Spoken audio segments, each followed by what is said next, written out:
暇やったら。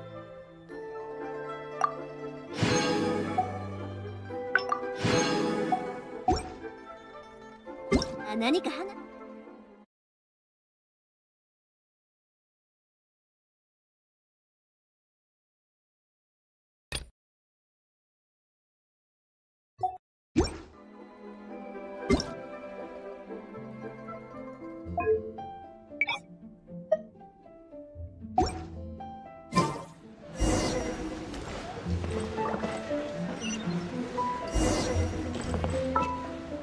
Once, there was a glorious kingdom established among the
Try not to enjoy this.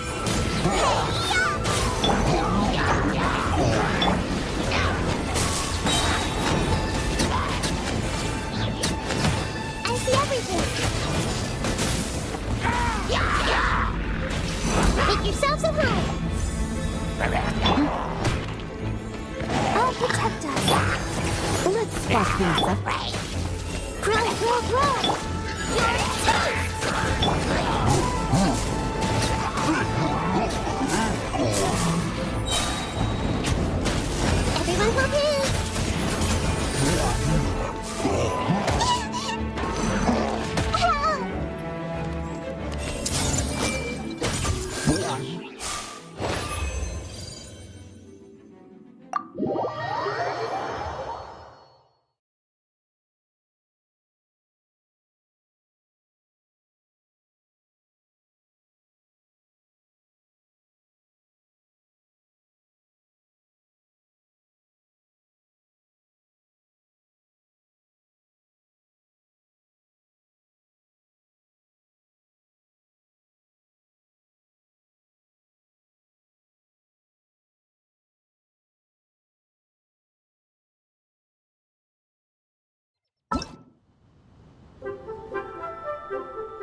Solidify! Hold the line! Animal test 6308. Absorption test. Animal test 6308.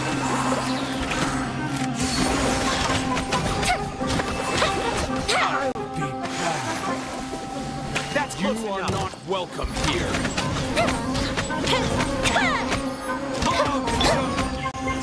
Stabilize! Absorption test.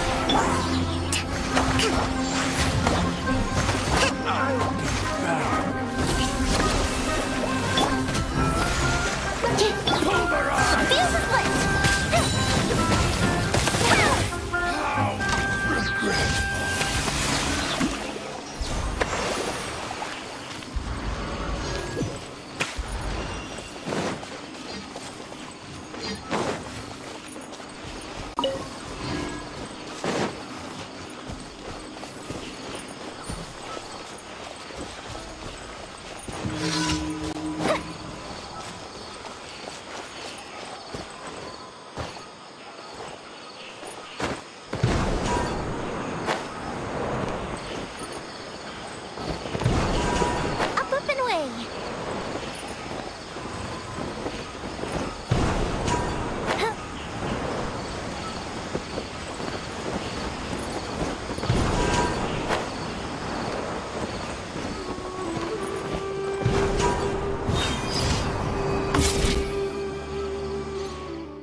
are for now, but friends are forever.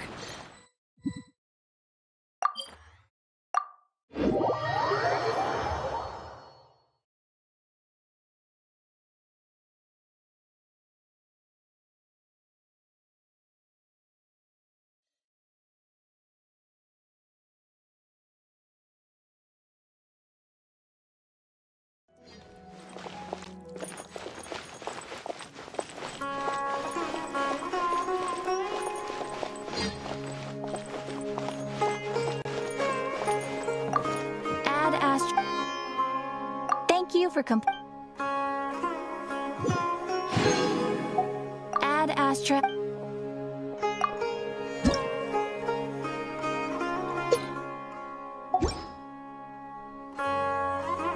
Add Astra.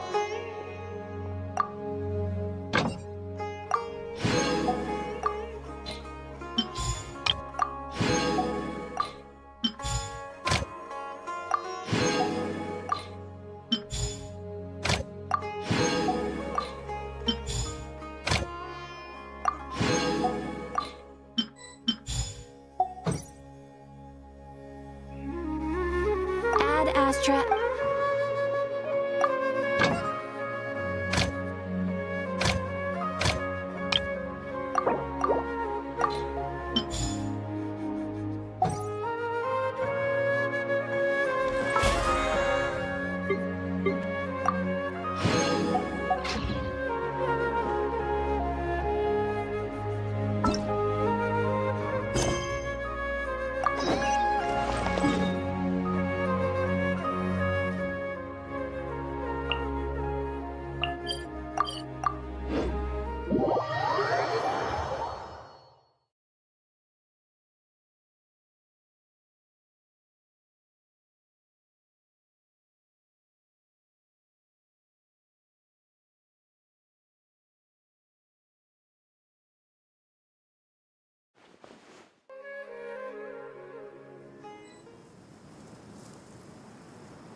I hope I can be as cool as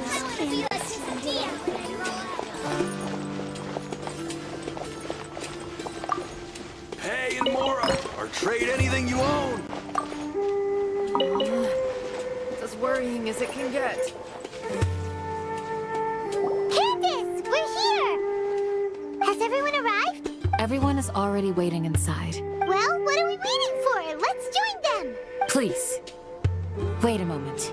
Before attending the meeting, I hope you can promise me one thing. What do you need? Promise me that you won't commit to anything too reckless. What do you think? Okay.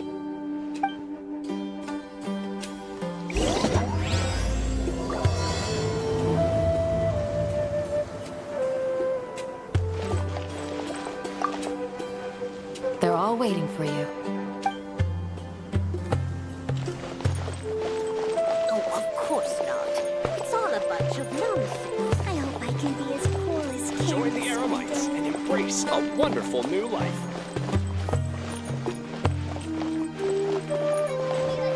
The clouds are like picture frames in the sky.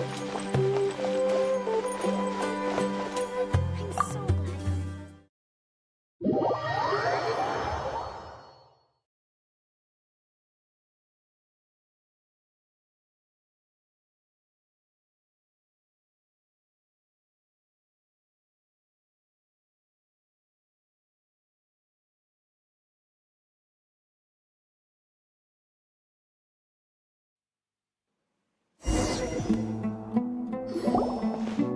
Everyone's here so early! But why isn't anybody talking? We already discussed things a bit. Hey, where have you been? I've missed you too. Are you ready? Very well. Are you sure this is gonna work? I gotta admit, it's bold. Color me impressed. It's worth a try.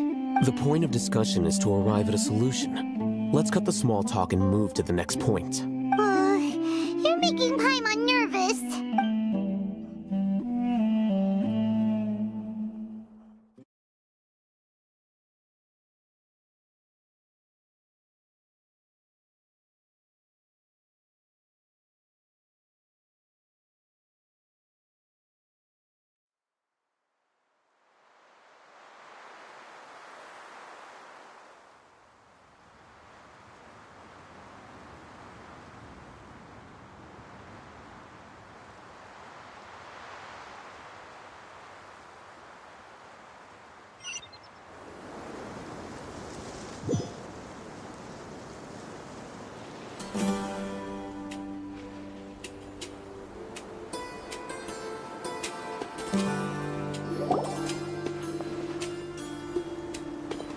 You're finally done.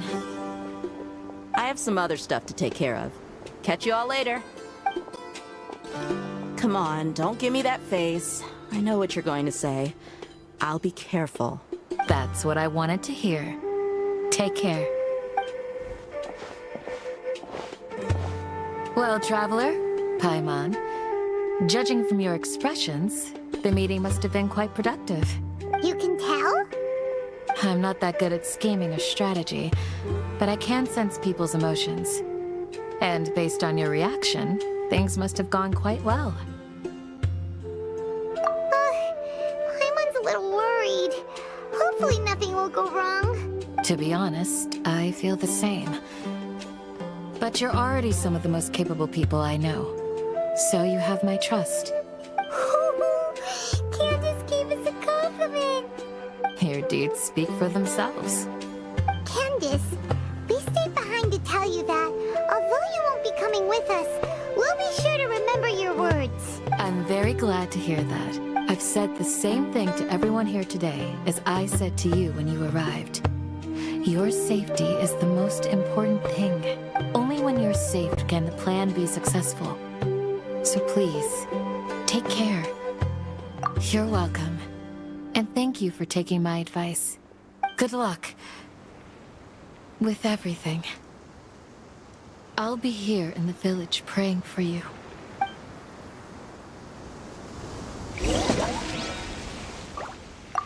Stay safe, everyone. I'll be here praying for you. Good luck.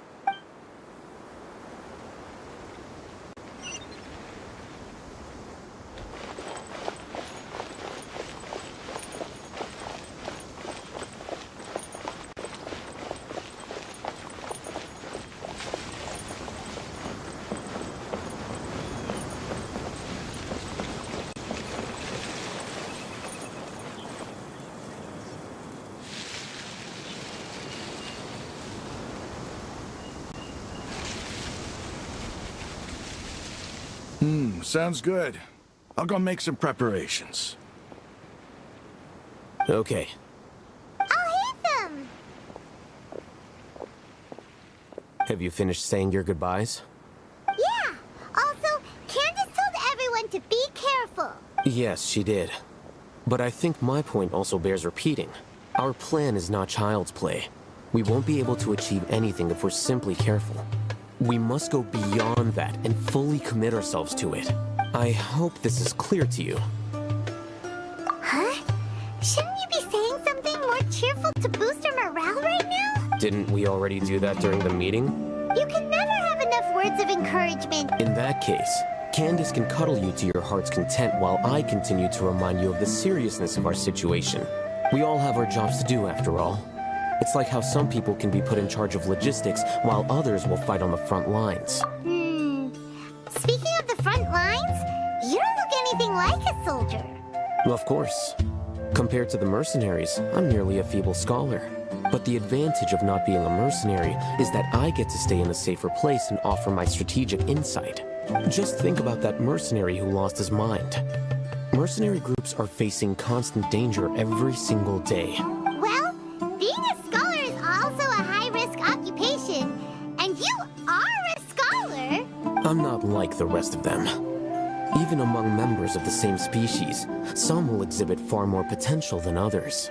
This guy. Paimon still remembers remembers when those mercenaries in Port Ormos called you a lunatic. All intellectuals are lunatics in the eyes of fools. I'll take that as a compliment. That reminds me. Do you remember the record we saw in the King Deshret ruins? It mentioned forbidden knowledge. You have a good memory. Forbidden knowledge has the power to drive people insane, but this fact has never been shared with the public. Even I, who has worked in the academia for some time, was never once informed of this. I think those mad scholars and mercenaries we encountered may have all fallen victim to the corrupting qualities of forbidden knowledge. But the academia has always held a different view. They have always believed that symptoms of madness are a side effect of human contact with divine knowledge as mere mortals. Come to think of it, perhaps the academia has also never understood the true nature of forbidden knowledge, and thus always approached the issue from the wrong direction. The Withering, Elazar, and the sandstorms. Don't you think what is happening right now across Sumeru is rather similar to the forbidden knowledge pollution that occurred in the desert thousands of years ago? But Paimon thought that Irminsul's disease is what caused the withering and the sandstorms. At least, that's what Tainari told us. Wait a second. Could it be that... Ah, you've connected the dots. The cause of Irminsul's illness may precisely be the pollution from forbidden knowledge. But if that's the case, what should we do? This is huge! Wait.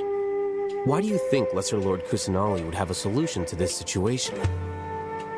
You mean, it's related to the scene you saw when you passed out in the Avidia forest? That whole, the world forget me thing? In that case, it's imperative that we rescue Lesser Lord Kusanali. Only by working with her to save Irminsul can we completely resolve the problems Sumeru currently faces. To make sure we're still on track, I would like to check on the state of some of our preparatory work. Where are we going? To an Eremite base.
It's all good.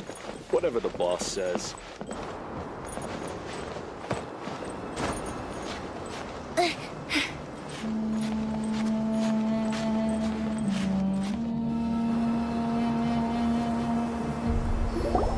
Oh, you made it. Huh? What are they doing here? I gave them some technical work to do. Ah, it's the scribe. And is that the traveler I see? How's the work going? Ah, yes! We have fixed the devices according to your instructions. One of them is already ready for use, while the others are still under repair. Aren't those devices for canned knowledge extraction? What are you doing with those? Look here. Huh? More canned knowledge? Are you going to put more weird stuff into her head again? What's that look on your face? Are you scared? Paimon's a little scared, but very, very furious! That's an interesting response. Anyway, we're not going to use this just yet. As I mentioned during the meeting, this knowledge capsule contains a decree I drew up in the past. The academia should also have their own copy. And according to the plan we just came up with, Traveler, I want you to record something into this capsule. Do you believe we can save Lesser Lord Kusanali? Good. Conviction is the most important part of all of this. Now, please get ready and put on this device. You want us to record our conviction into the knowledge capsule? Yes. Paimon is still really worried. I understand. But trust me, Paimon, this is something we have to do. It's best if you can do as I say. Because, to achieve this impossible task, it sounds like you'll need to fool your own heart first. Although it may feel like a trick, self-encouragement may be the most important tool we have. Paimon can see the point you're trying to make. Imagine this. We have orchestrated our plan and successfully rescued Lesser Lord Kusanali. As a result, we have changed Sumeru's entire political landscape. Everything went without a hitch, and everyone recognizes and praises our achievements. Now, open your eyes. Here. What's this? Read it out loud.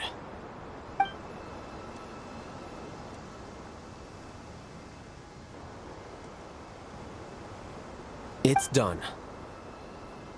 Is your head okay? Does anything hurt? It's just a recording. There should be no negative effects. But what was the point of doing this? Paimon doesn't get it. And that's perfectly fine. In any case, these capsules aren't meant to be used by you. Huh? What do you mean? Have you forgotten? Our plan needs to account for those who have long relied on the Akasha. You may find it hard to believe, but for those people, everything the Akasha transmits to them is nothing short of absolute truth. Imagine if you've been using a device like the Akasha since the day you were born, and this device has always supported you during times of need. After all that time, what do you think you'd become? A fool? A machine? A slave to orders. And that's why rules are so important. In addition, those who understand the rules can delineate boundaries and identify gray areas.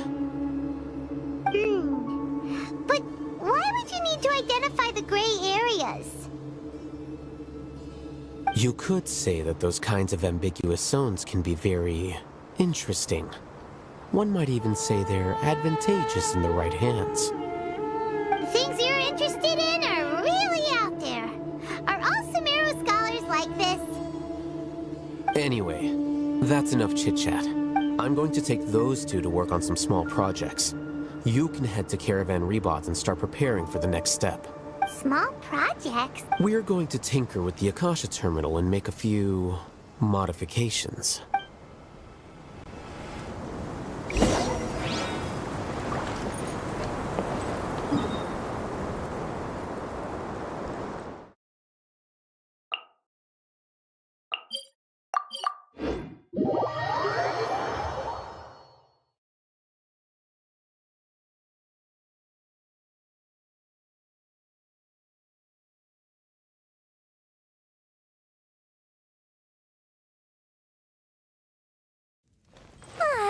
This is great.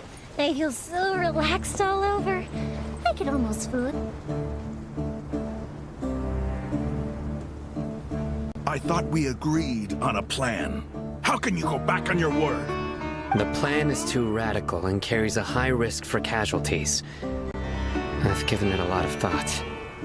And in the end, I still can't agree to it. But it's still the best plan we have. As a former Matra, you of all people should be able to see the bigger picture and recognize the innate advantages of our plan. I did. And that's how I saw the danger behind these so-called advantages. Hithem's plan is even more radical than I imagined. Huh? Why are you guys arguing? My friend, you're just in time. Why don't you help me persuade Sino? He's turned against our plan. We agreed to work out a plan at the meeting. As mercenaries, you're familiar with the local environment, so you'll take care of the specifics. But then, you went to Al-Haytham for suggestions. Had I known Al-Haytham would give you those kinds of suggestions, I would not have agreed to the plan. Look, you already know that we're all on the same side here, don't you? Mercenaries place a lot of importance on their bonds of friendship, but also will not hesitate to make sacrifices if they deem the situation to be sufficiently dire. I'm sorry, but as things stand, I can't accept your principles. Seems you really do understand the ways of the desert. Traveler, Paimon, this is also something you should know. Ramon's plan is to have me work with the Caravan Reebok guards in my capacity as a Matra. We will arrest the mercenaries and escort them into Sumeru City. Wait, how can we work with the guards? We can't get through that wall easily, remember? Caravan Reebok would never let so many unregistered members of the Eremites enter Sumeru City.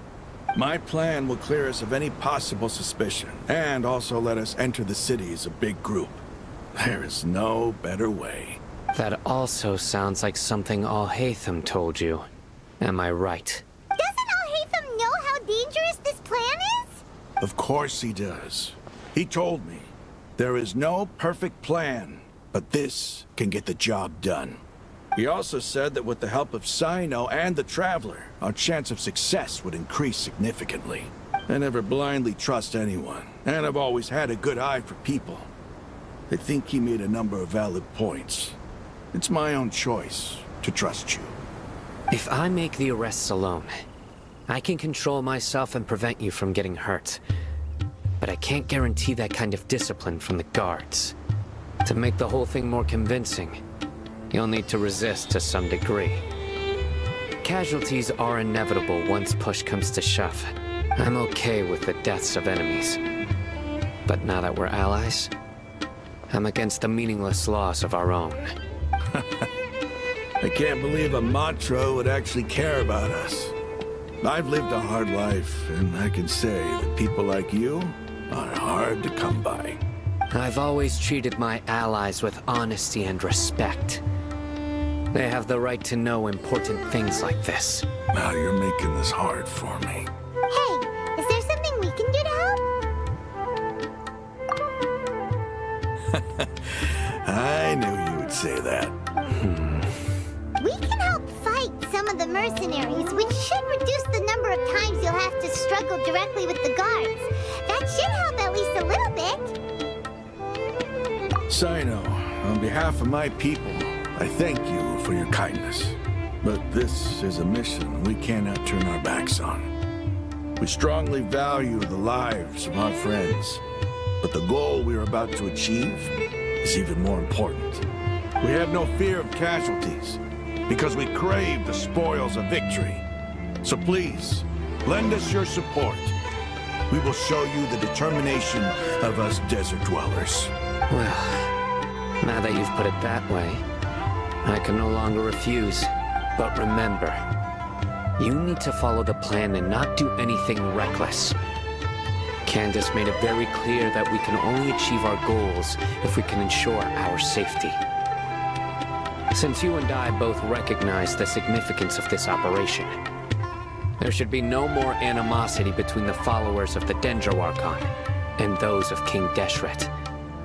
Everyone's life is equally important. Okay, you have a deal. Let's do this for our shared dream. The guards should be stationed in the courtyard nearby. You can find them there.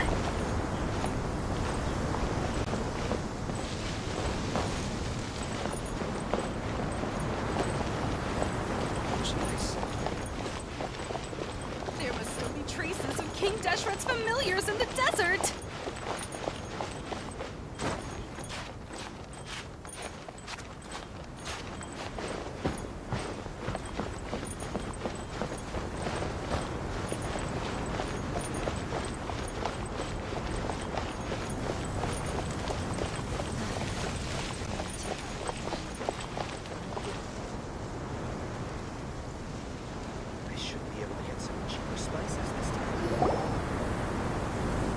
Guards! General Mahamatra! To what do we owe the honor? Keep your voice down. This is a secret operation. I'm going to arrest a large criminal gang near this location. According to the Academia's Guide and Regulations on Secret Operations, I have the right to ask for the cooperation of Caravan Rebot. Ah, of course, of course. Mahamatra Sino's order is the Academia's order. Just let us know what you need. But who exactly are you planning to arrest, and how many people are you expecting? Depending on the scale of this operation, we may need to report it to our superiors. They're a squad of Eremites whose number is comparable to Ain el Akhmar in Port Ormos. They're involved in the theft and resale of supplies from the Academia. As many as Ain el Akhmar? This should definitely be classified as a joint operation. Then I suggest that you report this to your superiors as soon as possible. And treat it as a top priority desert operation. I will need personnel. Got it. Please wait a moment. I'll contact them immediately.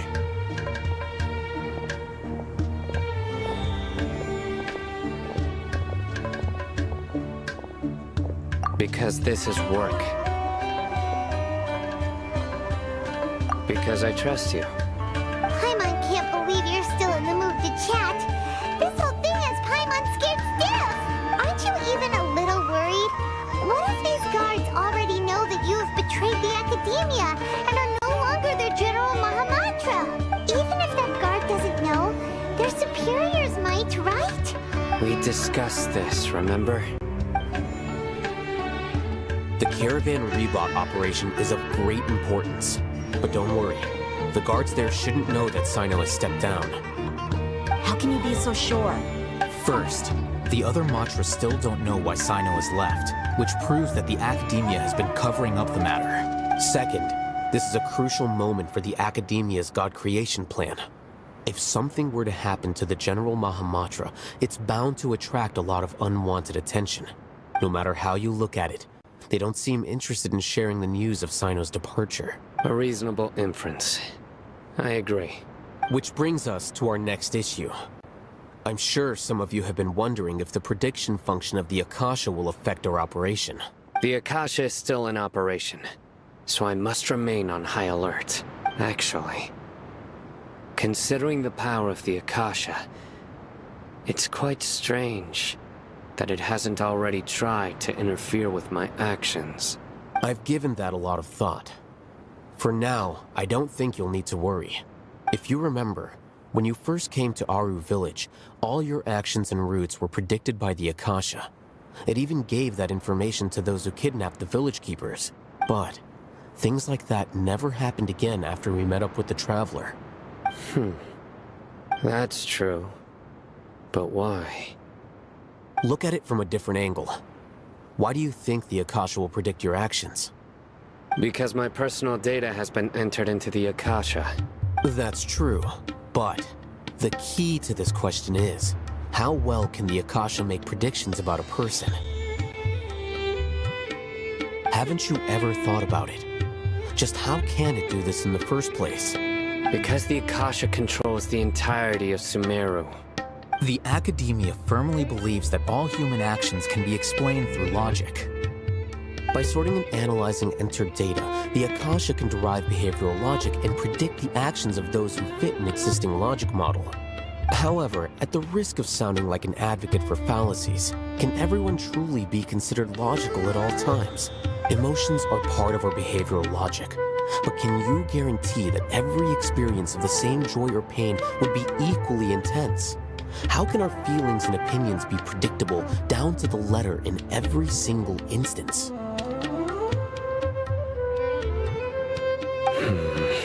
Sino, in the past, you've always worked alone.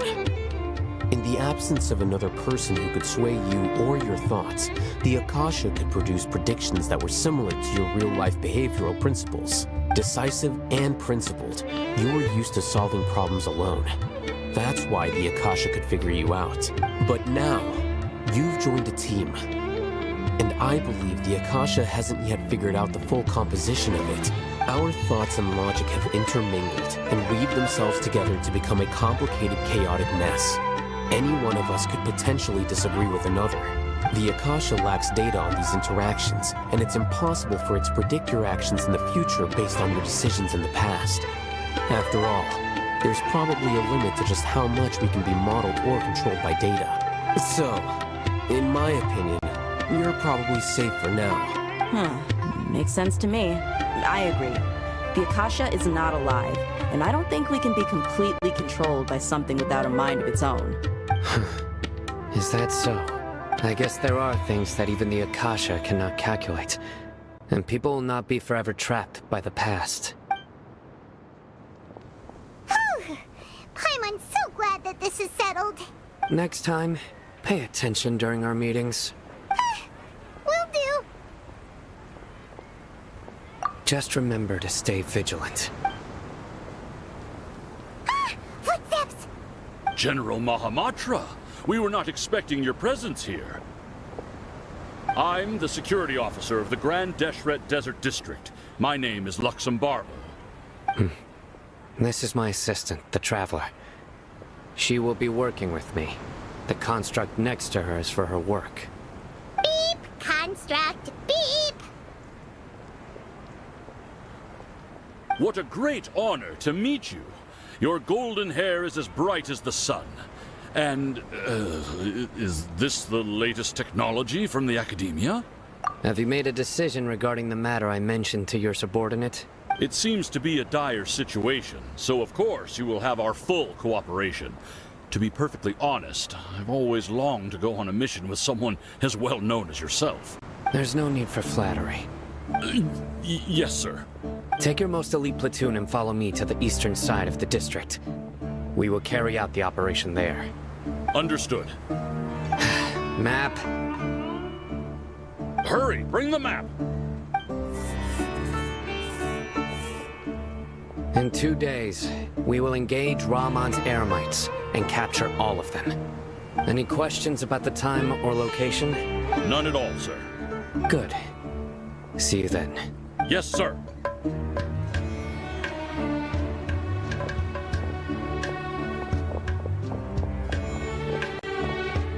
Maybe hanging around the General Mahamatra isn't so bad after all. Everyone's so respectful towards us. This is all due to the absolute authority of the Academia. And now, we're going to strike back against that massive pillar of power. Get ready. We will move out in 2 days.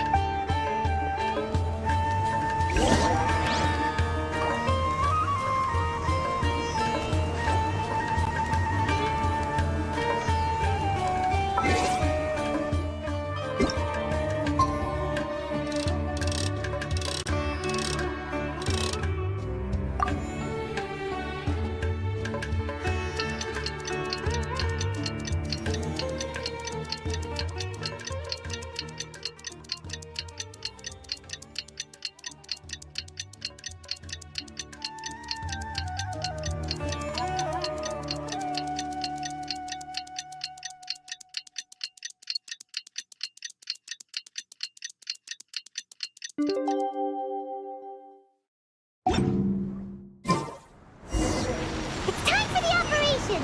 Let's go meet Sino in the desert!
Over there! Our helpers have arrived already!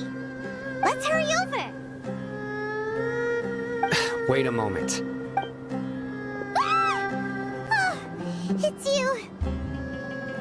You're my assistant, remember? Being my assistant, you must stay with me. Now let's head over there. It's General Mahamatra and his assistants. We meet again. You're here early. It's to show how important we think the operation is. Since this is a big case for the Academia, we are prepared to give it our best. I'm glad to hear your sense of resolve. Remember, we must capture them alive. They are our only leads for the case. If they die, we will be unable to continue the investigation. Understood. Everyone! The Eremites are approaching from the west! Make preparations and be ready for combat. Halt! Oh? What a warm welcome! What do you want? Judging from those shiny weapons in your hands, it seems like you're not interested in a deal. Rahman, the Academia has caught wind of your smuggling and illicit sales. If you value your life, I advise you to surrender. Who are you supposed to be? A Matra from the Academia? I can't believe you came all this way just to catch us. I'm not here to talk. Oh. Nobody's given me this much time of day since I became a mercenary. Brothers! For that slight, let's wash our blades with their blood. Let's show them we Eremites are not to be messed with.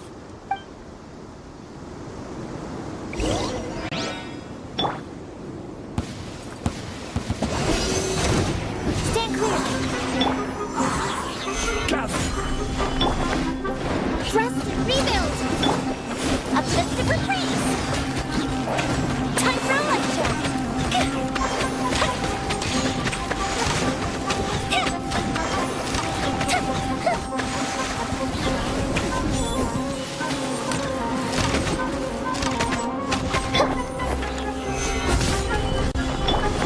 Absorption test. Animal test 6308. Enhanced animal module 70. Allow me.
It's over. Ah! We have subdued them. The operation is now over. All Eremite mercenaries and related personnel in the area have been arrested. Ah, you pitiful Dendro Archon dogs! You'll regret this! I'm afraid you'll regret it first. King Deshret will curse you, and you will all! Silence! Oh, Restrain them and take them back to Caravan Rebot. Count their numbers and send them to the Academia as instructed by the General Mahamatra. Yes, sir!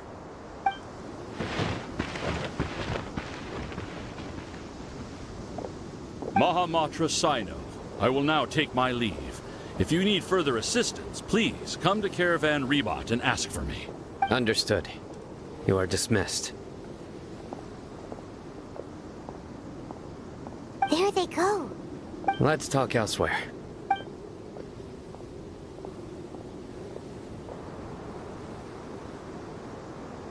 This part of the plan went really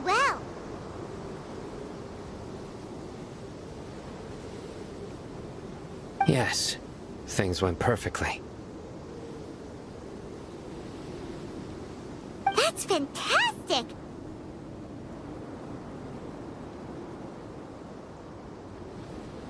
And that punch you gave Ramon there sure looked convincing enough. Once we're done here, I'll return to Caravan Rebot and oversee the group's transport. I promise. I'll get everyone into Sumeru City safely. Yeah, you're the reason why everything went so well. It's not the time to celebrate yet. I believe Dia should already be waiting for you. Go join up with her. She will need you to introduce her to Tighnari. Speaking of which, is it really okay for us not to share the full plan with Tighnari? What if he'll feel miffed about it and refuse to work with us? I have a very close relationship with Tighnari. Given how well we know each other, I believe my message alone should be enough to bring him to our side. He knows I won't make jokes about things like this. If we need help, Tighnari is the best option. Get ready for the next phase of the plan. Don't keep them waiting.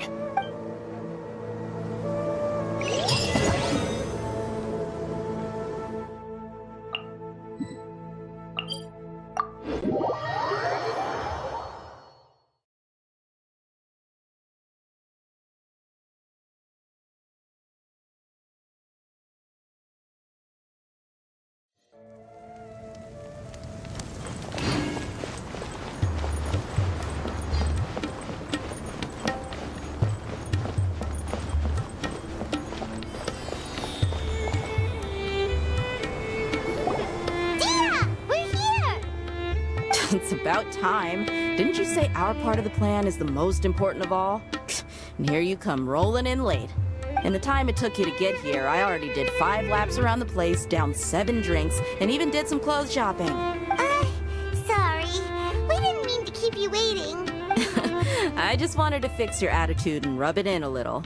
After all, you took your sweet time getting here, and we've got important stuff to take care of. I just like seeing that serious look on your face. All right, I'll stop. All joking aside, I'm glad you're here. Let's get moving and take care of this as soon as possible. But where should we start? Our responsibility is to get a status update on the Fatui Harbinger known as the Doctor.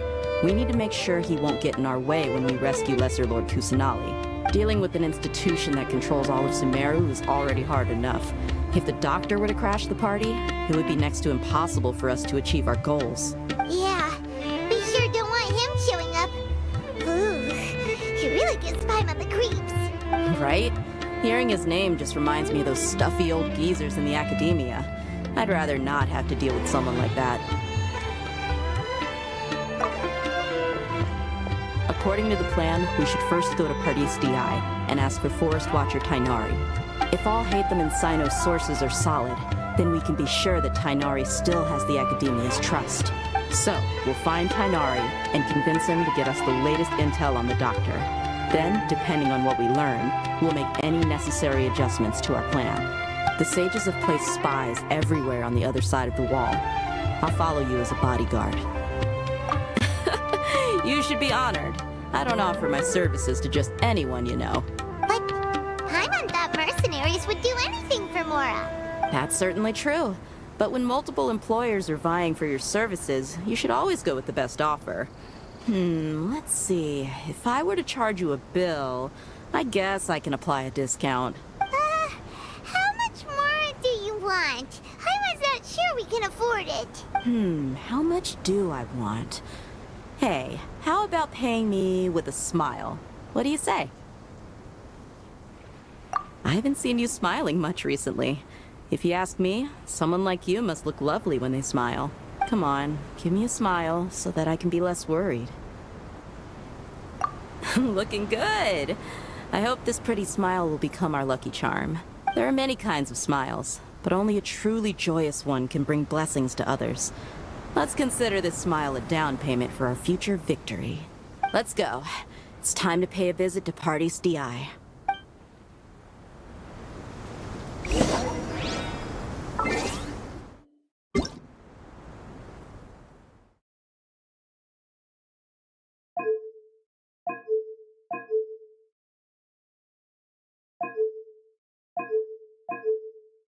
Have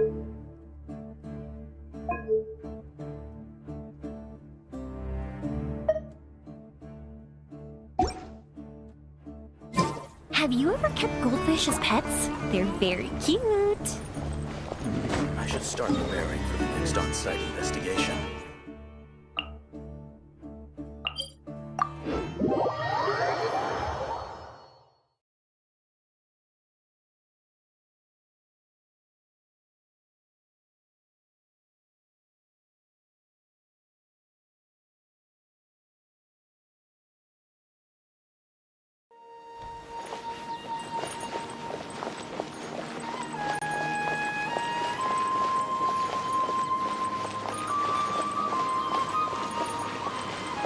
He's over there! Let's go say hi!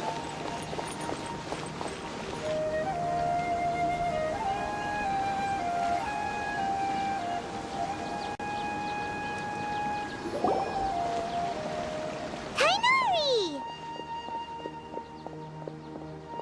Ah, Traveler, Paimon. And you are? Hey there. This is our friend Dia. She's an Aramite mercenary. A mercenary? You must have some big news for me. It's something really important. Please help us out. All right, then follow me.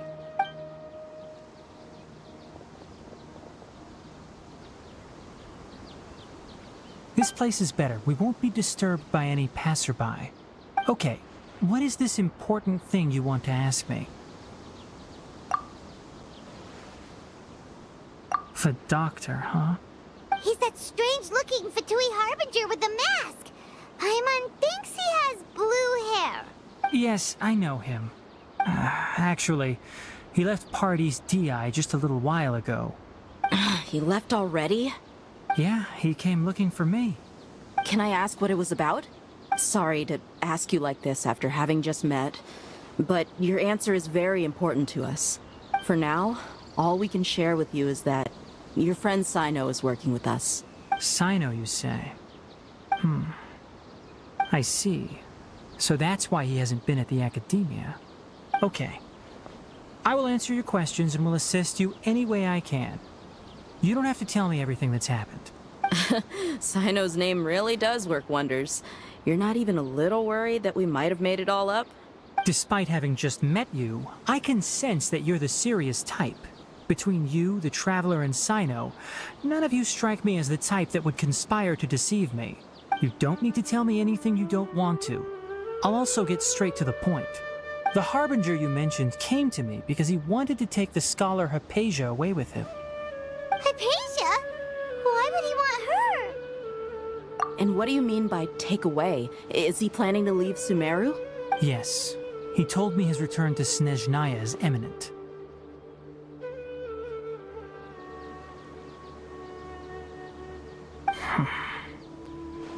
So you mean you're leaving this place soon? Indeed. Otherwise, we could have perhaps talked a little more. I was just about to set out when I remembered something important. To that end, I made a final trip to Pardis Di. Let me ask, have you been taking care of a scholar by the name of Hypatia? Your sources are accurate. No doubt because you recruited many informants. But you're right. Hypatia has indeed been receiving treatment from me. Forgive me for asking, but how's the treatment coming along?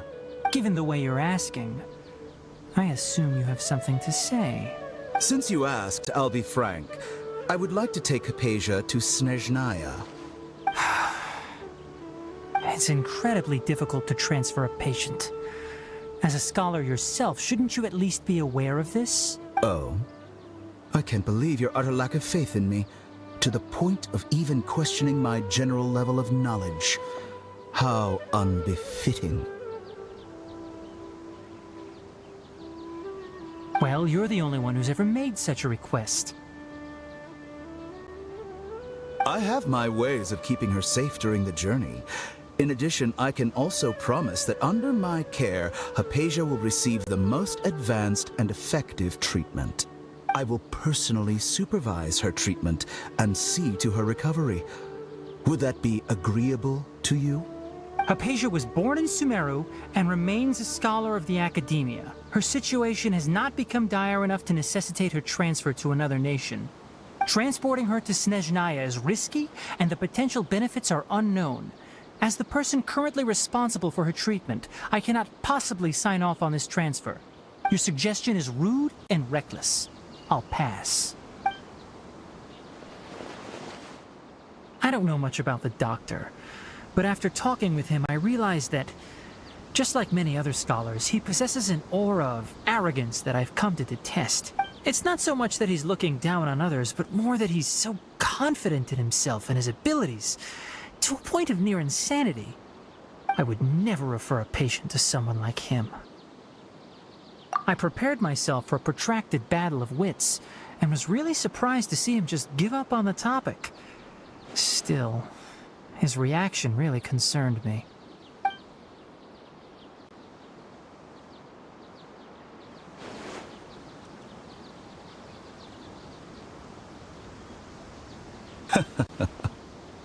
I see, I see. Of course, your opinion makes perfect sense. You're still young, but already quite stubborn. I must say, you are not like what I had expected. Under normal circumstances, I wouldn't just let you off the hook like this. But unfortunately, I'm in a hurry today, what with Her Most Noble Majesty the Tsaritsa calling for our return. Luckily, there is still some time left for me to take care of everything before I leave. It's just as the Academia said, you're a responsible and gifted scholar.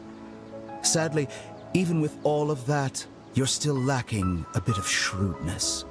And that's also why people like you can never realize that sooner or later, everyone must pay the price for what they've learned.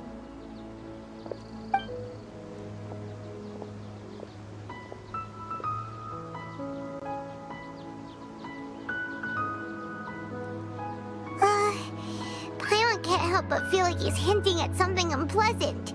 He asked a question, yet didn't care for my answer. Perhaps I'm nothing but a talking rock in his eyes.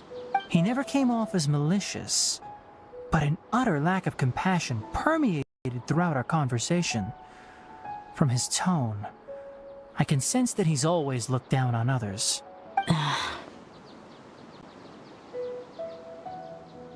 I can barely believe it myself. But if that's true, the situation will be in our favor. I don't think I missed any details. Frankly speaking, I don't want you to do anything too risky.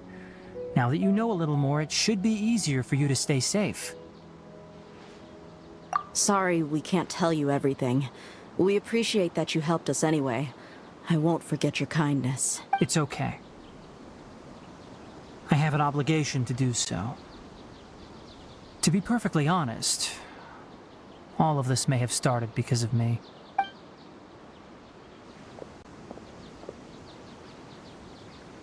Recently, my master wrote several letters to me, asking me to return to the Academia and assist him with his research.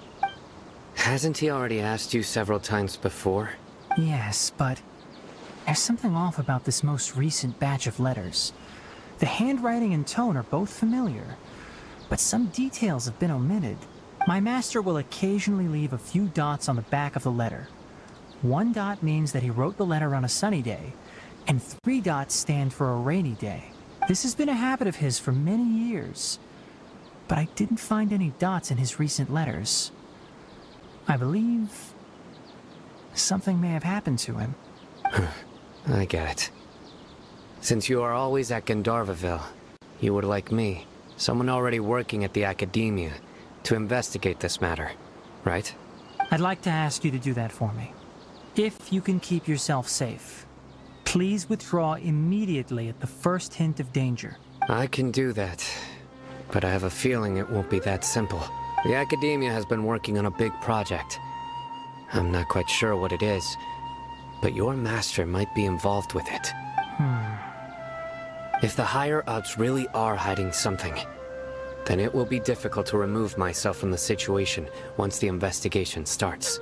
If the situation becomes critical, I'll leave the Academia. If you don't see me there for an extended period, That's your cue. All right, we've got a plan. I'll stay at Gandharvaville to support you. If that scenario comes to pass, you must be extra vigilant.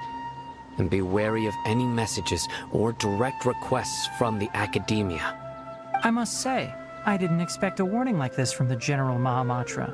Being loyal to the Academia doesn't mean blindly doing whatever the sages say. I know what I'm doing. On that note, aren't you also being quite distrustful of your alma mater? The Academia, yes, but my master is a man of integrity. Even when I was a student, I was worried he'd get in trouble for sticking to his beliefs. I suppose he's lucky to have lasted so long. But in the end, it still caught up to him.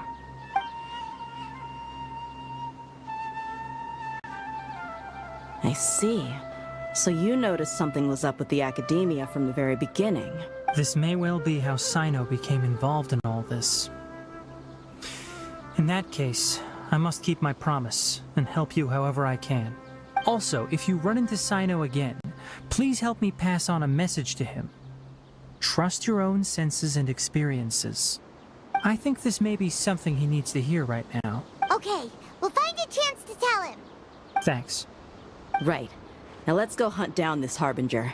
Oh, by the way, which way did the doctor go when he left Pardis DI? That way. Gotcha. Thanks so much.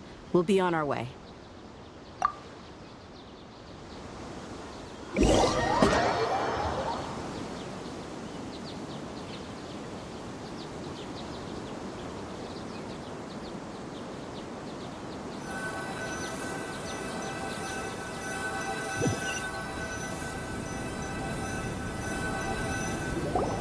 According to Tighnari, the doctor is leaving Sumeru soon. I want to check if the doctor was actually telling the truth. He also said that he'll take care of everything before he leaves. What did he mean by that? We need to be extra careful when dealing with a person like him. Just to be safe, let's chase him and see what we find. But we have no idea where he went! How can we start chasing him?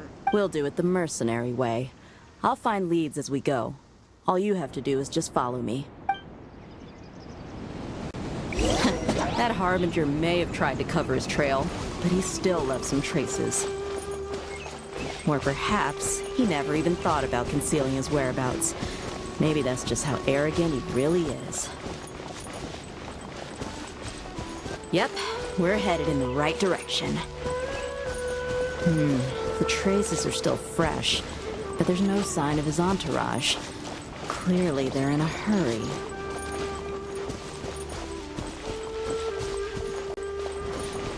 It's just as I thought.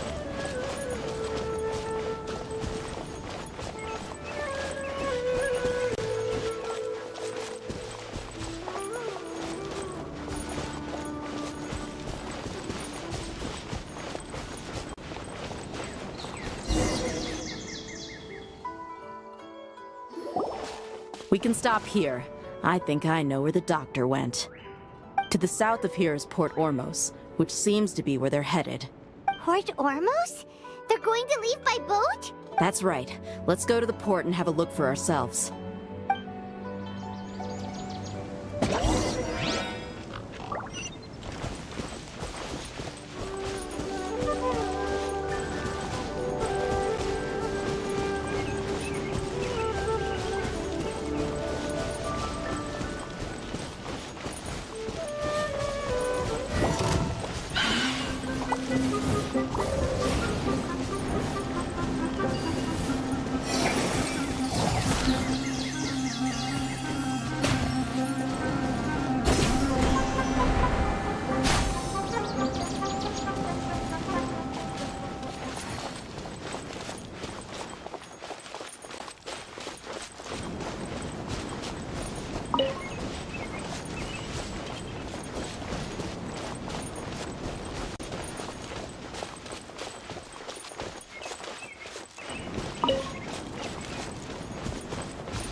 What do we have here?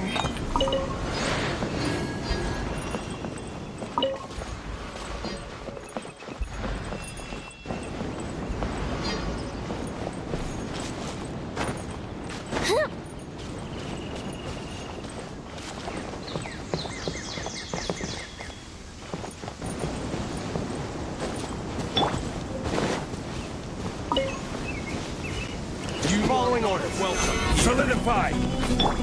Swirl, Mark 2. Take. Allow me. Time for a light show.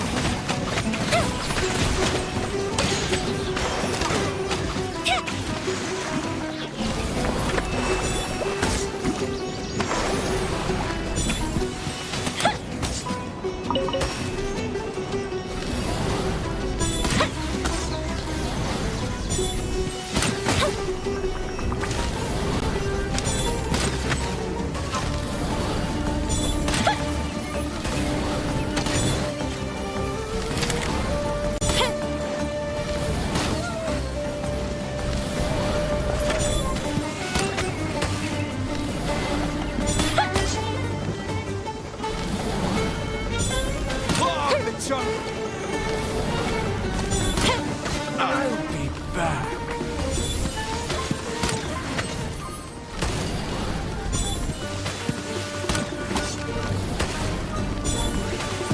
Law of the jungle.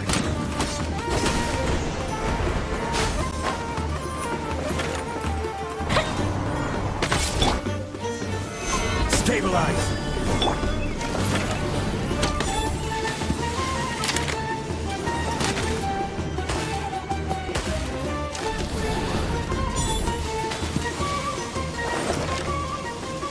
That's close enough.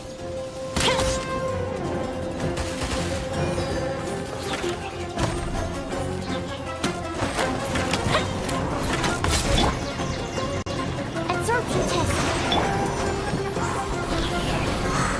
Law of the jungle.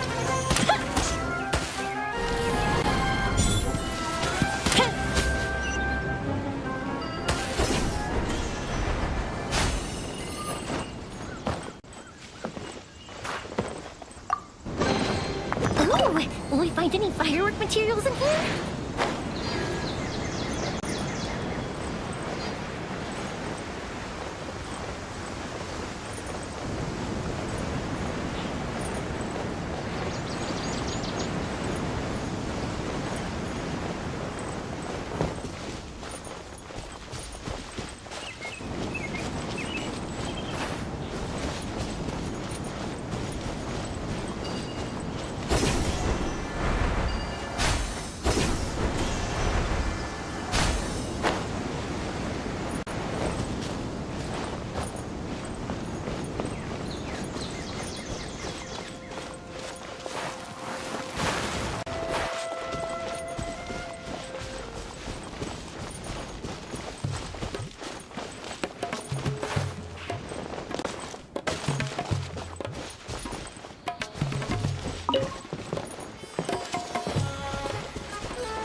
skill, seems we found the right place.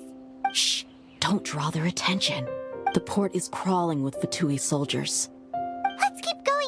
we can find. Now this is a proper farewell ceremony for a Snezhnayan Harbinger. The Lord Harbinger is leaving. I've still only seen him once or twice. I used to hold a position in our homeland, and back then, the doctor spoke in a very different way from the way he speaks now. Maybe the way people talk in Sumeru has rubbed off on him? It's always like that when you spend too long away from home. When he gets back to Snezhnaya, perhaps it will also take him some time to get used to the life there again. Huh? But, sir, that can't be right. No, I remember it like it was yesterday. Both his expressions and tones are now very different. Also, for some reason, he seems like he's all smiles now. You must be mistaken. Nobody's supposed to look happy when they're on a business trip.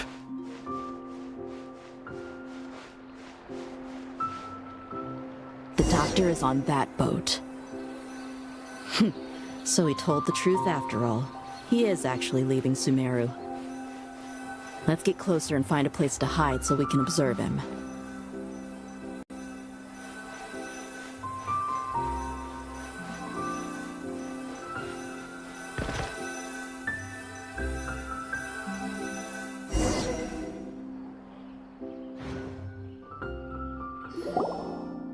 This place will do.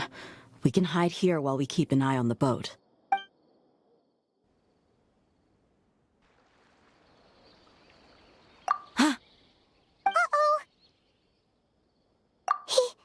He saw us. Huh? Is he waving at us? It's time to say goodbye. Wait, is he the only person on the boat? Huh? You mean there's nobody with him? And where are all the soldiers we saw in the port just now? They were all here just a few minutes ago, but now they vanished. So this was a trap. Wait, don't tell me that. Luckily, there is still some time left for me to take care of everything before I leave.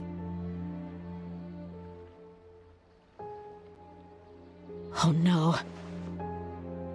They might be after Hypatia. Let's get back to Party's DI. Huh? What do you mean? I'm afraid that she's seen something that she wasn't supposed to see. If I were the Fatui, I would also try to take her away. And if I couldn't... Oh no! Are you saying they're going to kill her? Let's go!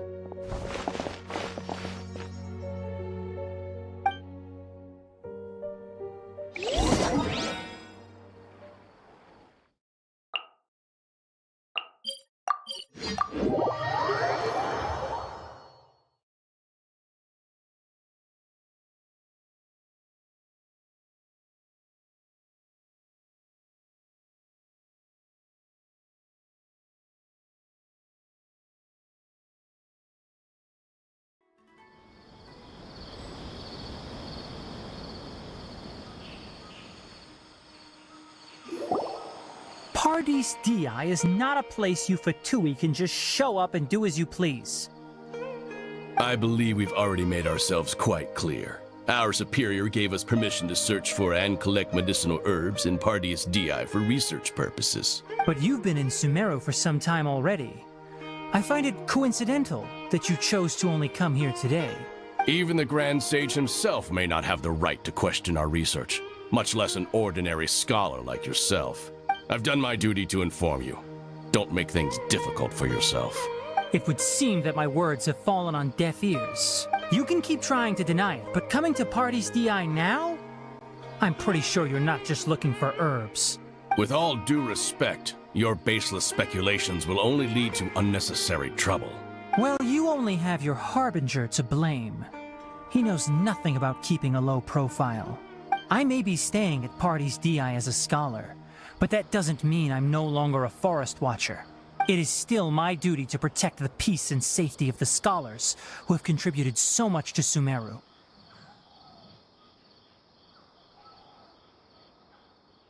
Then it seems our conversation has hit an impasse. No one will lay a hand on you, Hypatia. Not on my watch. Tighnari, are you alright? I'm fine. These Fatui have really crossed the line. Time to teach them a lesson. Absorption test. Here comes the fireworks. There's no use resisting. Give us Hypatia. Keep dreaming.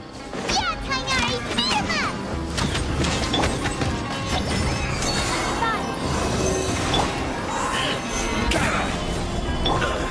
Hold the line. Fire hazard. The doctor's orders are absolute. Yeah? You've been someone's lapdog for so long that you don't know anything else now.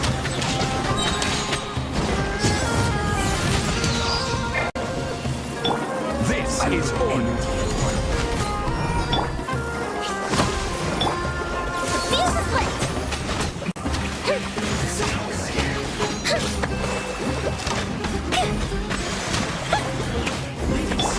Stand clear. Absorption test.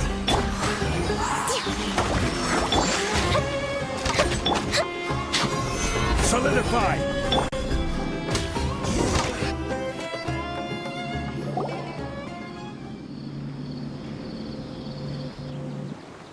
We're not getting anywhere.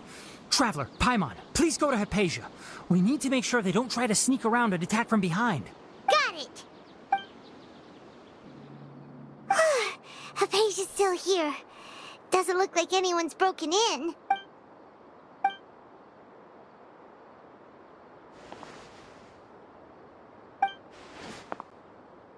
Well, how is she? Oh, that's good.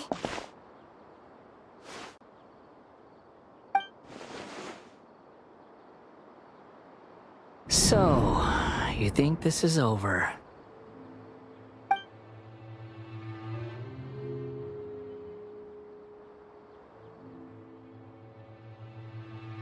What?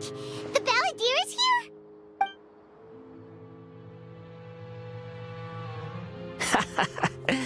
I've missed that look of abject horror. You've given me that look every time we meet. But, where is he?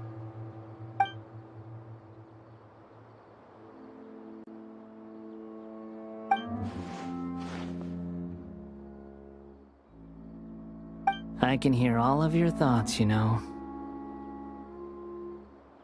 Don't you remember?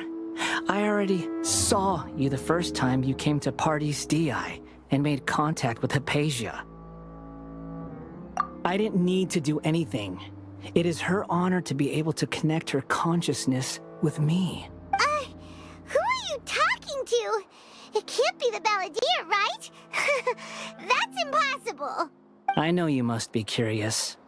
I might as well tell you that I decided to enter Hypatia's consciousness the moment I sensed your touch. I wanted to observe you on a fool's errand. Hey, Traveler! What are you doing? My deification is nearly complete. All that's left now are just some final details. Do you understand? Even if you manage to rescue Lesser Lord Kusanali, it will be impossible for you to defeat a bona fide god like me. Is it wise to force that childlike god into a divine battle against me? Scholars consider the God of Wisdom to be the sum total of their faith. It's how they can justify reverence for a god as they construct it. But this also shows that humanity's worship of gods is a combination of blasphemy and exaltation. It's truly laughable. Yes. What is it? Yeah, I'm in a good mood, which is why I'm talking to you like this. What do you mean?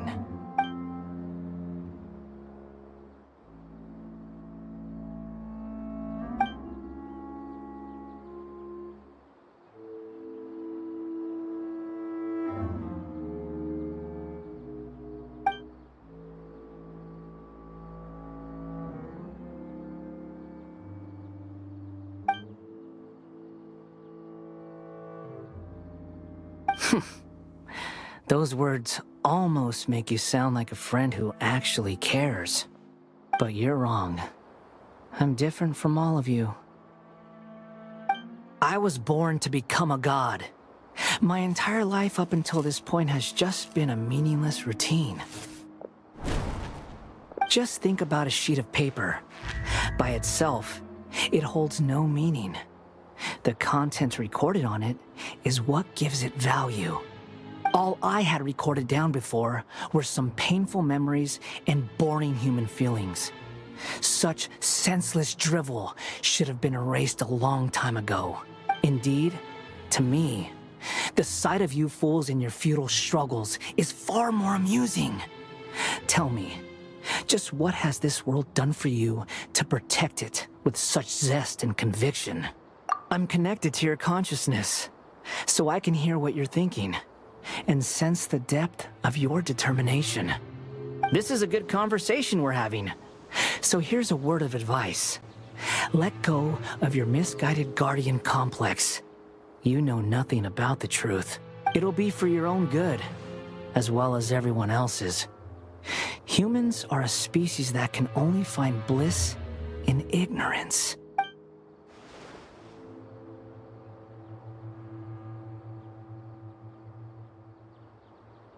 Ah, you've seen my affection for her. If you were in my position, I think you'd feel the same way. She peered into my consciousness and saw my past. Someone like that is qualified to become my first follower.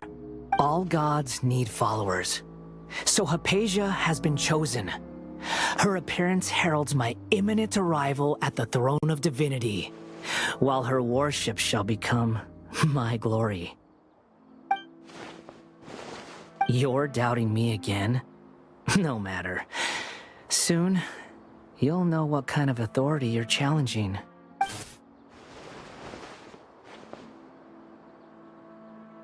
Who wants to hurt my devout follower?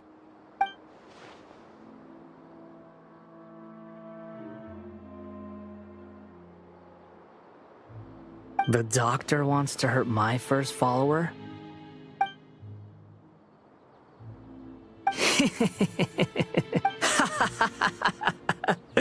How very amusing. Has anyone ever told you that you're not good at sowing discord? The doctor has never known his place. Even now, the puny human thinks himself capable of interfering in the business of the new god.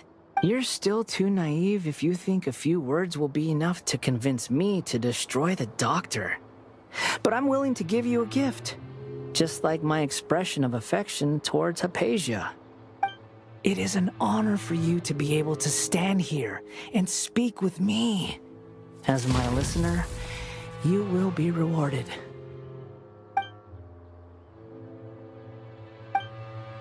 Both good things and bad things can be called gifts. After all, gods have never needed to be reasonable. Paimon used thunder! That person Paimon couldn't see was the Palantir? Oh, he sure chatted with you for a while.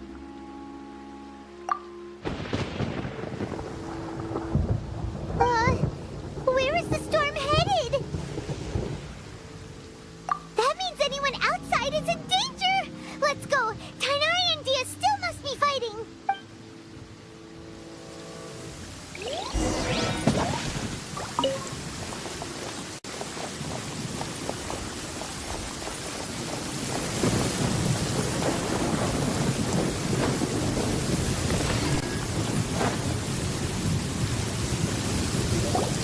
Oh! Have the Fatui retreated? Hey! What happened to you? He's hurt. I'm fine. Don't move. I've seen Eremites get struck by lightning before. You need to rest. Struck by lightning? We were fighting, and just as things started looking grim, the weather suddenly became extremely strange. Lightning started attacking everyone, almost as if it were alive. Luckily, there were only two of us, and both of us were nimble enough to dodge most of the strikes. There were a lot of Fatui, though, and they were being torn to shreds by the bolts of lightning. With that, all the Fatui soldiers were forced to retreat. My wound aside, you look like you've seen something unpleasant. Is Hypatia all right? Hey, didn't I tell you not to move? Just in case. Let's go to Hypatia's place and talk about things there.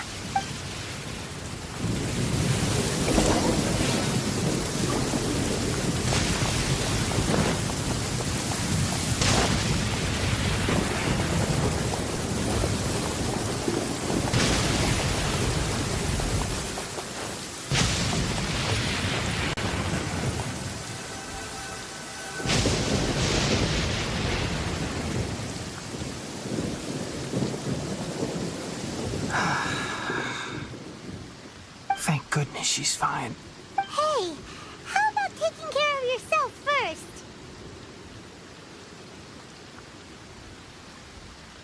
I understand my condition.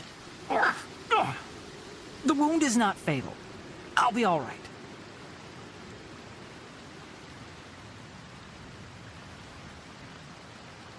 Ugh.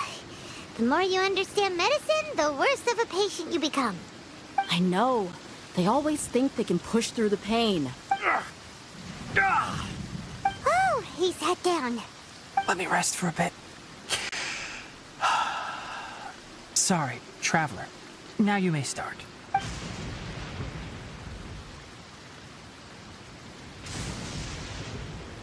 So that's what you were talking to the balladeer about? Oh, Paimon can't believe what he's thinking. The Academia's God creation plan. How ridiculous. That sounds, ambitious, I guess? Anyway, this is all way beyond me. As long as I can enjoy every day with a drink in my hand, tasty food in my stomach, and a good night's rest, that's enough. I'll only work when I have to. I must be the least ambitious person who's ever set foot in Party's DI. Don't say that. I haven't even thanked you for your help back there. Don't mention it. Well, if nothing else, all this proves that the doctor really did have some urgent matter to attend to, and left Sumeru in a hurry.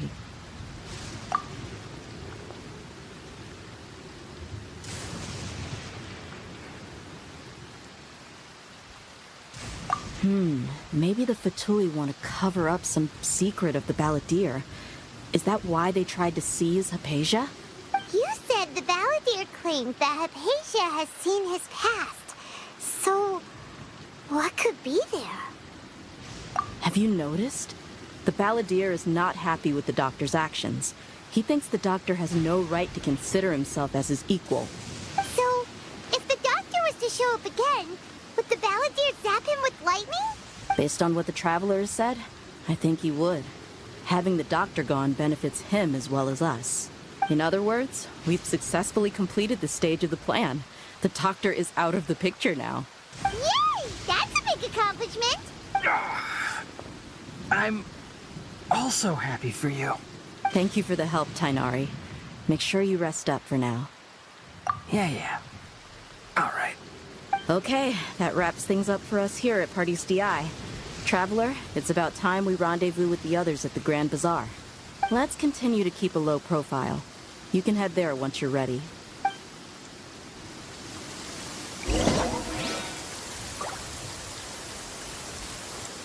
You can just focus on your plan. Leave Hypatia to me. My wound isn't going to get in the way. Oh. Okay. Guess I'll sit still for a little while longer.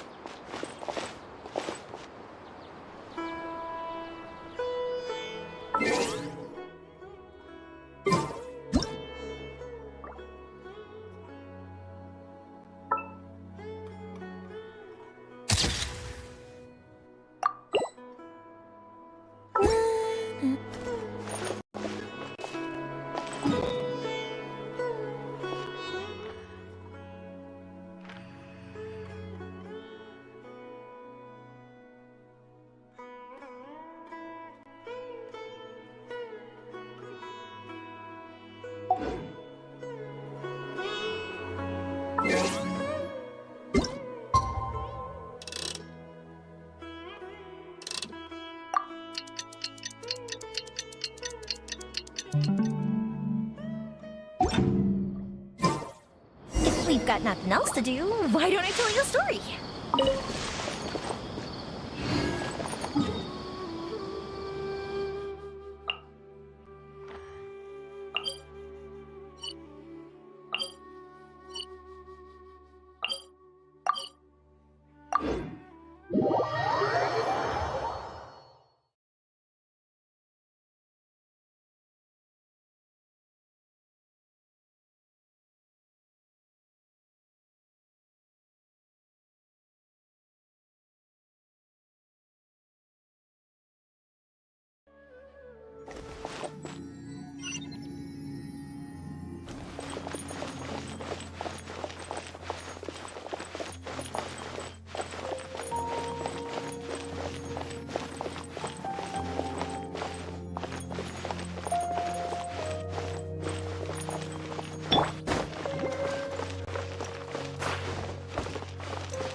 Welcome. It's so get your spices here.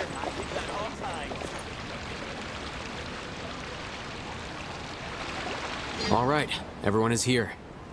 How did everything go? Any luck with your missions? Let's report back one by one. I'll start first. We've made the necessary modifications to the Akasha terminal. In addition, the props required are also ready. I'll go next. The Traveler and I went to Party's DI. The situation was a bit complicated, but we found Tainari. Unfortunately, he was wounded during a fight. Who was behind it? Well, that's the tough part. What should I say, Traveler? The Fatui or the Balladeer?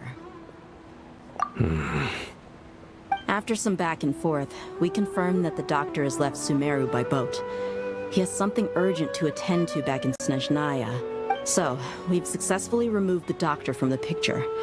Also, Tainari's already resting, so he'll be okay. Good.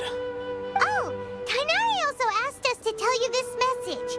Trust your own senses and experiences. All right. I'll remember that. Everything also went smoothly on my side. The Eremites should have arrived at their destination by now. To avoid alerting the quarry, they will stay there for now. I can't believe you actually got so many Eremites into Sumeru City. It's all thanks to Rahman and his brave team, as well as their bold strategy. It appears to have been very effective. I'm glad to hear it. Well, is that everything? Okay, this meeting is adjourned. Huh? Wait, you mean that's it? Well, what else is there to discuss? Shouldn't you end with some words of encouragement? You know, to fire us up now? Personally, I'd rather we all go home and get some rest. I'll hate them, you... Ugh. Oh, and if you wanted someone to say something to that effect, then I must reiterate that I'm here to strategize and not to lead. So you should find someone more suitable to do that. But I thought all of you academia big shots were great speakers. Then I should remind you that I'm the scribe. I know that. So what? A scribe is responsible for recording meetings, not speaking. Fine, whatever. Well, Sino doesn't seem to be much of a talker either. I guess that leaves it to my employer. Employer? Yep. The Traveler hired me. That's right. So come on, boss. What do you have to say for the team? Yeah, say something to boost morale. Huh? What are you all doing here? Oh, it's Nilu! Hey, everyone. I'm not disturbing you, am I? Not at all. I was actually just about to go find you. Judging from the group and all your serious faces, you were discussing something important, weren't you?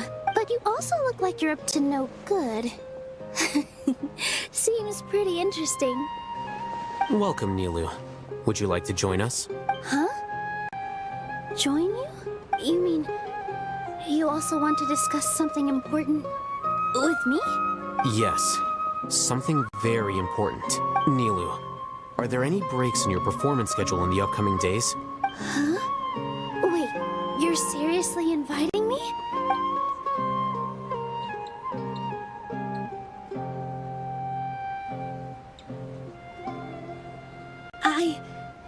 I can't believe my ears. You are truly the bravest and most passionate people of Sumeru, well, that I've ever met.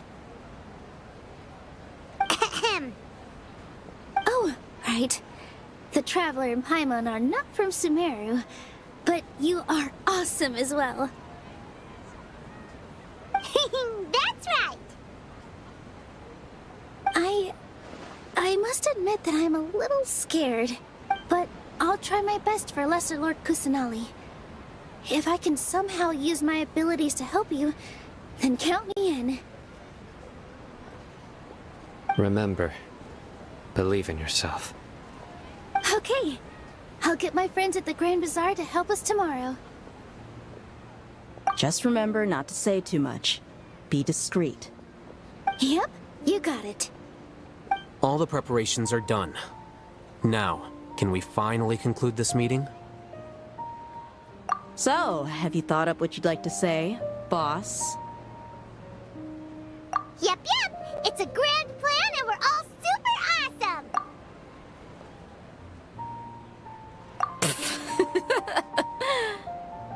Well said. A good night's rest before an operation can be the difference between success and failure. Thankfully, I've had my place to myself recently. It's been nice and quiet. Uh-huh? Oh, nothing. Alright, let's all go home and get a good night's sleep so we can be up early tomorrow. Okay, so I guess that means it's time to say goodnight now. Yep, good night, everyone!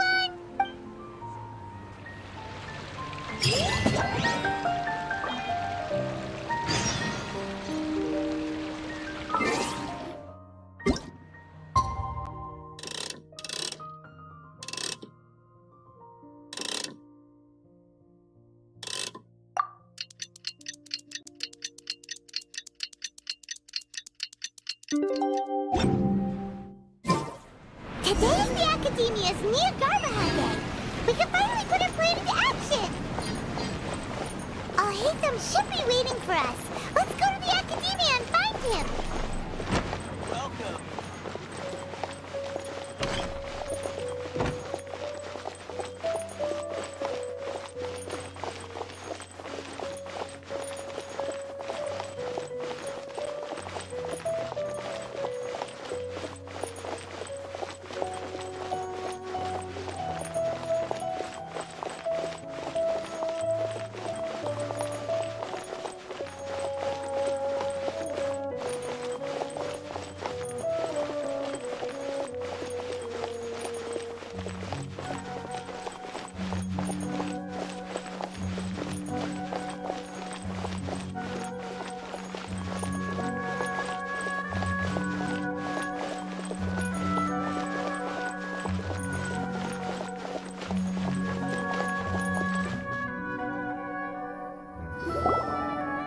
Hello, you two.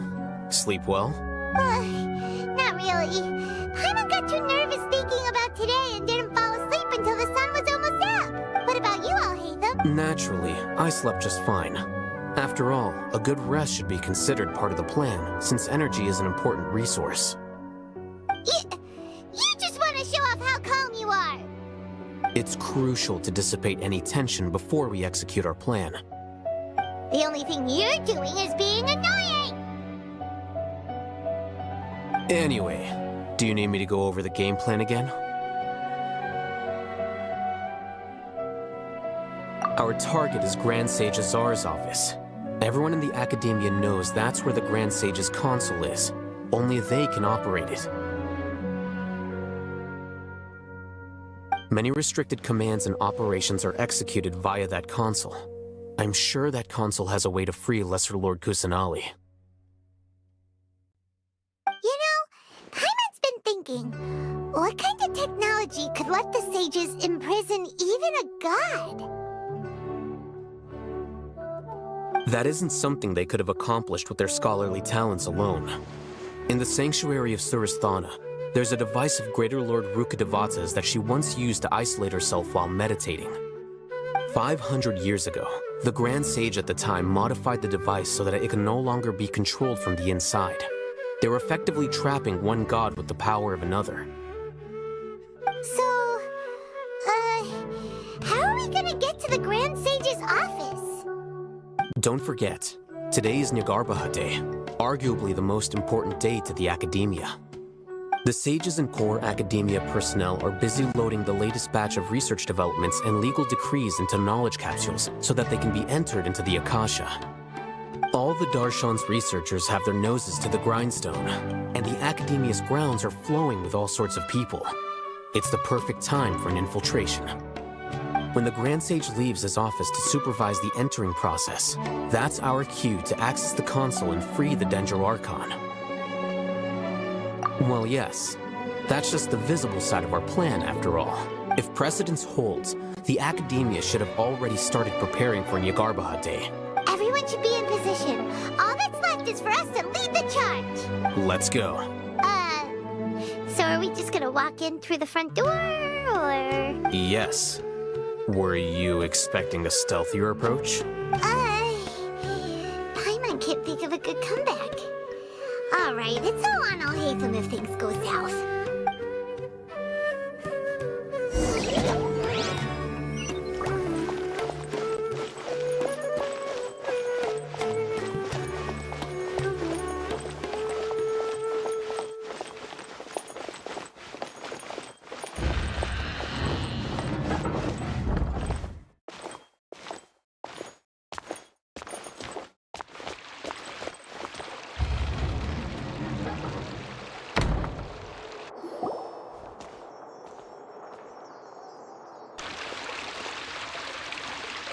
Scribe? Please, wait. Are you Scribe Alhaitham?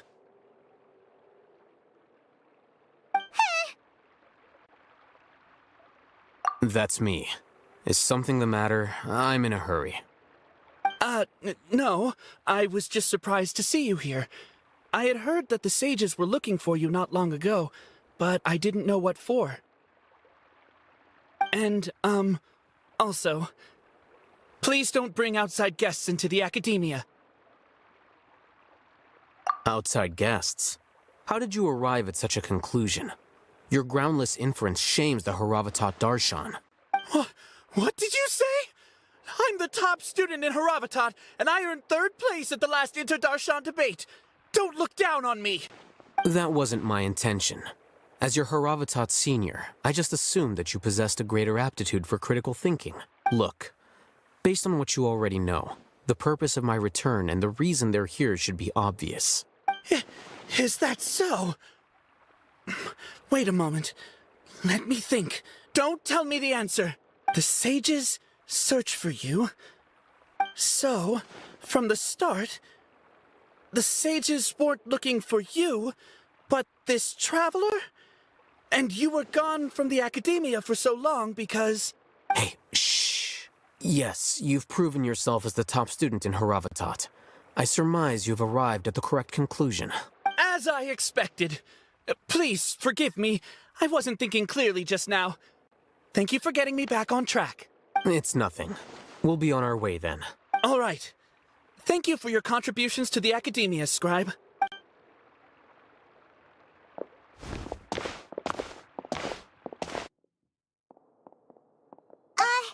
What the heck just happened now? What did he just guess? I'm afraid I don't know either. You have no idea? Mm-hmm. He convinced himself of whatever truth he came up with. That is the so-called pride of a scholar. If someone questions their academic facility, they will instantly feign understanding to keep up appearances. Nowadays, the academia is rampant with this type of scholar. Their obvious farces of intellect only serve to highlight themselves as fools. Wow. So there are special ways to deal with smart people. We don't even need to make up our own excuses. We shouldn't waste any more time. It would be problematic if we missed our window of opportunity. Let's go.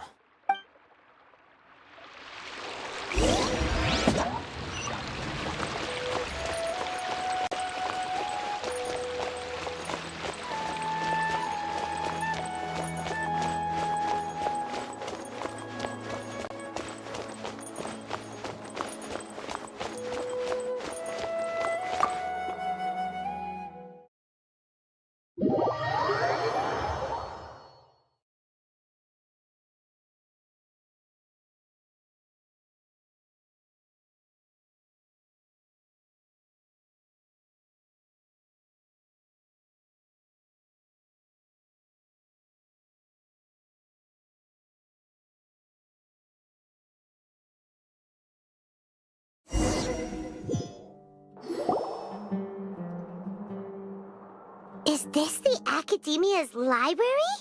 Indeed.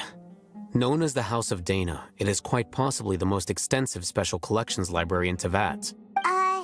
There are a lot of students going through here.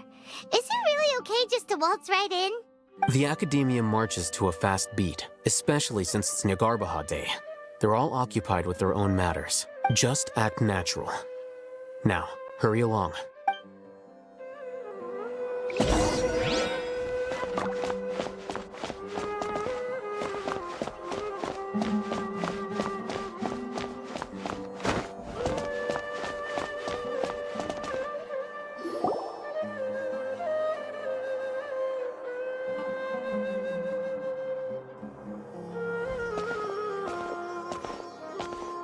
What's this platform for? It's a lift that Academia personnel use to access higher floors. Are we gonna take it then?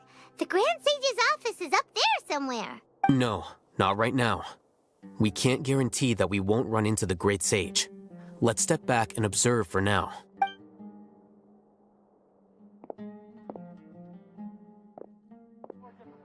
You think the Grand Sage will exit from there? And after he does, we'd sneak past him? Oh, Paimon thinks that's really dangerous. Who knows?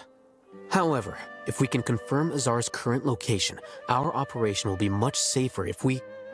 Allow me to offer you a hint. If you wish to know his location, look behind you. What's Grand Sage Azar doing here?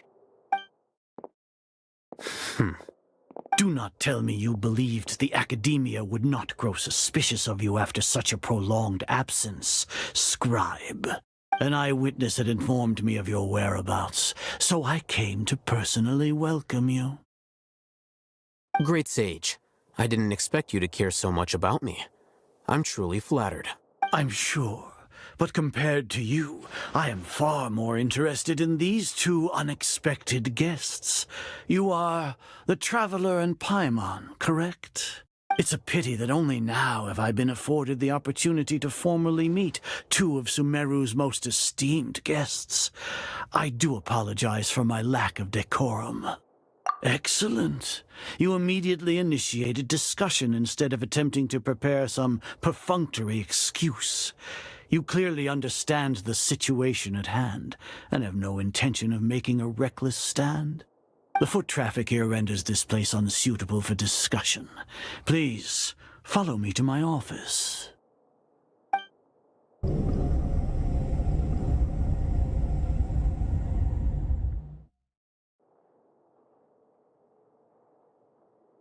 This place is crawling with guards.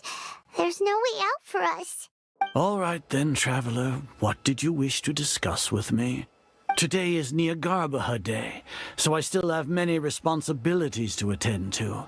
There is little time for idle chit-chat before I detain you all. You seem to know quite a bit about our endeavors. If that is so, then you should be praising our great work, rather than using your trivial misgivings in a futile attempt to sway me. Trivial? Then tell me, what do the Fatui want from me? Worthless. Those are all completely worthless. Benefits, divine power. These materialistic words do nothing but debase our great work. Creating a god. Yes, we are using human wisdom to create a god. If humanity cannot attain omniscience and omnipotence, then we shall create a god to reveal them. This is the pinnacle of human wisdom.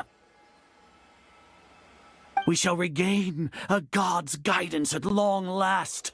No longer will we flounder in the interminable void of consciousness and knowledge. Even Ermin's soul will be freed from its plight. For our nation of scholars, this is the ultimate aspiration. No cost is too great to realize it. You will never understand the rapture of having a god be born within your very hands. With your degree of knowledge, you cannot even comprehend such an emotion. Gods exist on a plane that far eclipses humanity's. Lesser Lord Kusanali, what can she even do?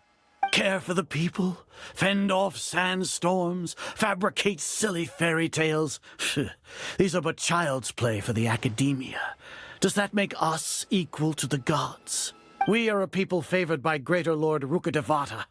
Though I may have personally not seen it, our forefathers bore witness to true wisdom. The ascension of the Lesser Lord has brought nothing but bewilderment to the scholars. They all ask, is that truly what true wisdom is supposed to look like? With that in mind, it is better to keep her isolated in the sanctuary of Surasthana, so our academy will not become embroiled in turmoil. What a pathetic justification! Do you really think that only the super smart or powerful should be able to call themselves gods? As per your judgment, Grand Sage, they are indeed dangerous individuals. Not only are they acting against the academia, but their ideologies have the potential to lead scholars astray. Looks like there really was merit in my assignment. Hatham? Are you talking about us? Anyway, I've brought them to the academia as ordered, but it took some time and trouble. Oh, that reminds me. Here's the investigation report you had requested. It's a summary of my time spent with the Traveler, an array of information about her ready for your perusal. Hatham! So you're still on the academia side! We finally started to trust you!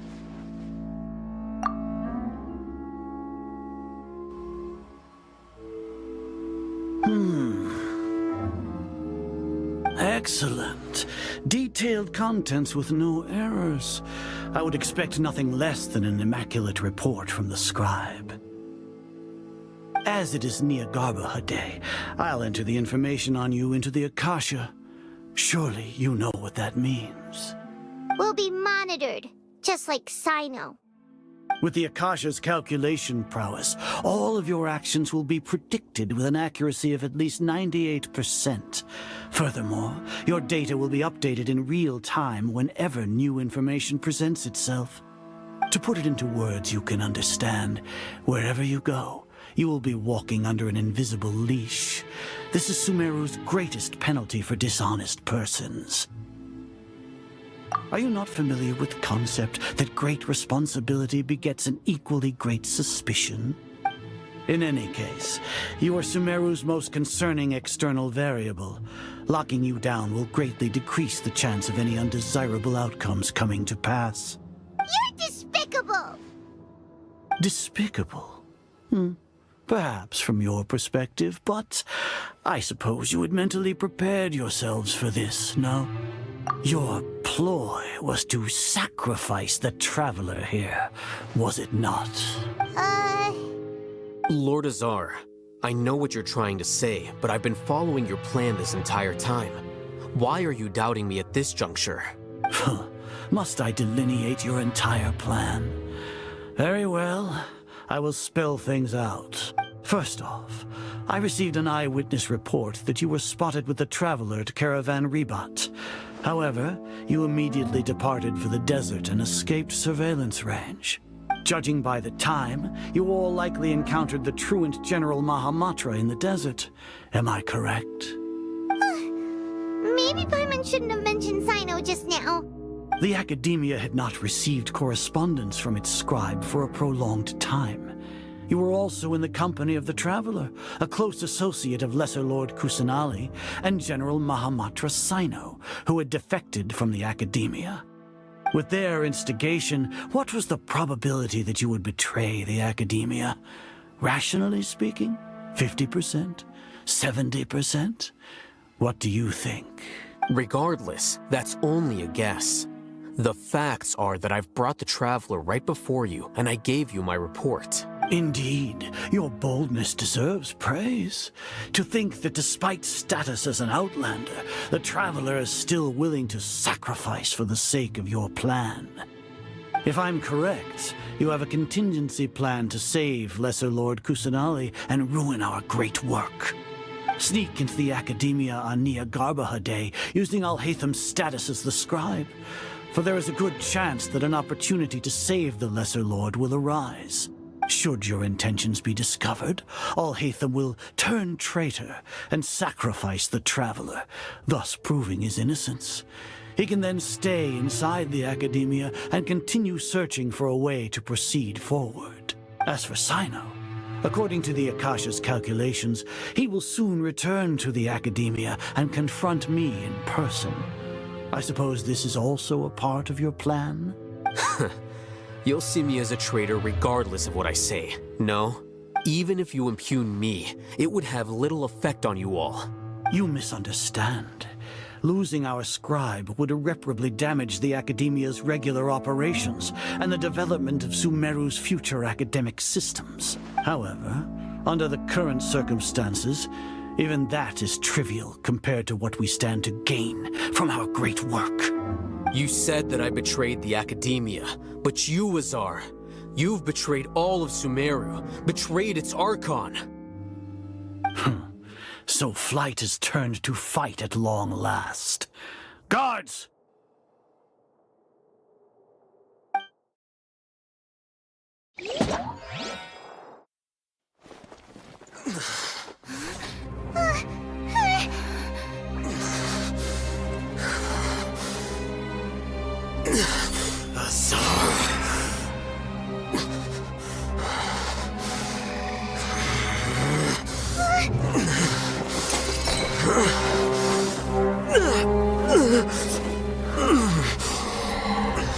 Well, what do we have here?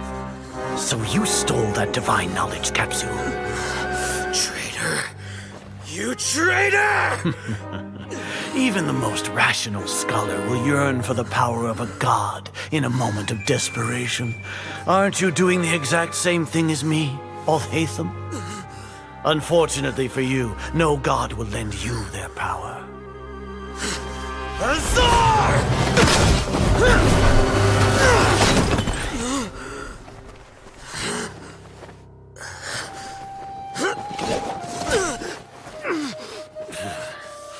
He has gone completely insane.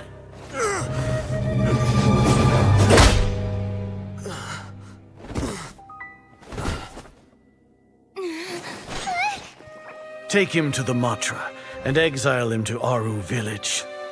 Then find someone to take these two to the confinement room. I'll deal with them later. Grand Sage, we've finished all required preparations for Nyagarbha Day. We may begin to enter the capsules now. Excellent. You may begin.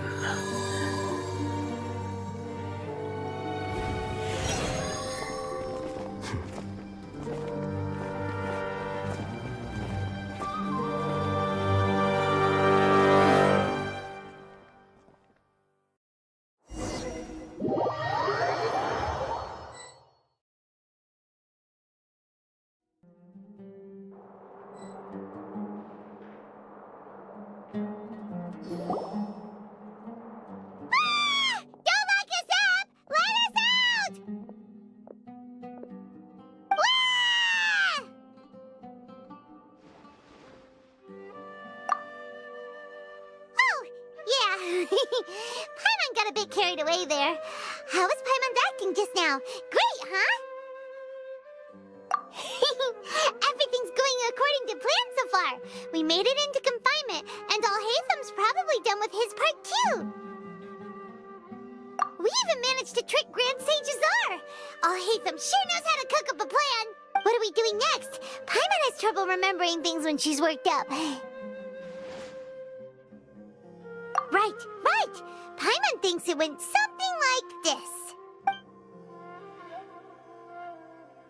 Apart from that, we still have yet another goal in the first stage of our operation, which is to send the Traveler to the confinement room. What? Why do we want to get her locked up on purpose? She's always been the person the sages are most afraid of, as well as the greatest obstacle to the successful implementation of their plan. They are very aware of the risk she poses to them. Once the Traveler is imprisoned, the sages will likely think that everything is under control, and with their guard down, the next phase of our plan will have a much higher chance of success. I can already see the pompous looks on their faces. Oh, that's a super tricky plan. But Paimon still thinks it's not really worth it. That isn't the only reason, of course. She has a more important task once she's in confinement. According to the Academia scholars in Ramon's custody, Lesser Lord Kusanali has sealed off her consciousness in the Akasha ever since she was captured by the Doctor. That way, they can't pry any more information from her. Even if we break into the sanctuary of Suristhana, it will take time to awaken Lesser Lord Kusanali's consciousness. We need to do that in advance. So our job is to wake up Nahida! Okay, totally worth getting thrown in jail for. The confinement room is inside the Academia, close to the sanctuary of Suristhana. It's a completely enclosed space, and you won't be receiving any visitors. I'll work with Ramon's scholars to make some modifications to your Akasha terminal. Once you're in, get as close as you can to Lesser Lord Kusanali and try to connect to her consciousness. However, as for whether she'll actually wake up, that will depend on our luck.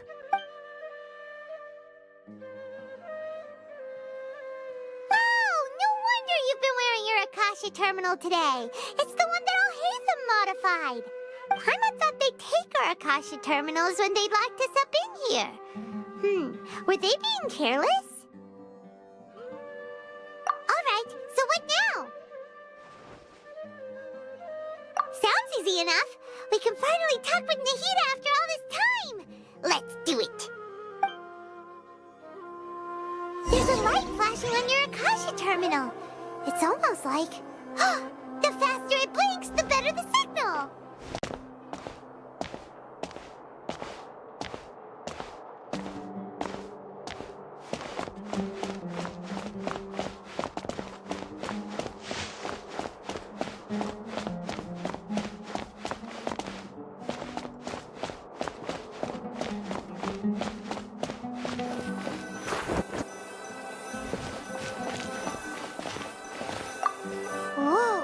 It's Mora! Ooh, Mora! No, Paimon, we're not here to hunt for treasure.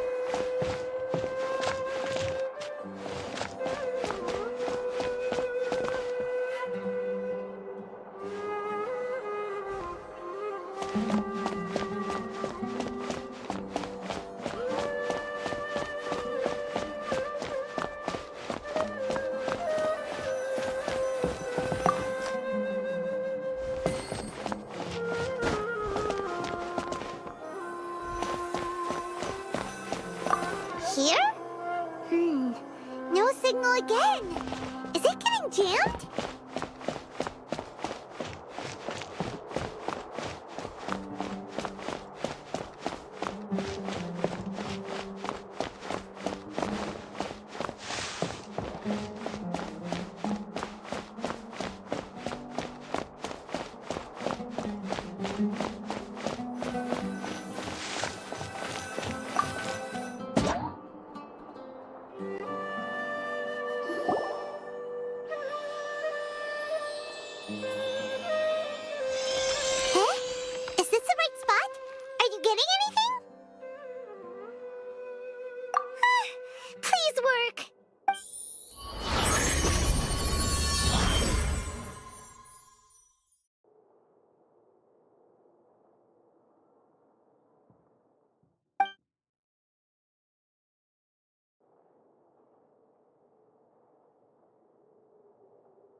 When did it first start? Oh, right. It started from the moment I was born. I want to become a worthy archon. So I've kept studying, kept listening to my people and their hearts, kept looking for a way to save Irminsul, so I can catch up to Greater Lord Rukkhadevata. But I'm stuck in the sanctuary of Surasthana. The sages are creating a god to replace me, and I'm forced to lock my consciousness in this boundless darkness. Nahida!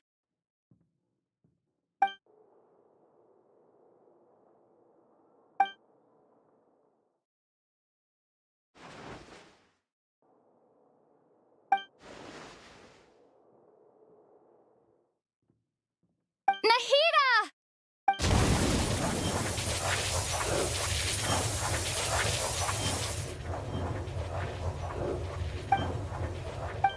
It's so quiet here. Now that I think of it, I don't think I've ever actually listened to my own inner voice. Do archons have them? Should archons have them? Have I been doing the right thing? Am I really not needed? How do I really feel about all of this? It's so quiet here. Since you're the god of wisdom, you've known the answers to all these questions since the very beginning, haven't you? Who are you? Whose voice is that? It sounds familiar. You're right, though.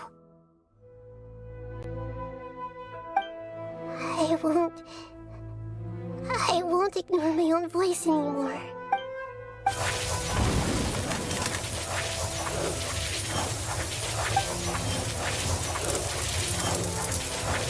Nahida!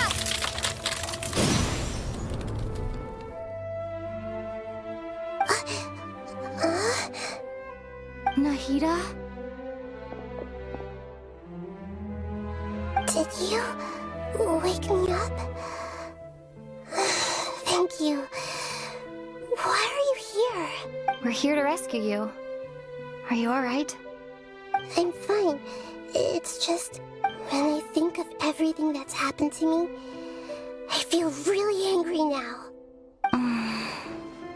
You should have been angry ages ago.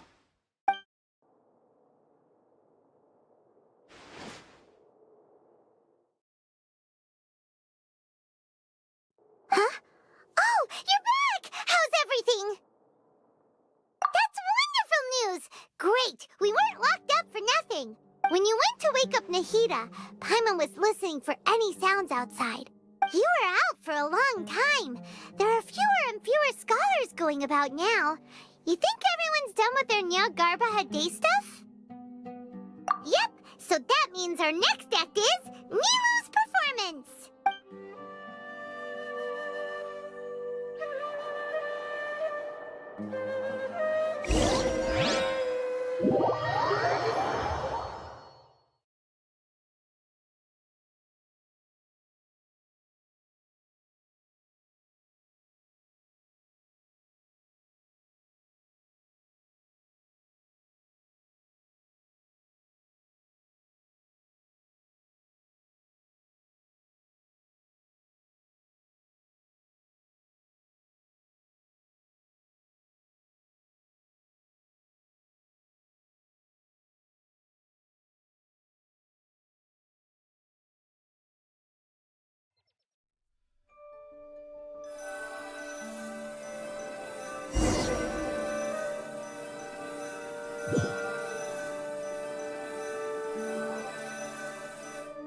Nilu, are you sure about this? You're taking such a great risk for them. I'm sure, and I'm going. You know that I don't like to pass up any opportunity to dance, and this one is especially important. All right. You seem to have a lot of trust in them, so I won't say more on the subject. But if anything happens, The few of us here may not be able to help you. Don't worry. They've been through worse. Everything's going to be fine. All right. You know, if you really do get arrested, we'll do everything we can to get you back. Be careful, even if it's only for our sakes. Thanks, Mr. Zubair. You're so very kind.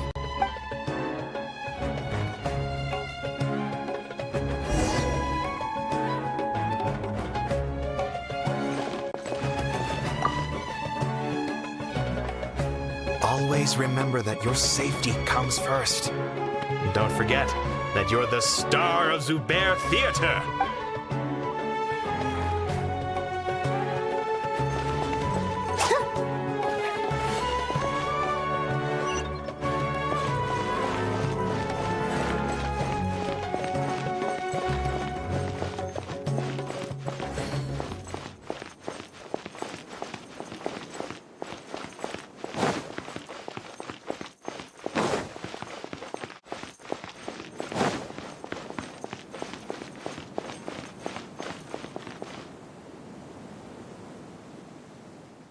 Nilu, how's it going?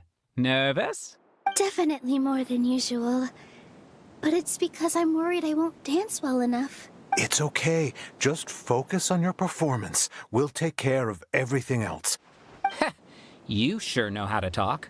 Taking all the credit, even though we came here together to help out. Well, thank you both. I'll have to treat you to a meal after all this ends.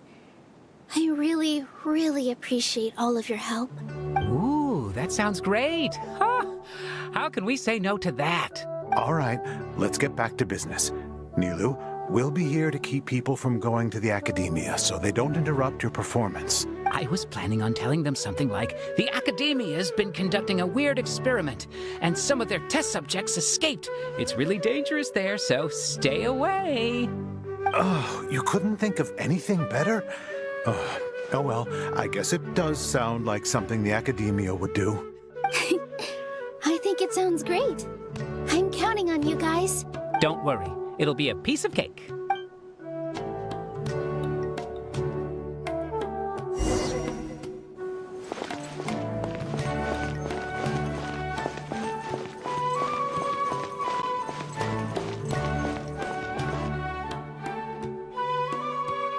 Hey, Nilu! Sorry, it's great to see you, but I'm really busy right now. Our Bait People Away with Yalda Candies plan is working beautifully. Do you want some candy? We have more than we can give out. Vihar, thank you so much for doing all of this. And even dressed up as the Knight of Flowers, no less. I'll pass on the candy, though. I cut back on sweets in the period leading up to a performance, and I'm about to start one. You have a point. The stage is cleared and everything's ready, so you can start your performance at any time. Yeah, thanks to you. I'm really grateful. All right, time to hit the stage. You're welcome. The honor's all mine, since I'll have such a great view of the show.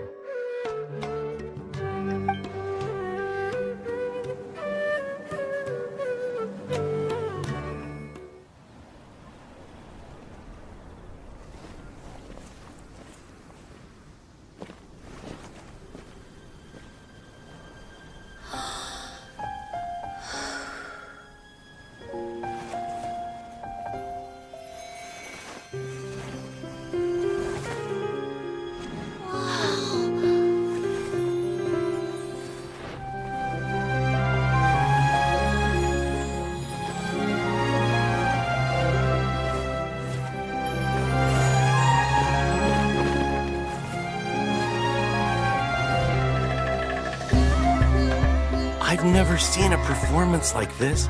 This is incredible. Yeah, but I heard that public performances like these have been banned. I can't believe she's doing this here.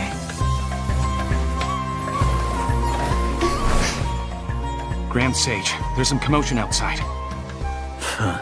How uninteresting. Issue the new Prohibition Act from the Akasha to the guards. They'll know what to do.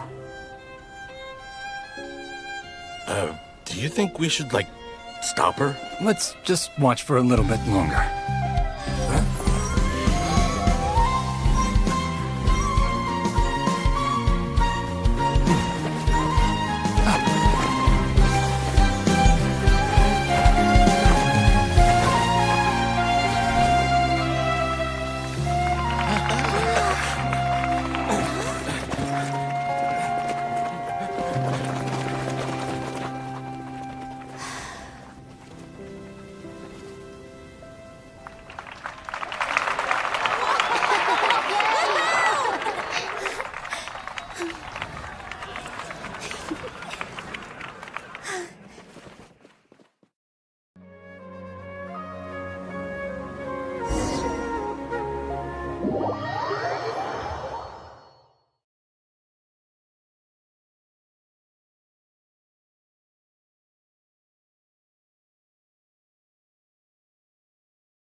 Did you hear that? It sounds like a lot of guards just ran by. Does this mean the plan has moved on to the next stage? Yep. It's great that everything seems to be going well. Come to think of it, when did Alhaitham replace the knowledge capsule that was about to be entered into the Akasha? Oh, so that's when he did it! Paimon was too nervous to notice. Speaking of, didn't Alhaitham also yoink the divine knowledge capsule from that mercenary leader in Port Ormos when everyone else was distracted? Oh, it's a time-tested trick of his. Why are we complimenting him? Yeah, he's smart and all, but he still makes Paimon's blood boil. Let's review our plan for this stage again. It's not like we have anything else to do right now anyway, and it'll help us feel more confident. Paimon remembers that Nilu's task was supposed to go a bit like this. Now that Lesser Lord Kusanali's consciousness has been forcefully sealed, the core figures of the Academia and their guards have started to wear their Akasha terminals again. With the Doctor's technological support, they think they have nothing to fear. How despicable of them to rely on such a person. But this is also our chance. I was originally asked to draft the knowledge capsule for the Artistic Performances Prohibition Act when I was still at the Academia. It should be on the Grand Sage's desk right now, and will be entered into the Akasha during the next Nyargarbaha Day. Are they really going to stop all artistic performances? That's horrible! I'll make an identical knowledge capsule, but this time, I'll smuggle some misleading information into it. We only need to find an opportunity to switch the capsules. Once it's been entered into the Akasha on Nyargarbaha Day, if someone were to be seen performing in public, the sages would definitely use that opportunity to announce the ban, and so the misleading information will be disseminated amongst the guards. Sure sounds complicated, but it seems like if everything goes well, we'll be able to get rid of all the guards in the Academia without any effort. That's pretty clever, getting right into their heads. I just have one question. Even if we manage to get the misleading info out to the guards, how can we be sure that they'll believe it? People who are used to relying on the Akasha become less inquisitive, and their ability to distinguish truth from misinformation is significantly reduced. They will view everything the Akasha releases to them as the unequivocal truth. The Akasha will turn humans into machines. I've seen it happen many times. Yikes. Good thing I didn't wear it for long when I was working in Sumeru City. At first, I thought it was a good thing too. By the way, this plan still requires a performer, right? Do you have someone in mind? Nilu of Zubair Theater. I know her really well. We can trust her. I'm kinda hesitant to ask her to participate in a dangerous plan like this, but we can ask her in person. All right. After the guards in the Academia are gone, then it'll be time for me and my stowaway brothers to shine.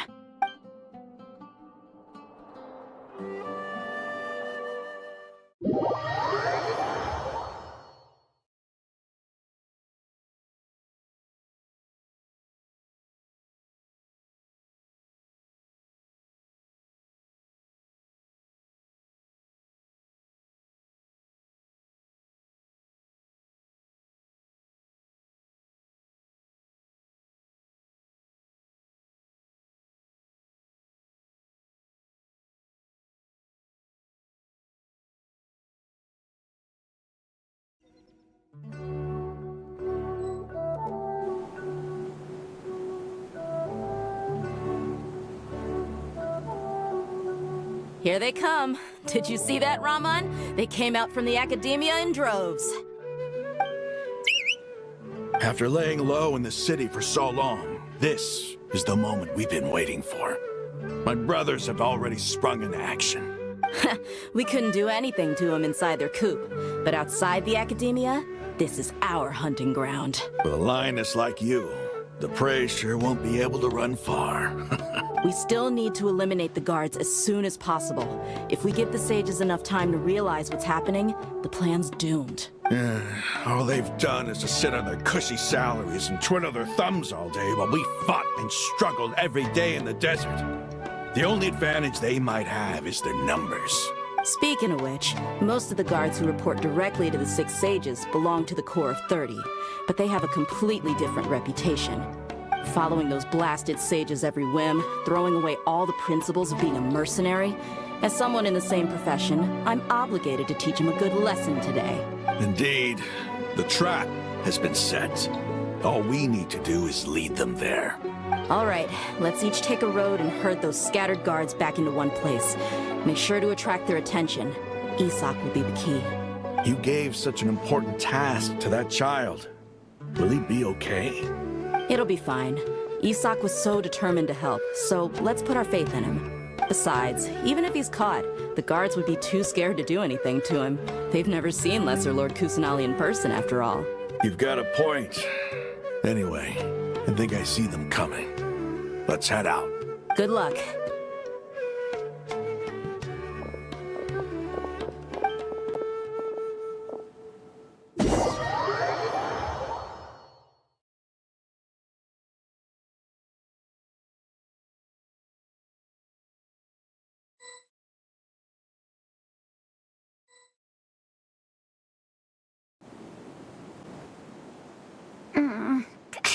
This outfit. Hey, do you remember what you need to do, Isak? When the guards get here, you'll pretend to be Lesser Lord Kusanali and run away from them. Oh, yeah, I remember. Of course I do. I'm just a little nervous. Relax. Don't think about getting caught. Even if that happens, we won't leave you behind. You only need to think about getting the guards' attention and leading them to the Grand Bazaar. Leave the rest to us. Okay, got it. I'm here to pay back Lesser Lord Kusanali for helping Grandpa.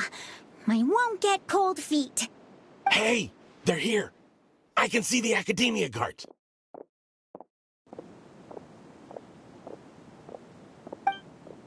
All right, it's time, Isak. Take a deep breath and go. You can do this.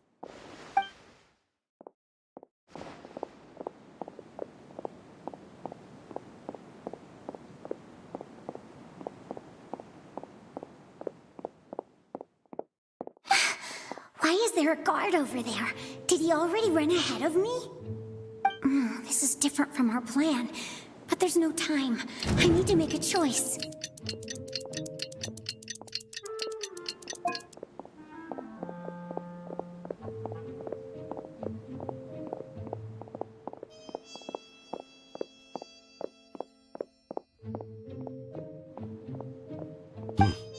Let's have a look behind the house. What should I do next? Huh. Looks like nothing's here. A wasted time. Luckily, he didn't check behind the tree. What should I do next?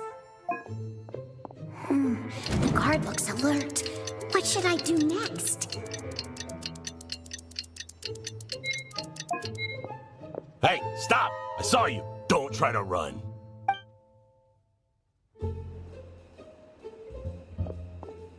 The guard looks alert. Doesn't seem like anything unusual's around here. Looks like the guard finally left. I need to go.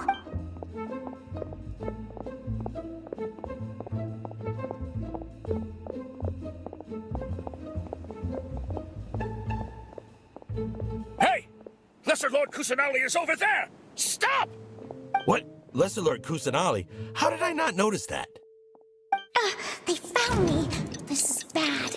Where should I go? The target suspected to be Lesser Lord Kusanali has escaped into the Grand Bazaar. Assemble and arrest her!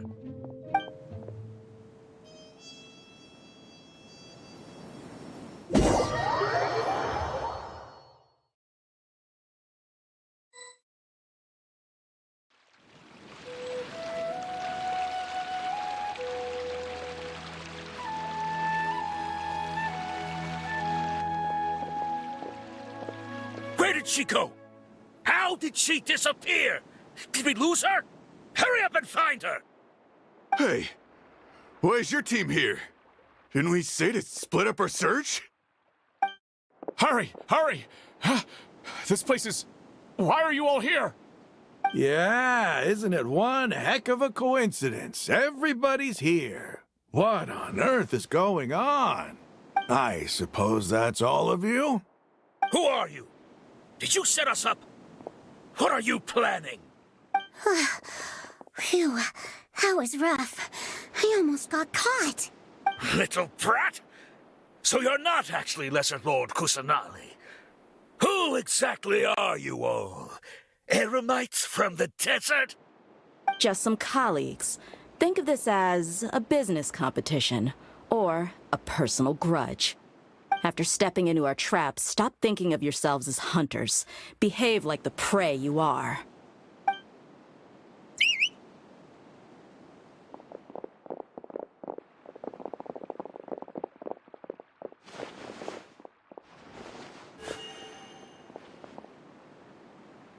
An ambush? How's that possible? This is Sumeru City, but mercenaries from the desert somehow ambushed us!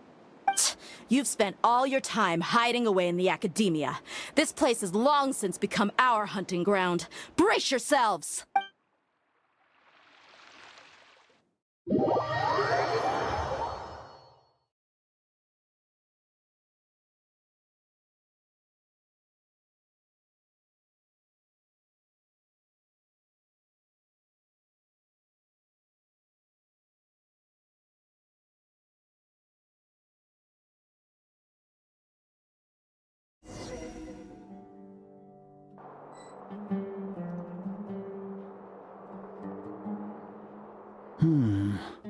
This is odd.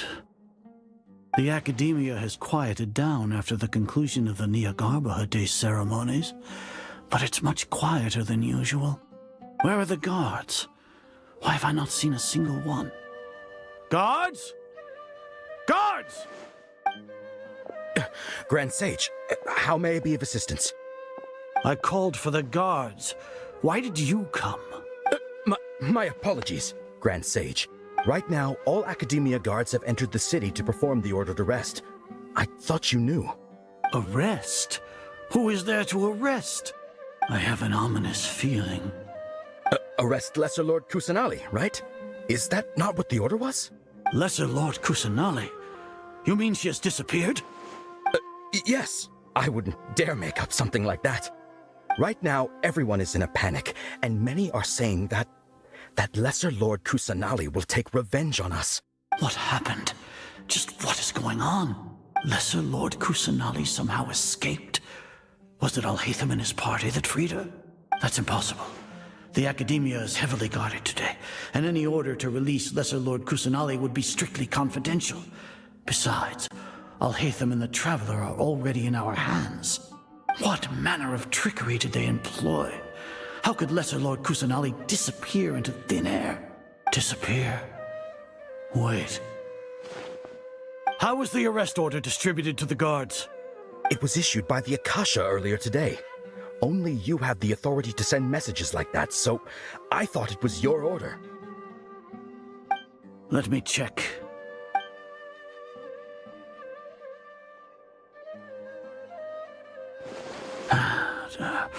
Here. Lesser Lord Kusanali has escaped from the sanctuary of Surasthana. Go to the city and arrest the escapee immediately. The Akasha indeed contains this information, and it clearly appeared in my mind. How did they bypass my permissions to issue this kind of message? Was it the report about the Traveler that Alhaitham submitted? No. I specifically checked that knowledge capsule before entering it into the Akasha. Could that have been a red herring? Well, even if I figure it out now, it won't make any difference. The important thing now is to confirm Lesser Lord Kusanali's status. Have you been to the sanctuary of Surasthana to confirm that Lesser Lord Kusanali has indeed escaped? Confirm? No, I haven't. It may be a bit offensive to say this, but Grand Sage, what you're saying doesn't make any sense.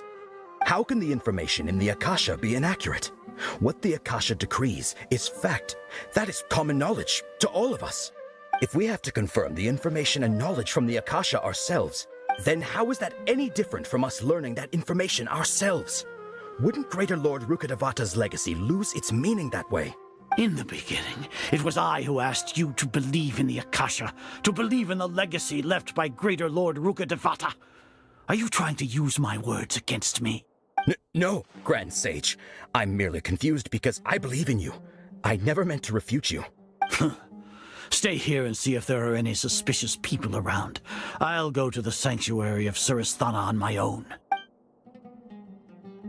Yes, Grand Sage.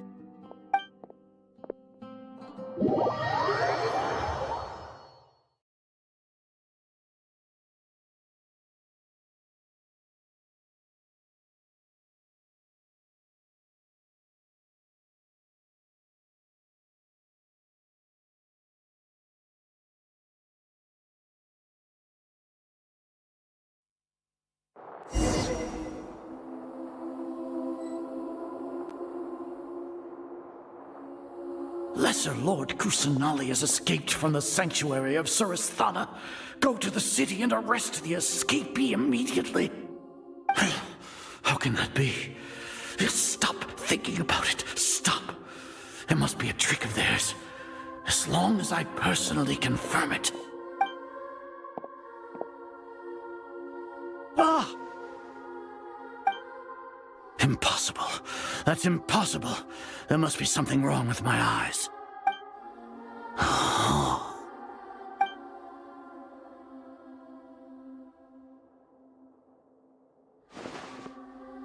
What a comical sight, Azar. Once the Akasha has put certain thoughts into your head, even the Grand Sage can no longer see what's right in front of him. You all can only see the world in your mind, the one you think you know. And precisely because of this, you disregarded Lesser Lord Kusanali's existence. She has been a wise and worthy archon. Sino, have you been waiting for a chance like this? The Akasha predicted that you would return to the Academia to confront me. But I didn't expect it to turn out like this. I was careless. No, you were blinded. Your faults stem from your reliance on the Akasha. You're still the same as always. I truly did not expect a proud person like you to cooperate with Alhaitham and the Traveler. People change, Azar. Admit it. The Akasha can't predict my actions anymore. Then tell me, what have you found during your investigation? You want to buy time? This is the sanctuary of Surasthana. Under your own regulations, even Academia staff are forbidden to come here. No one will come to save you. As for the investigation, I've at least confirmed that you are guilty of insurgency against the Archon. A serious crime. So what?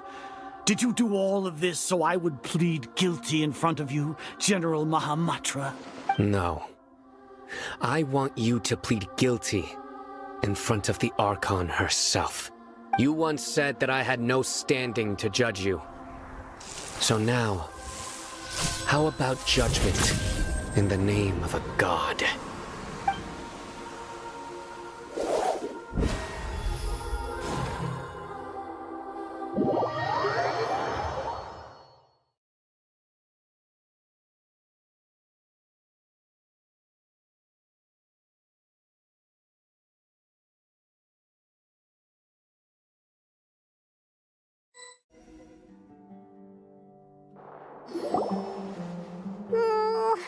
How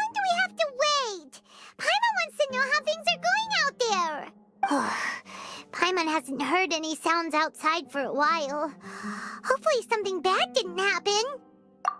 Yeah, but aren't you scared that we might be locked up in here for the rest of our lives? Thinking about it, at least Paimon has you. We could still chat like this. When Paimon thinks of Nahida being imprisoned alone in the sanctuary of Surasthana, Paimon can't help but feel sorry for her.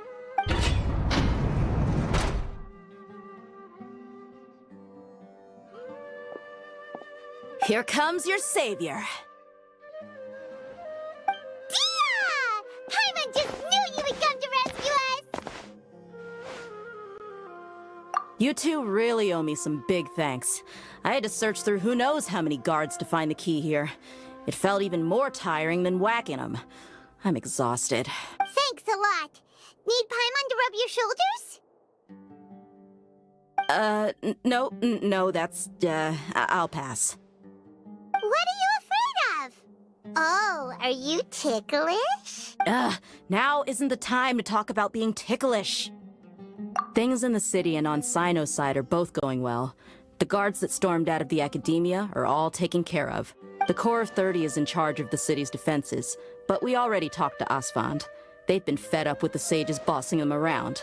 As long as it doesn't break their employment contracts, they'll turn a blind eye. That's probably because you've been super great friends with them for a long time. So, how's Sino doing? The Grand Sage is in his custody. Even I know how terrible it is to fall into Sino's hands, so he probably does too. Sino forced him to release Lesser Lord Kusanali. He has no choice but to obey. So, hurry to the sanctuary of Surasthana. Assuming nothing weird happened, we should have already rescued our archon. Honestly, I didn't expect our ragtag bunch to do this well. We just came together last minute to save the archon, you know? Alright, you two better go. I still have to clean up some messes in the city. See you around.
Should I say it's nice to meet you? This is the first time we've met in real life. Before, we've only met in dreams, consciousness, or when I was in someone else's body. Thank you so much for coming to rescue me, but I also need to apologize. During this time, I did some self-reflection. My sense of inferiority and yielding to the academia led to all of this, and created so much trouble for you all. Exactly! We're here because you're a good archon and one of our friends! Thanks, you two. Amazing. So this is how it feels to walk out of that cage with my own body. It's like I just had an endlessly long dream. I can't even tell if I just woke up or was only now born into this world. My concept of self has become so clear. But now doesn't seem to be the time to indulge in this feeling. This is really embarrassing. You all just rescued an archon, and now she needs your help to save her country, and even the entire world. It's okay. With you here, Paimon's sure that everything will work out. There's one more thing. What is it? For all the things the Academia did to me, and for all the folly it committed in the name of wisdom, as their archon, I will make them pay. Ah! Wow! That's the spirit! You're finally standing up for yourself and not letting people walk all over you! I understand now. To be a better archon, I first need to better myself. If you haven't even figured out how to be a caterpillar, how can you be a butterfly? Yes, true. That reminds me. I wonder how far along the Academia is with their god creation plan. We need to hurry and prevent the birth of that false god. I need to make some preparations. Since I'm now free, I can establish a direct link to the Akasha and control it. First things first, I need to remove the restrictions that the doctor put on me in the Akasha. After that, I'll make some adjustments and revoke the sage's permissions. The Akasha will then be like how it originally was, only operable by the Archon. After all, the Academia betrayed Greater Lord Rukkhadevata's trust. This might take some time. In the meantime, you should also work on your own preparations. If we don't stop the God creation plan in time, we'll be in for a tough fight.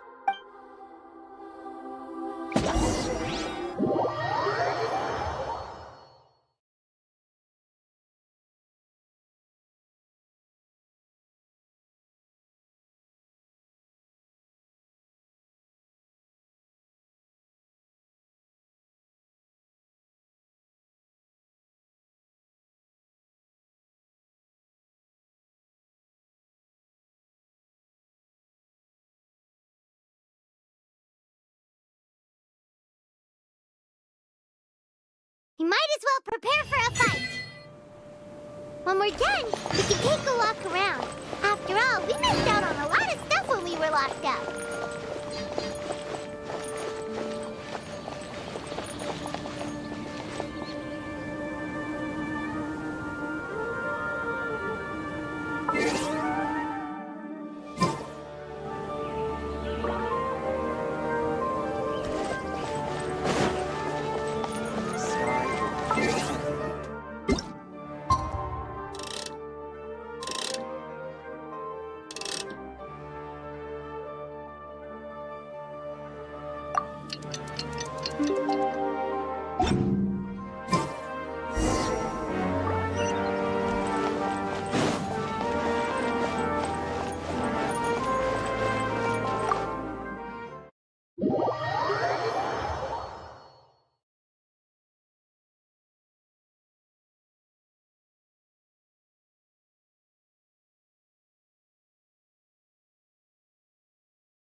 How's it going, Nahida? I'm done with the parts that needed my involvement to complete. Although it's my first time working with the Akasha like this, its internal structure and operation procedures are easy for me to understand. Greater Lord Rukkhadevata's design is truly brilliant. Oh, also, this is for you. Huh? What's this little floaty thingy? It's a small device I put together just now. You can think of it as an upgraded Akasha terminal. You may not need it right now, but it should be helpful in certain situations. Wait! This thing has the same characteristics as Paimon! We're both small things that float! Oh, all the things that make Paimon special got copied! When Paimon appears with the Traveler from now on, people won't remember Paimon because she isn't unique anymore! It's alright, Paimon. Archon. It can't replace you. It's only a flying device, but you're the Traveler's irreplaceable friend. You're so good at comforting people, Nahida. If only the Traveler was as smart as you.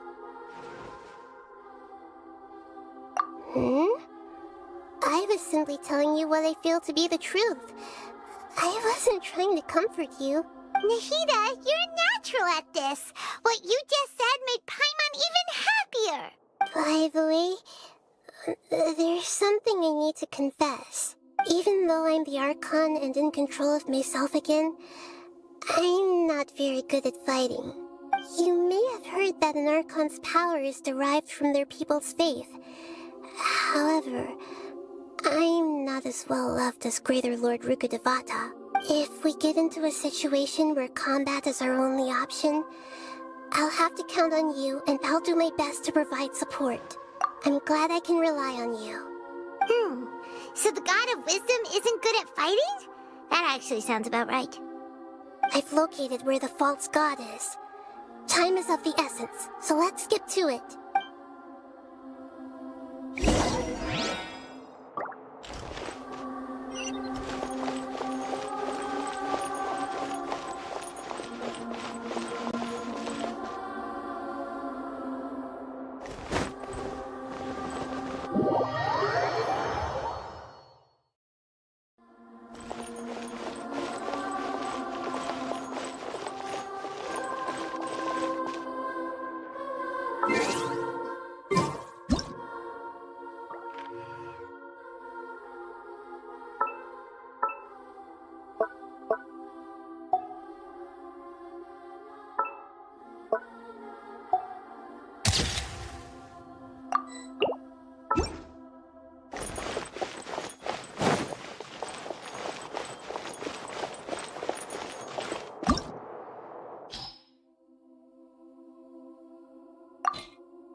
What is this place?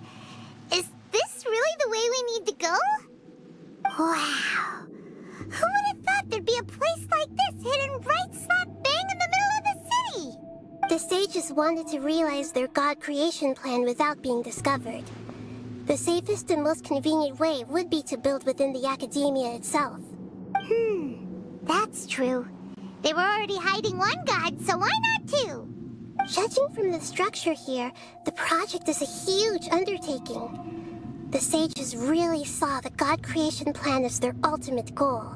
But this place doesn't look like it could have been constructed by the academia alone. The Fatui under the doctor sure didn't hold back. They provided a lot of technological support. Yeah, or else they wouldn't have been that generous. Is that it, though? I've always felt that this doctor is different from the academia sages. He doesn't seem to share their sense of urgency. Instead of being interested in the end product, it's like he's enjoying the experimental process. The Fatui Harbingers are all such weirdos. So, the doctor being weird is actually normal. So, this Fatui that they're trying to turn into a god is called the Balladeer? We had previously come into contact with his consciousness. He harbors particularly strong obsessions. One is the desire for a gnosis, since he was created to be the vessel for one. The other obsession is probably related to his past. I can't quite explain it. Paimon knows that he was a prototype puppet for the Raiden Shogun before he became a Fatui Harbinger. That's why he wants a gnosis so badly. There's no way he'd willingly be a test subject. Now with that temper and ego of his. It sounds like you know the Balladeer quite well. I see. Tell me more about him and what he's like. The more we know now, the better we can plan for and react to any future situation.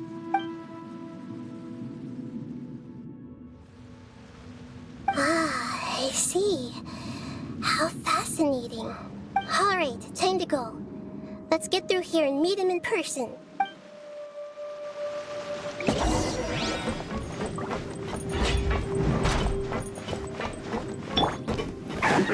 Work together! Let's begin! Allow me! Put your back into it!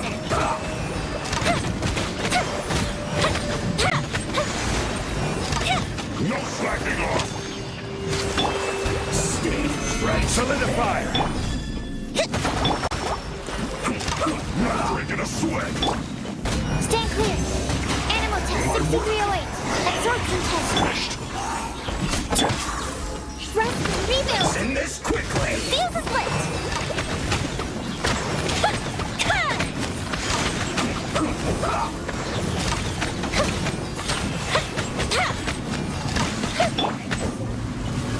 Gather! Order guide you! Hold the line! Fire hazard!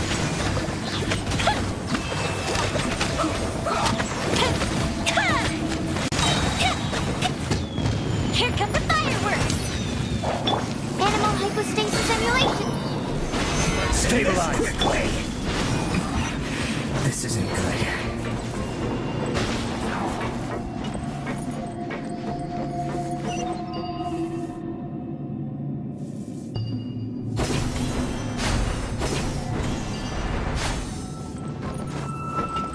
It looks like we can climb up these pipes.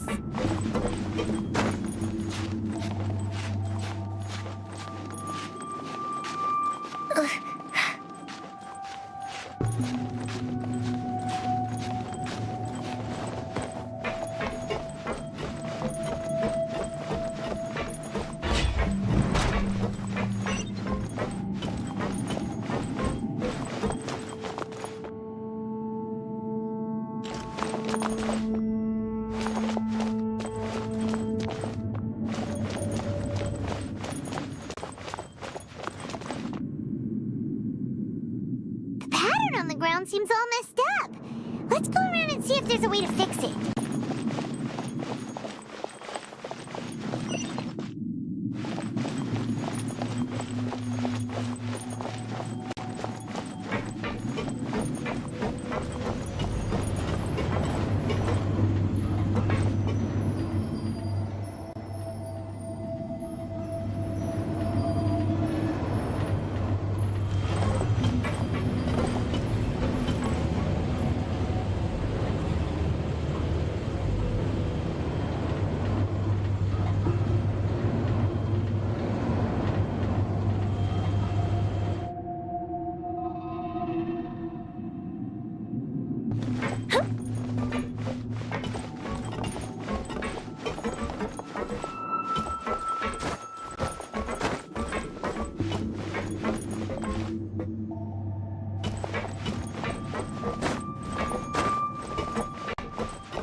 Let's begin. Let's end this quickly. Stay right. I guess this is it.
set.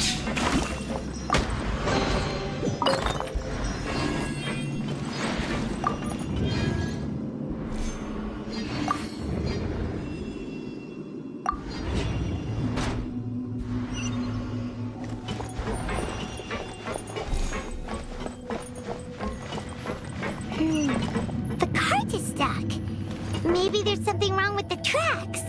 Let's try adjusting the direction of the device to clear the tracks.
Time to fry.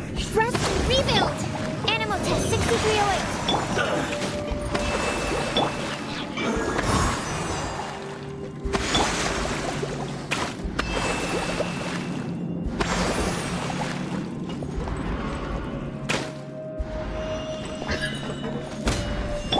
Absorption test.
Stabilize.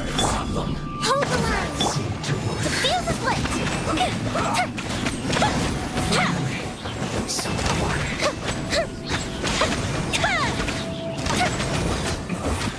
This isn't good. I will have order. Come at me. Fire Can't run. Well, have a load of this. Don't be a killjoy. We've only just begun. A festive reprise! You can't run. Miscalculated. Allow me!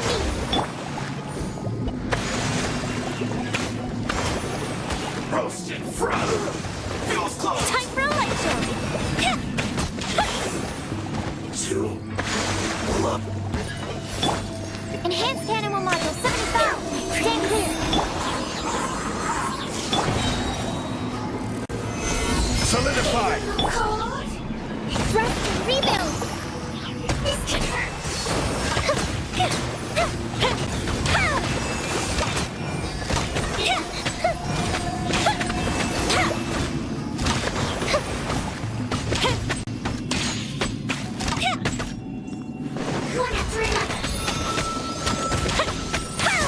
The fuse is lit!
Have you ever kept goldfish as pets? They're very cute.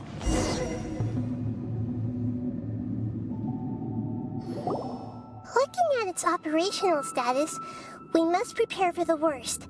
The god they wanted to create is likely close to completion or already completed.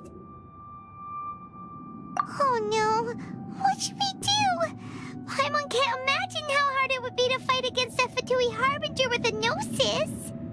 Are you nervous, Paimon? If you really want to know... Of course Paimon's nervous! Aren't you too, Nahida? Yes, I am. This is probably the first time I faced with a calamity of this degree since my birth. I feel not just nervous, but curious as well. Curious? Curious about what? Curious about our fate.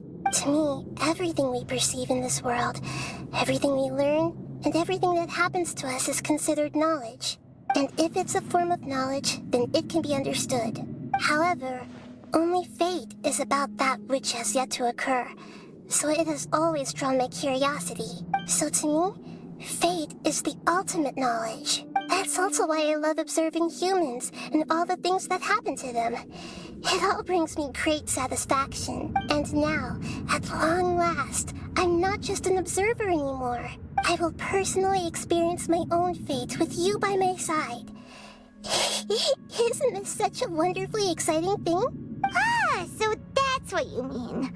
Paimon thinks she understands what you're feeling. Agreed. Okay, let's continue on. I can sense his aura from here.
Who would have thought?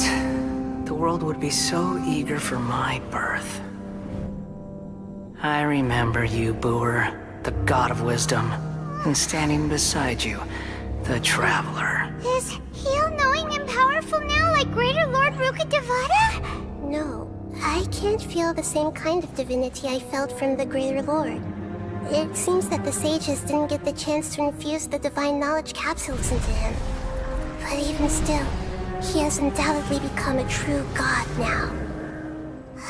So we're too late? The Balladeer has already become a god? The Balladeer. A long bygone title. When my spirit ascended to divinity, I felt as if I had existed for the same number of epochs as heaven and earth. Looking back, the existence of what once called itself Kunikazushi appears infinitely small and ugly.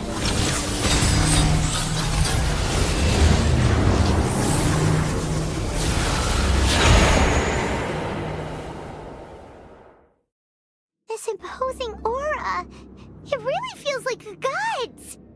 A body that capitalizes on the Balladeer's original construction as a mechanical puppet, with the Gnosis serving as a constant power supply. How much effort and resources did the sages put into this? From a purely technological perspective, it's a commendable achievement indeed. It's no exaggeration to say, this is the culmination of human wisdom. You sure are something! Dishing out compliments at a time like this? But I don't think he's reached the spiritual height of a god. Strife is engraved upon every god and every gnosis brought forth into this world. Can you feel it? The exhilaration of such power, and the thrill of anticipation for our contention. Nahida wouldn't feel the same things as you! Do you not realize that you are interrupting a conversation between gods? Lowly creature, know your place.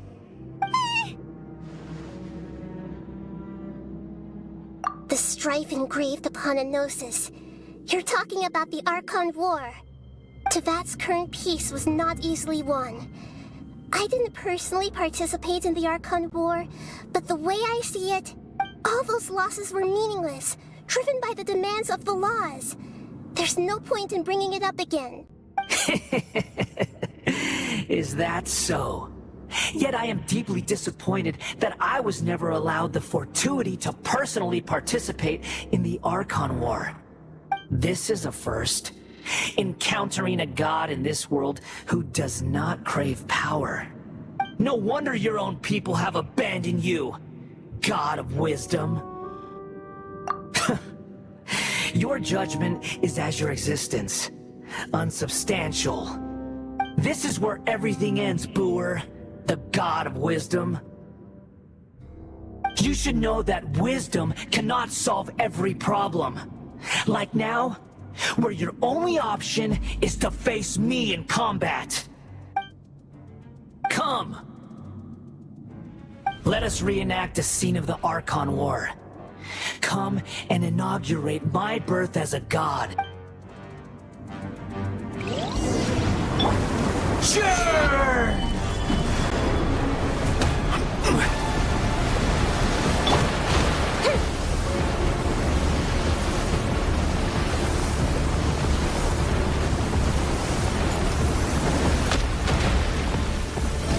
Perish!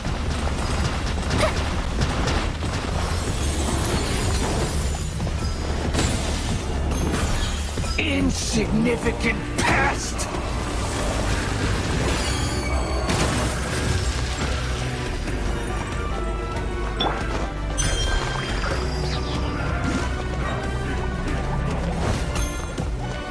My endless cycle begins!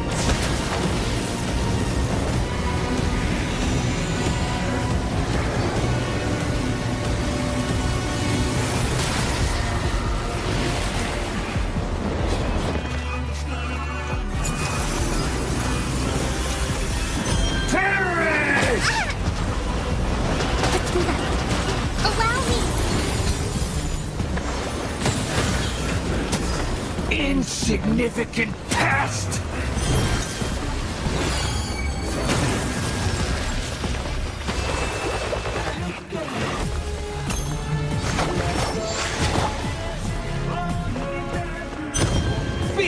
First, rebuild!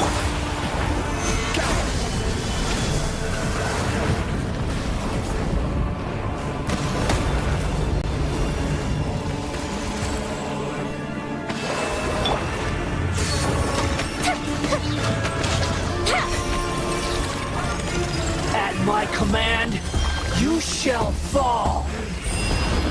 Here come the fireworks!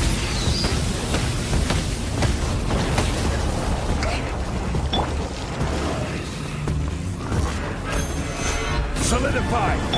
Sure!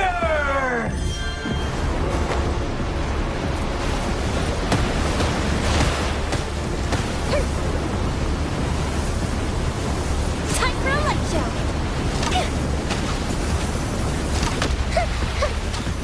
Perish!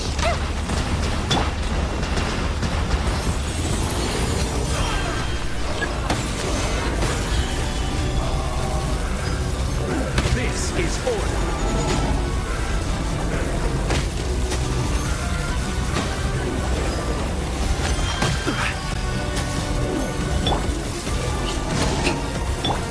Swirl, Mark 2! My endless cycle begins!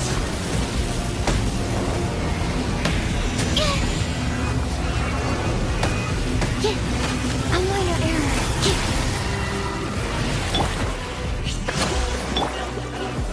Solidify! Insignificant past!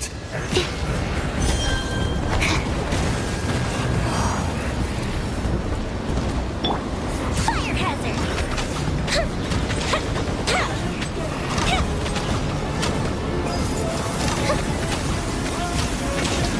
Perish! Stabilize!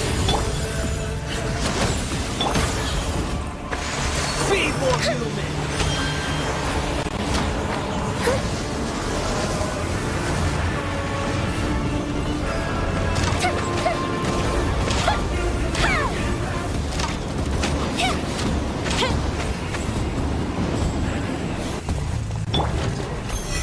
Solidify! At my command, you shall fall!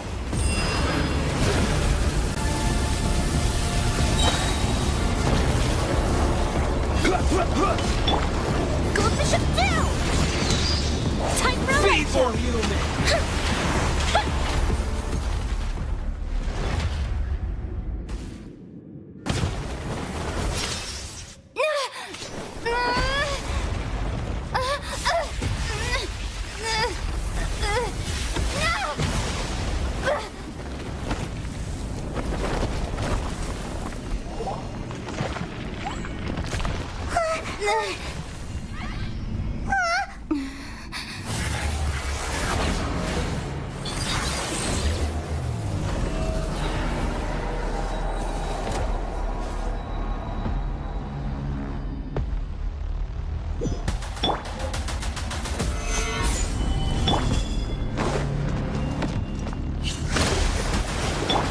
Tremble!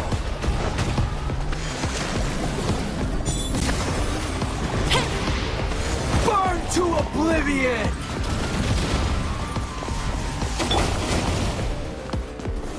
Stabilize! Kneel! Absorption test! The field is lit! Solidify!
This is supposed to be a battle between gods, yet you choose to hide behind a mortal.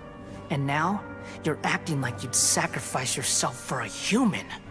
Are you having fun proving a false sense of heroism to yourself, Brewer?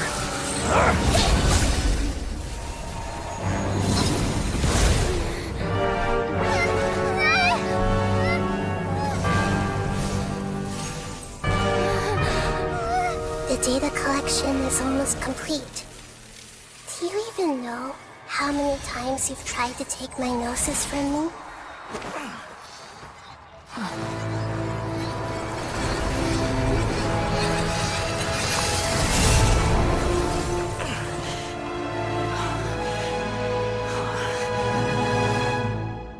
We just concluded the 168th loop.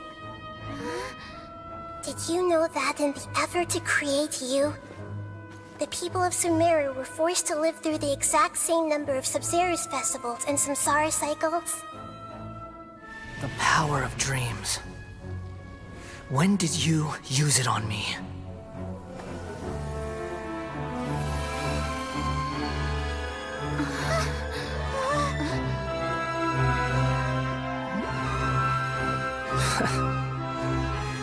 You can't even defeat me in a dream. What do you hope to achieve with this little trick? Come, Traveler. Just like before. Allow me to awaken the memories in your dreams. All that battle experience! It's more than that. Compile everyone's wisdom in the name of the Archon. That is the original function of the Akasha. I've sent everything that happened just now to the people of Sumeru in the form of knowledge. I've asked them to help you find a way to defeat the false god.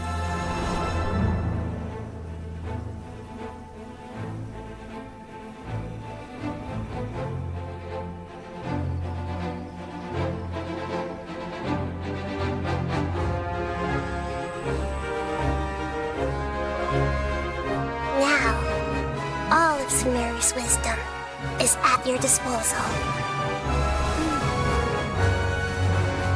Meaningless tricks won't save you!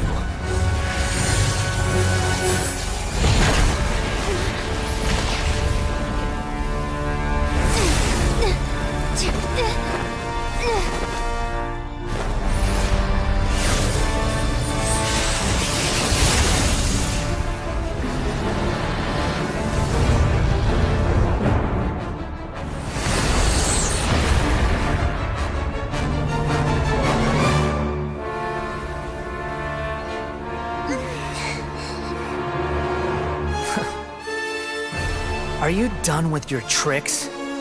Can I finally take this as a real battle between gods? I'll leave this to you, the first sage of Brewer.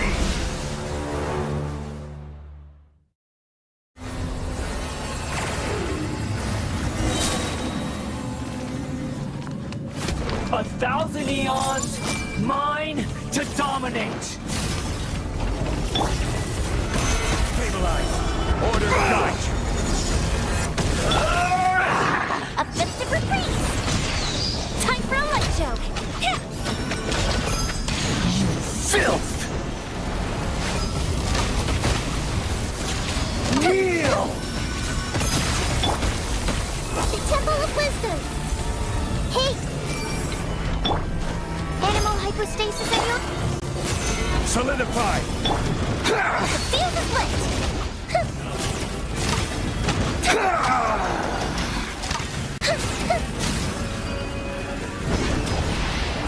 Burn to oblivion!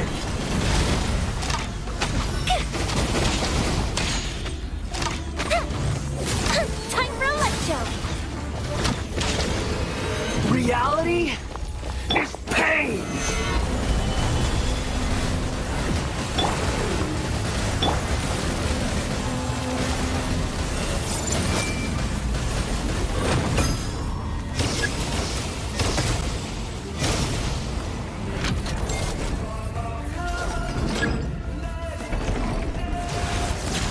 Brilliant!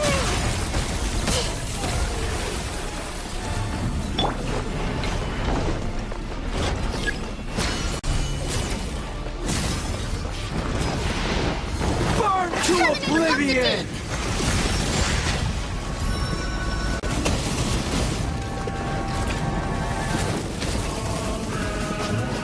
Good riddance, cruel world.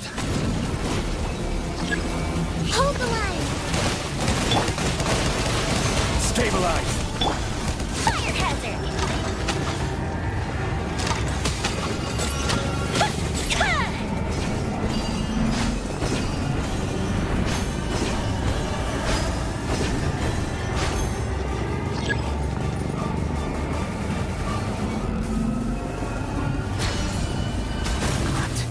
Possible.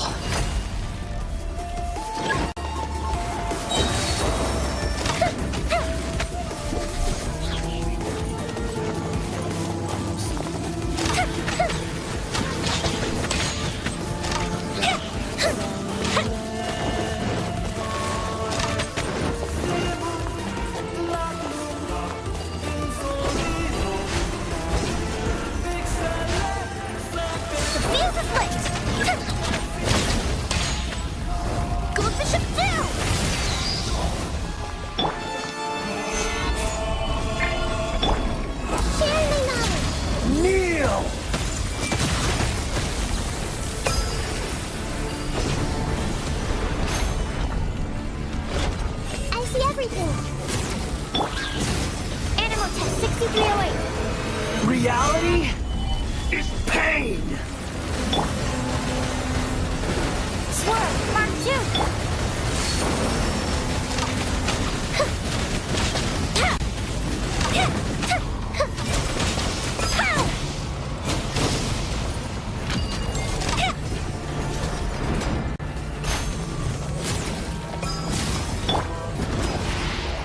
Burn to oblivion!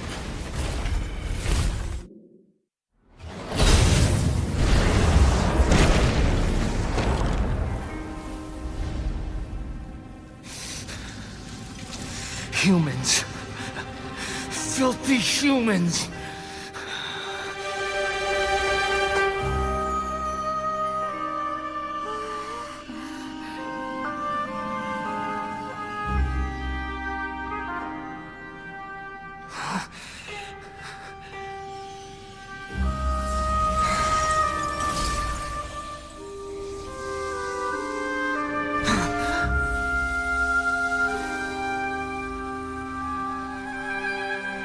No! Wait! Please! Anything but the Gnosis!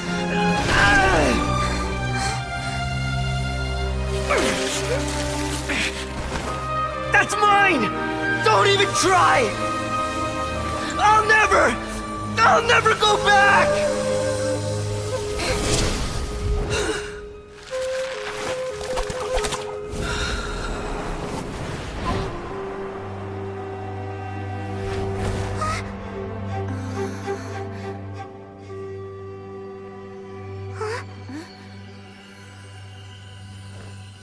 We haven't yet found the answer to the most important mystery. Irminsul is still waiting to be saved. With the power of another Gnosis, we may now finally understand the last memory of Greater Lord Rukkhadevata.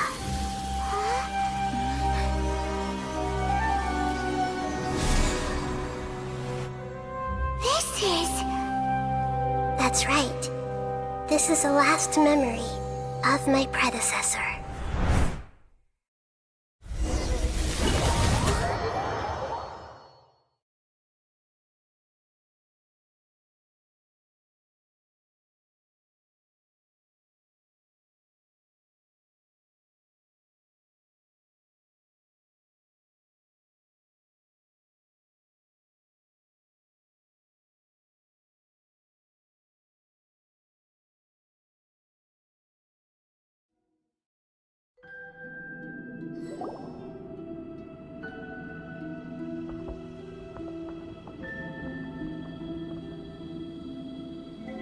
Huh. This sure seems very different from what Paimon imagined. Shouldn't Irminsul be in this realm of consciousness? Yes, that is our destination. But I didn't expect the remaining consciousness of Greater Lord Rukkhadevata to be as polluted as this. Forbidden knowledge? It seems you know about a concept that even I don't completely understand. Could you tell me what you know?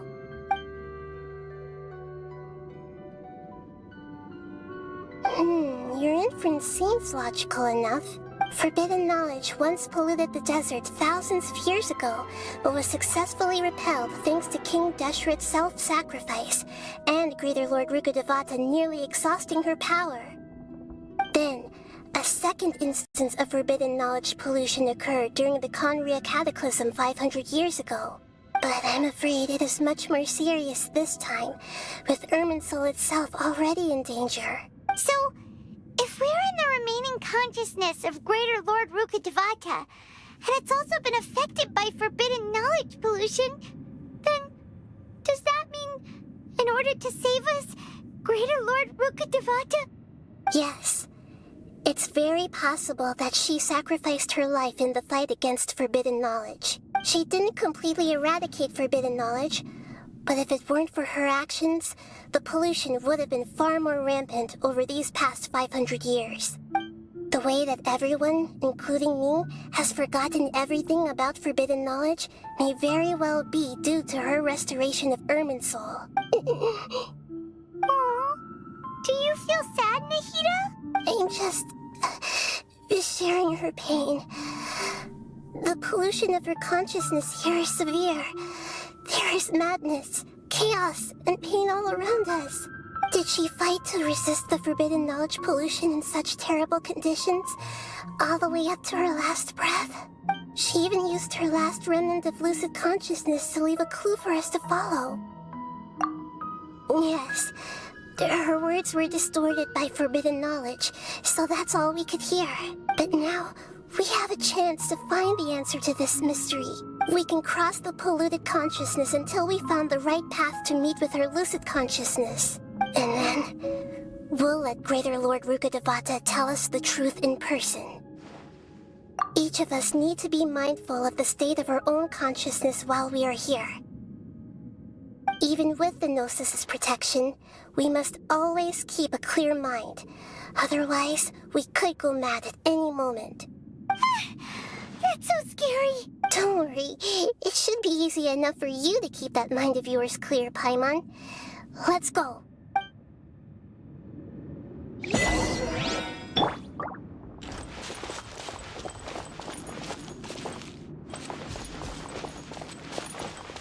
Are we in the air? And why is there a huge boat? That's the boat of consciousness, which symbolizes reason here. Its course is the direction our consciousness is traveling towards. If we lose control over our consciousness, we will fall into madness. Wow! What are these? The monsters seem to have been affected by them.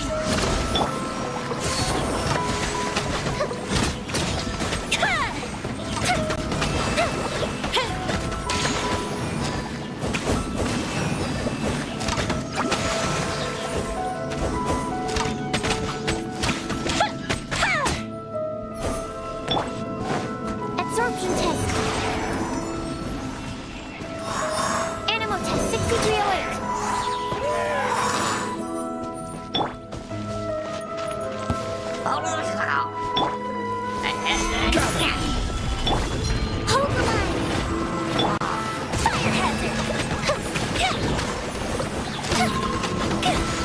Here come the fireworks! Animal hypostasis emulation!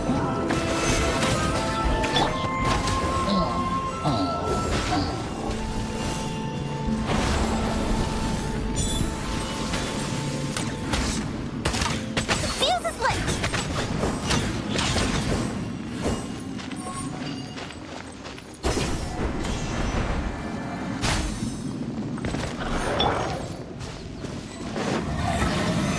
Solidify!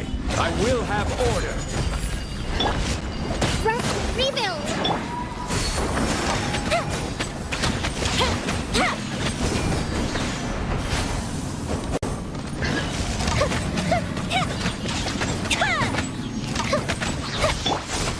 Stay clear! Absorption test! Gather!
Swirl, Mark 2!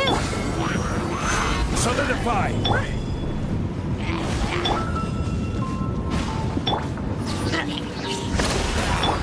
Fire hazard!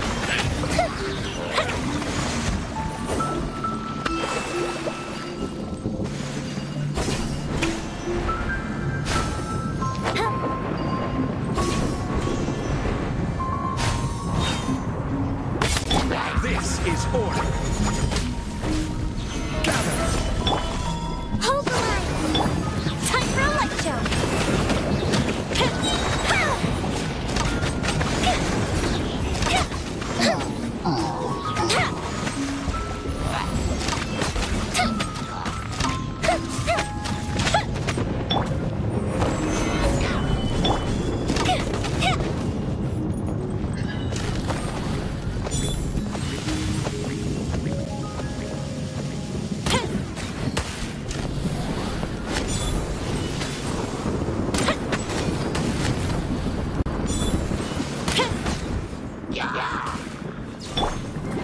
Allow me!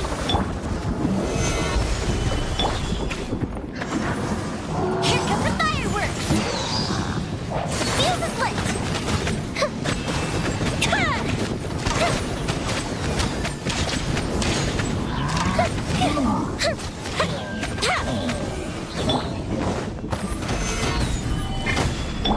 Animal hypostasis in.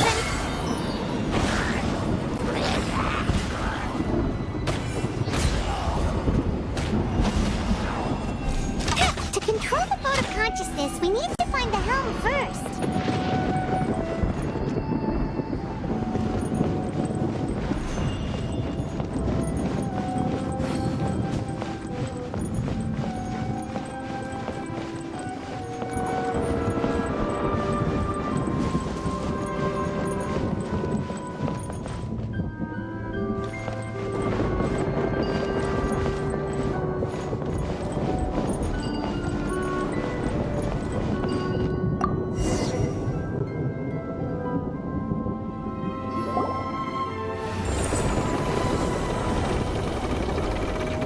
We changed direction.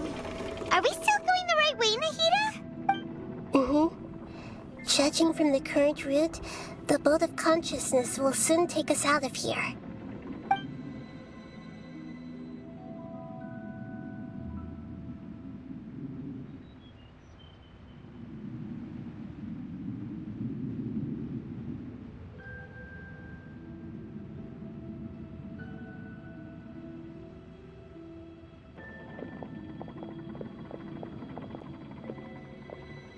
We'll be arriving at our destination soon. How are you feeling? Are your minds still intact? Huh? But everything's been completely normal for Paimon. Hopefully there won't be any more interruptions. This time, we should be able to meet Greater Lord Rukkhadevata. Are you saying you've never met Greater Lord Rukkhadevata before? No. It seems that my birth and her death took place at the same time.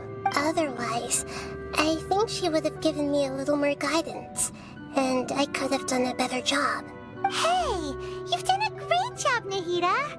Let's get out of this creepy place and go meet her.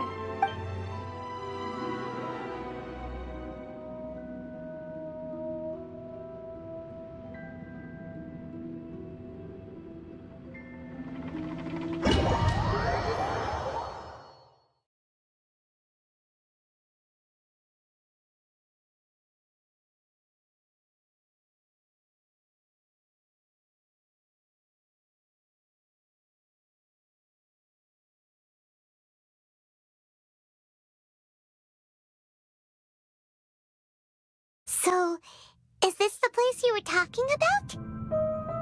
The base of Irminsul?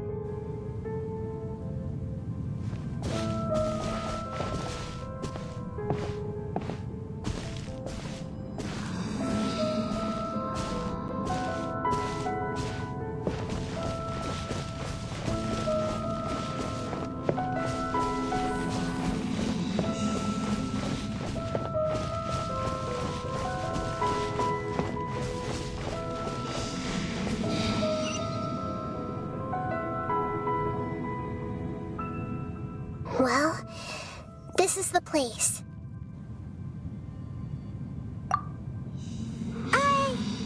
We're here to find Greater Lord Rukkhadevata, right? But the one standing over there is... Is that... me? She looks exactly like me.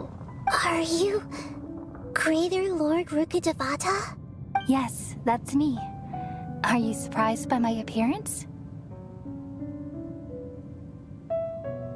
Irminsul and the surrounding lands have been reproduced here as they were years ago.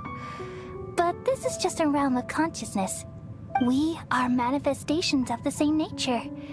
Hence why we would appear exactly the same. We're of the same nature? Why? Because you are me, and I am you. You are me in the new samsara. The new samsara? As Greater Lord Rukkhadevata, I'm the avatar of Irminsul, and you are the purest branch snapped from Irminsul. Imagine it this way. Even if a tree dies, its branches will eventually take root and grow, continuing the tree's life in another form.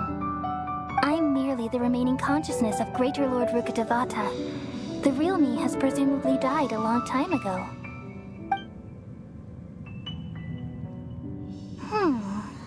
Judging from your appearance, I've probably been dead for 500 years. But you're finally here. My new self in the samsara. If this is true, then am I going to be a great archon like you someday?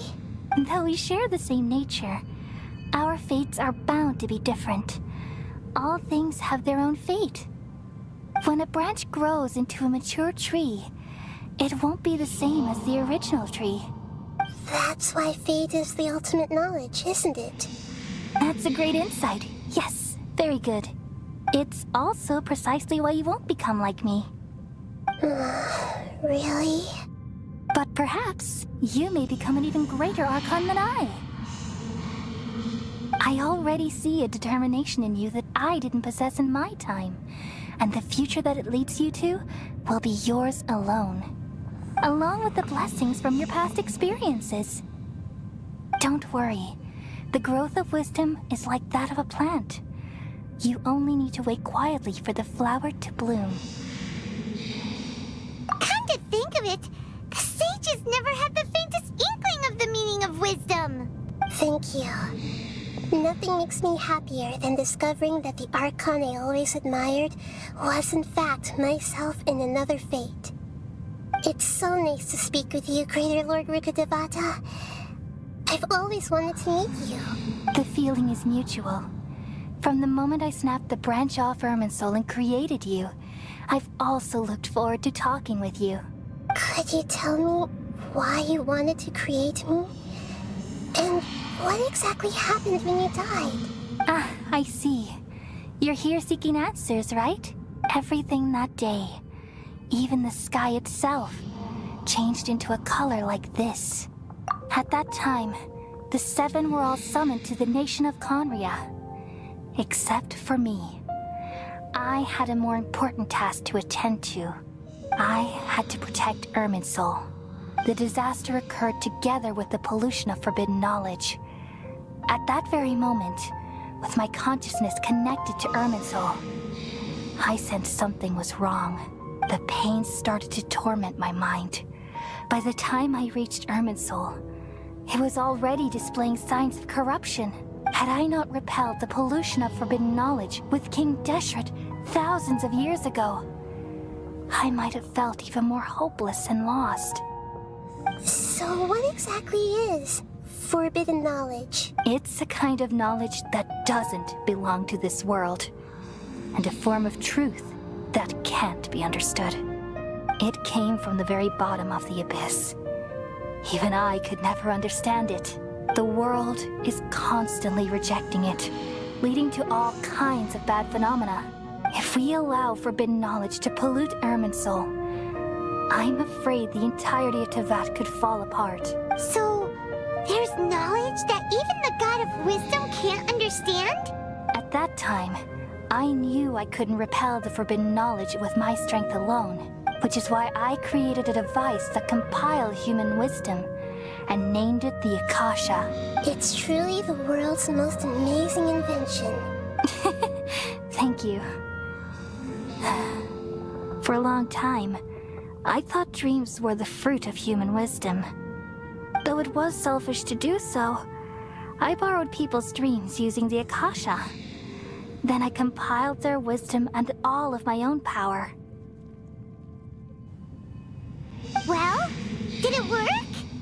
Thanks to the wisdom of the people of Sumeru, almost all the forbidden knowledge was cleared from Irminsul. But things didn't go as smoothly as I thought. I had a terrible headache, which gave me an uneasy feeling. And then I remembered that my consciousness was also connected with Irminsul. It brought me knowledge and wisdom, but vile corruption as well. From the very beginning, my existence had been polluted by the forbidden knowledge. Oh no!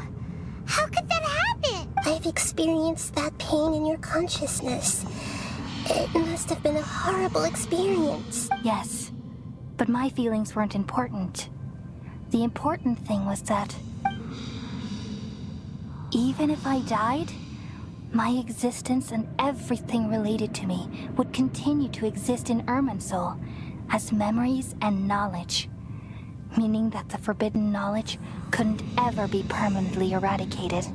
And there's no way for me to eliminate myself. It would be a sort of paradox. So, I took the purest branch of Irminsul as my incarnation in the next samsara, and left a trail of clues, all in hopes that you would come here and remove me and my pollution from Irminsul forever. Wait, no, I can't. So you realize what that implies? You are very smart indeed. Irminsul has all the knowledge and memories of this world. And as you've realized just now, removing me from Irminsul means I essentially will never have existed in this world. But this is the only way to save Irminsul. People love you so much, and they've missed you so much over the past 500 years. I am exactly the same. So how can we just forget you like this? Is there really no other way? There must be something else I can do. You're the god of wisdom, Boer. You should know that there is no other way. But this is so cruel. I don't want to forget you.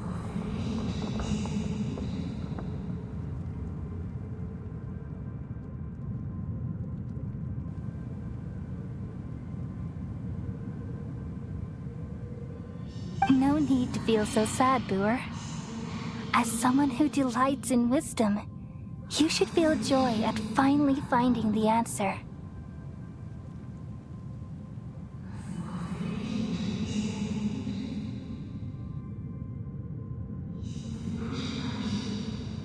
These are the words in their entirety. The answer you've been seeking all along. Let the world completely forget me.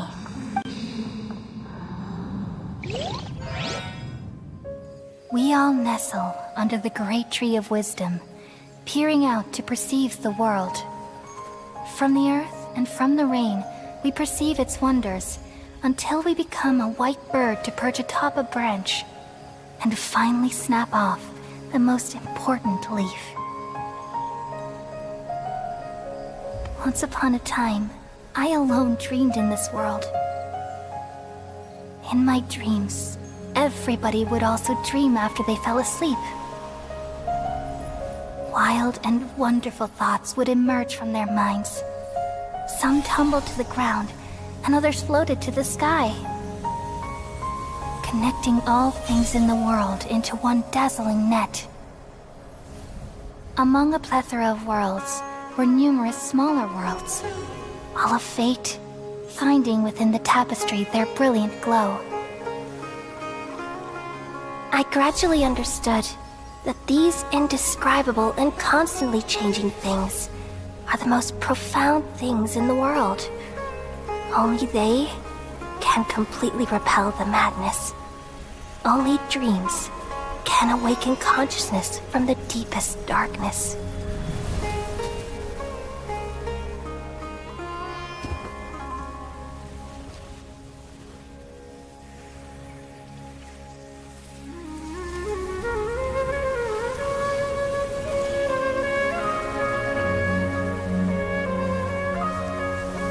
I'm the one who posed this question, yet also the one who sought a solution. Saving the world with the dreams of the people used to be my answer. And now, you've also found your own answer, and I shall return all the dreams to the people.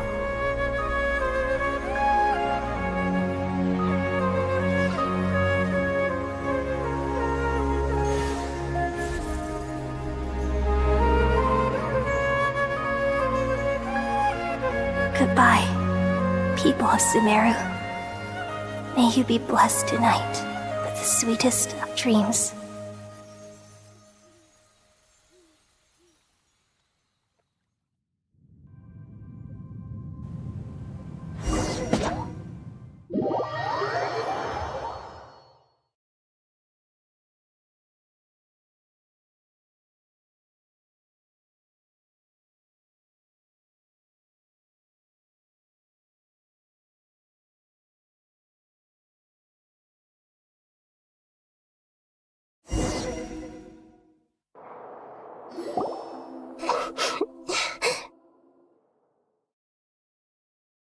I'm alright.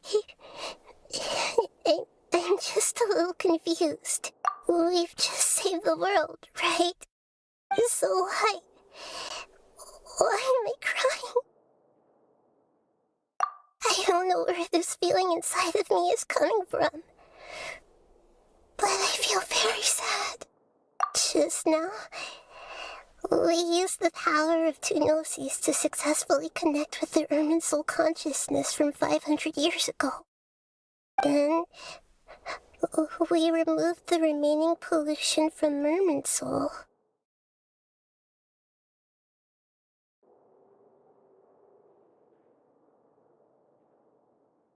Yeah, what's wrong? Weren't you there just now?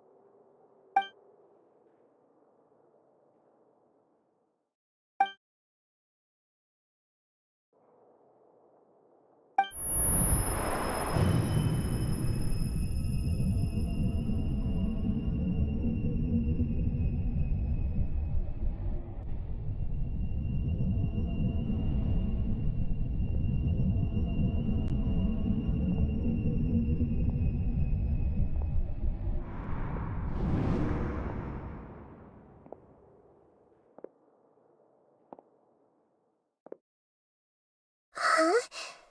That sound. Traveler! Paimon! I've been waiting here far too long. But finally I have the chance to be alone with you. All the precious time I wasted has finally paid off. The doctor! What have you done? Just a type of sound wave that can quickly put defenseless people into a dream. As I expected, it doesn't have any effect on gods. This is the only thing of interest I found among the sage's research. I thought I'd take it for a little spin. Don't worry. I know you would never forgive me if I actually killed them. I'm here to negotiate with you. Naturally, I won't do anything dangerous that could potentially damage our relationship. Negotiate with me? I heard you had already left Sumeru. Why are you here again now? I left Sumeru, but I also stayed in Sumeru. Even the God of Wisdom is restricted by the habits of cognition. How disappointing. You mean there are many different versions of you in this world? An astute guess. Even the same individual will have different cognitions at different ages. A long time ago, I made a major decision in hopes of preserving all my perspectives of how I observe the world. Observation is the first step of any experiment, but observing the current world doesn't satisfy me. It lacks an important dimension, that of time. So I saved segments of all my ages and made them into independent individuals. That's all there is to it. Indulge me. How does the God of Wisdom find my method of seeking knowledge? It's an insult to the very concept of life. Life inherently has many rules and restrictions, each with its own significance and reason to exist. They can't be broken on a whim. Good. Amazing, even. Indeed, it's difficult for humans to make peace with themselves, not to mention oneself from a different period. Since you're in the academia, why wait until now to show up? You could very well have stopped us and helped that fake god. Simple. Let me ask you this. Would any staff member ever help the subject in the middle of an experiment? It was my experiment. So why should I interfere with the results? The academia saw the plan to create a god as their ultimate goal, yet you only saw it as an ordinary experiment. You really are crazy. If the experiment succeeded, you would have had a new god on your hands. How would you have faced your own god then? Would you still take the same stance? Would you still hold the same view of yourself? I'm first and foremost a scholar. These results should be left to the judgment of the hypothetical me confronted with that outcome. But you're right. And that's exactly why I'm disappointed with the conclusion of this experiment. As an individual, you don't have any sense of belonging. You seem to have even fewer convictions than a typical scholar. Oh no, I certainly have my own convictions. They just don't fit your standards, that's all. All right, that's enough conversation for today. The experiment is over, and it's time to tidy up the equipment and reclaim any useful materials. For example, the Gnosis. Lesser Lord Kusanali, you're an intelligent archon. I'm sure you understand the disparity in our combat abilities at this time.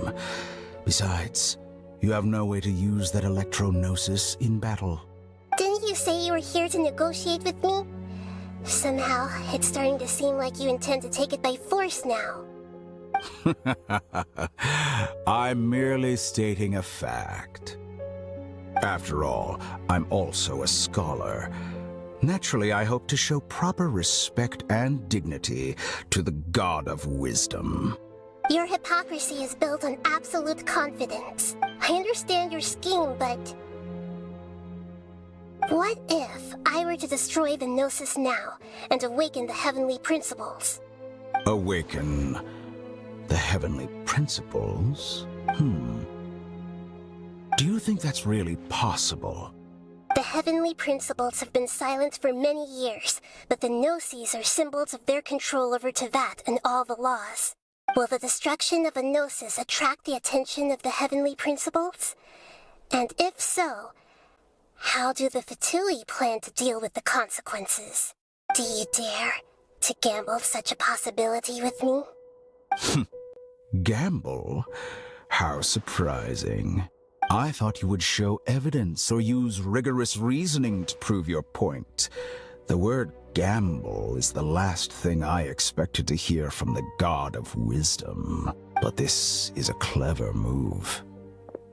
You must have seen through me when I first captured your consciousness.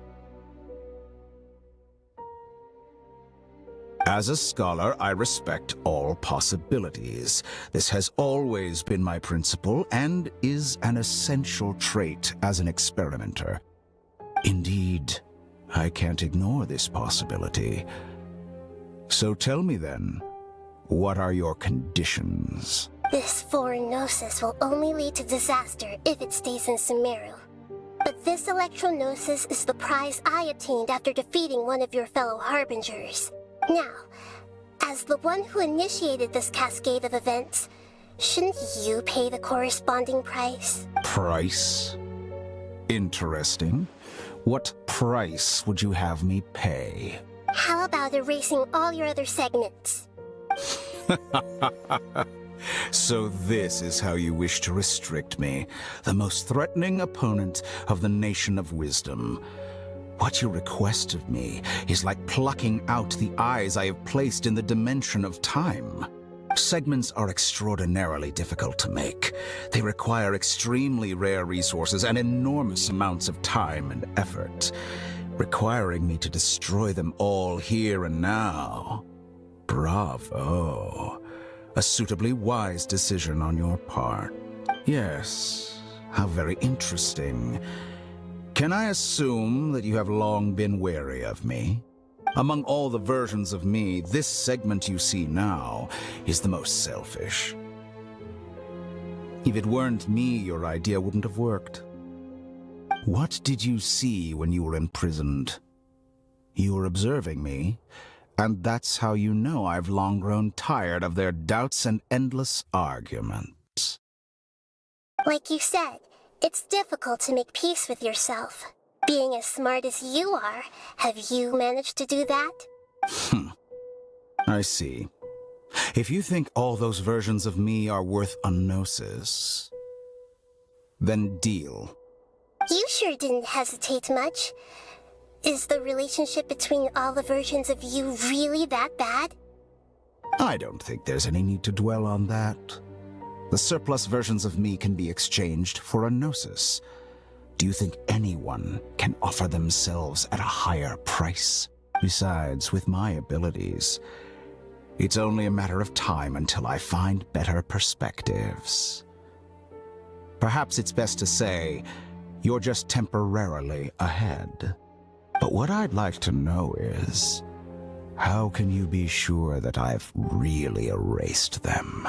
I can see your remaining honesty.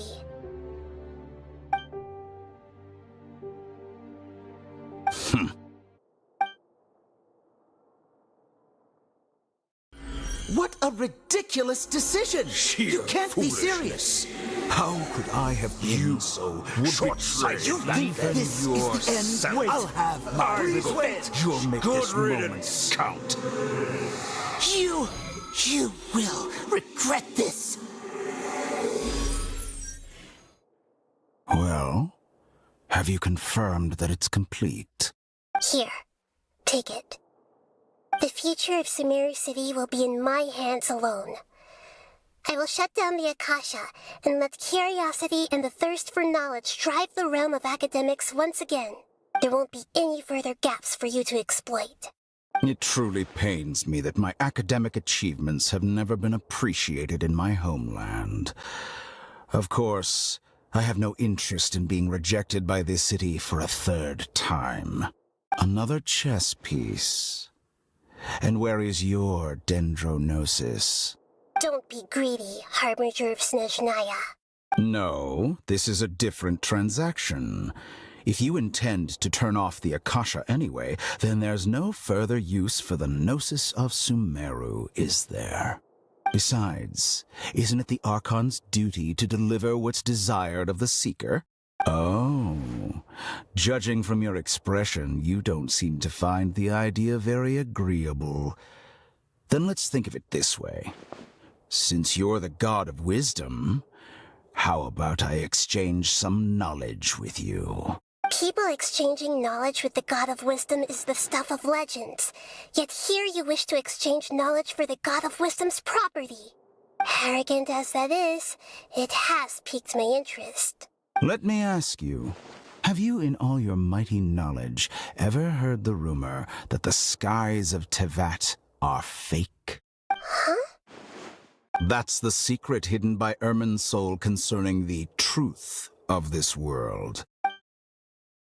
Once I finish telling you about this, it will be time for me to say goodbye. With negotiations, we've all gotten what we wanted. I'm very glad I got to meet you like this. Your arrogance may know no bounds, and convictions may mean nothing to you. But I'll still listen to what you have to say.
Okay, wake her up.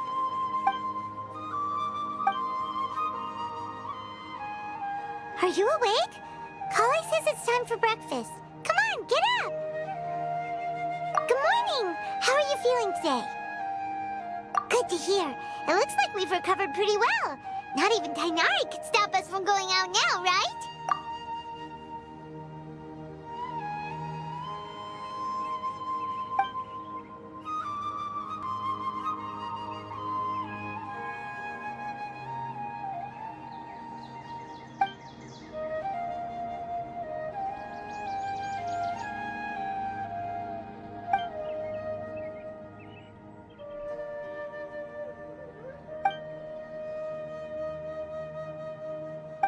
Traveler, let's go!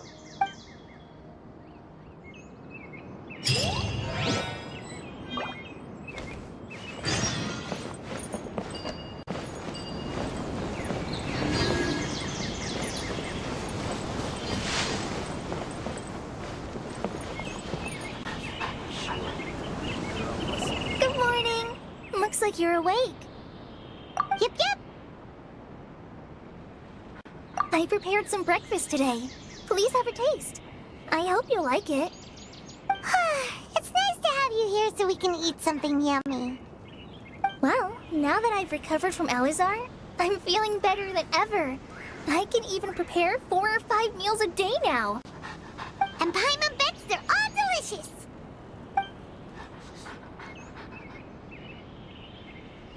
Oh, by the way, someone brought a letter for you after you went to sleep last night. Nope. Paimon wanted to read the letter with you after you woke up. So Paimon didn't open it. Alright, let's read it now. Oh, it's from Milu! Ahem.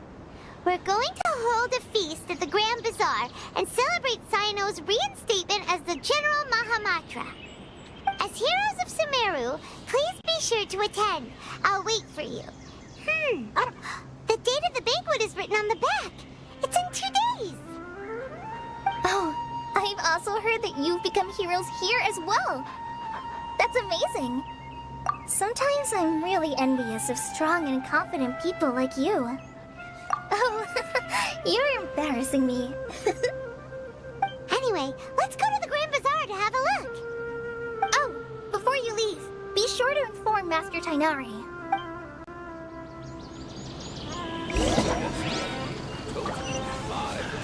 Everything has been getting better lately, and my mood has been improving as well. You can come find me anytime if you need anything. You're welcome. I was just doing my duty. Remember to talk to Master Tainari before you leave.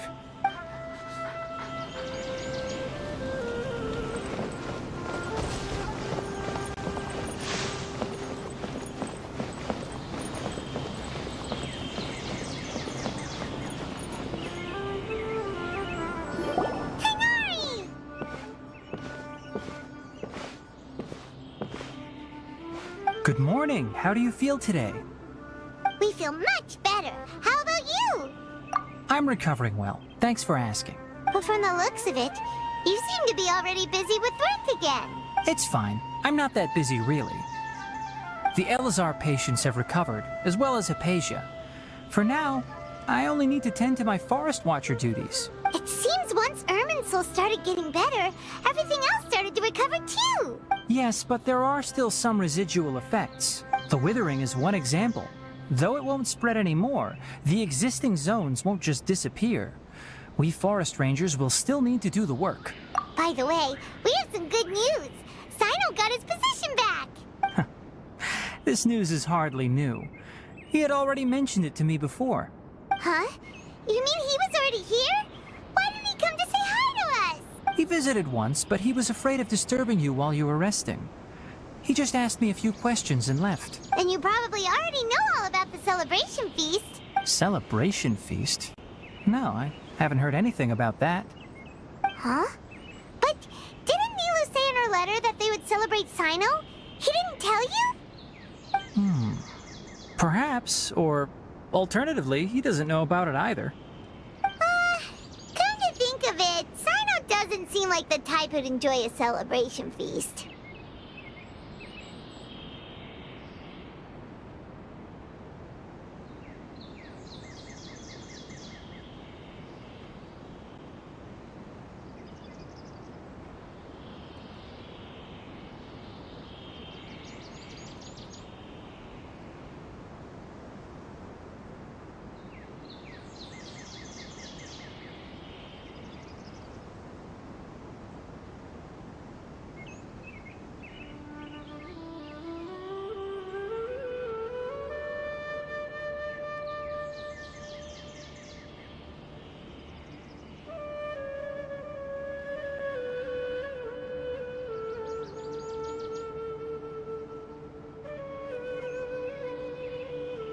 You and Kale are both Sino's close friends. Why don't you come to the feast with us? Kale has taken over some of my tasks these days. I don't think she'll have time for it. Not to mention me. You see, some VIPs have come to the forest recently. Huh? VIPs? Very important Paimons? Well, technically speaking, they are former VIPs. The sages involved in recent incidents have begun their training in the Avidia forest, and the people they had previously imprisoned have all been released. Huh? Yes, he's a little weak, but he isn't injured and his condition is stable. Lesser Lord Kusanali, in her boundless mercy, has decided to spare Azar and the other wrongdoers. Supposedly, they were ashamed of their shallow ideologies and have decided to dedicate the rest of their lives to cultivating wisdom in the Avidia forest. When they learned that Lesser Lord Kusanali had defeated the Balladeer and saved Irminsul, they were shocked at first, but also became happy, feeling that the sacred light guiding them on the path of discovering wisdom had begun to shine once again. As a result, work has increased for the forest rangers. That sounds really exhausting. There's nothing we can do, really. But that's another topic. Back to the matter at hand. Are you two planning to head out? Ah, right! We're here to request permission to head out. Would that be okay? You've recovered well. You may go, but be careful. Yay! Will do!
Well, there won't be any problems if the feast starts at that time.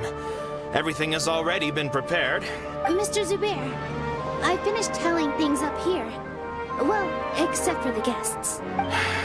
Is a simple reply really that much to ask of our guests? It's affecting our arrangements. Oh, it'll be fine. Besides, it never hurts to get things ready in advance. I was thinking the same thing. The feast will be held sooner or later, right? Hey, Nilu! Traveler, Paimon! We got your letters, and here we are!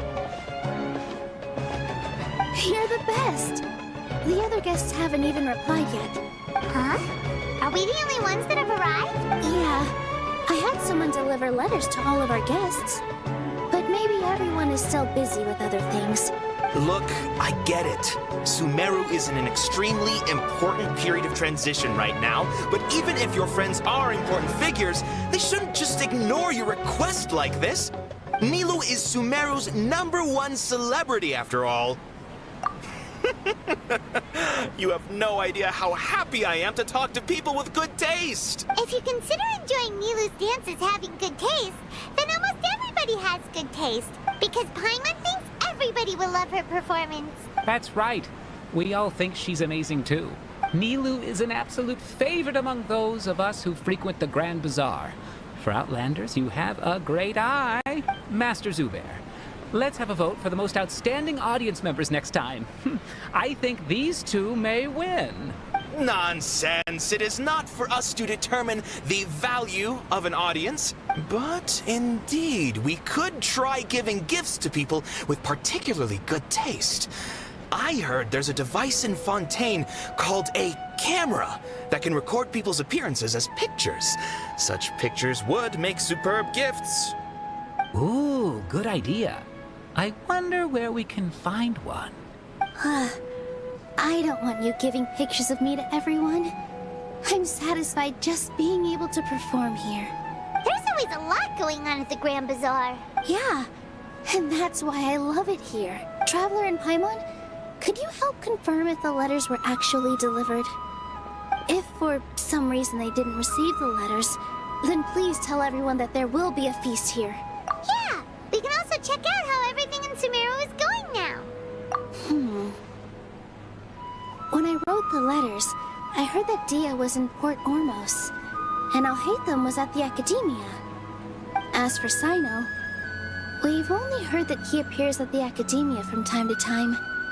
I'm not too sure about Rahman's whereabouts. My guess is that he's with Dia.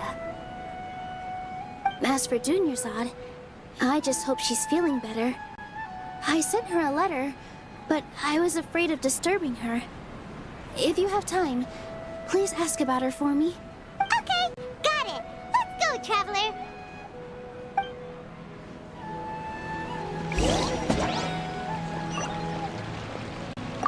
I'll go to the Adventurers Guild later and ask Ms. Catherine if she knows how to get one of those cameras. Yes, please do.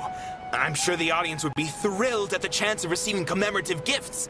It could be our special surprise that we prepare for everyone. I think it's an amazing idea. Who knows? If we take more pictures, they might even become the signature souvenir of the Grand Bazaar. And Nilou will become even more famous. Ha! It won't be long till people are fighting for front row at your performances. I've heard that this camera is not just something anyone can use as they please. It must be aimed properly, and subjects should pose for the best results. Oh, should we get ready then? Perhaps we should wear something a little more appropriate. No. I think we look absolutely fine.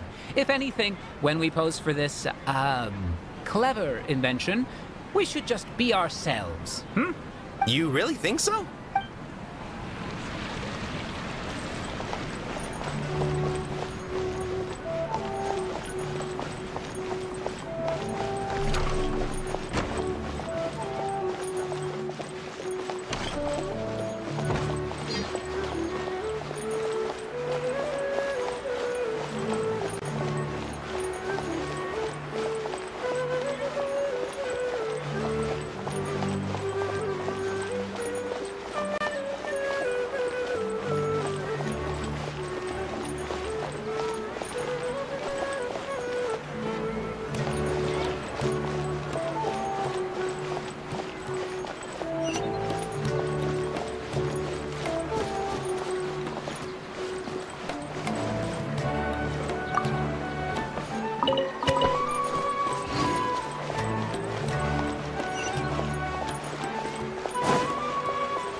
We haven't seen Alhaitham anywhere. Let's ask that person over there.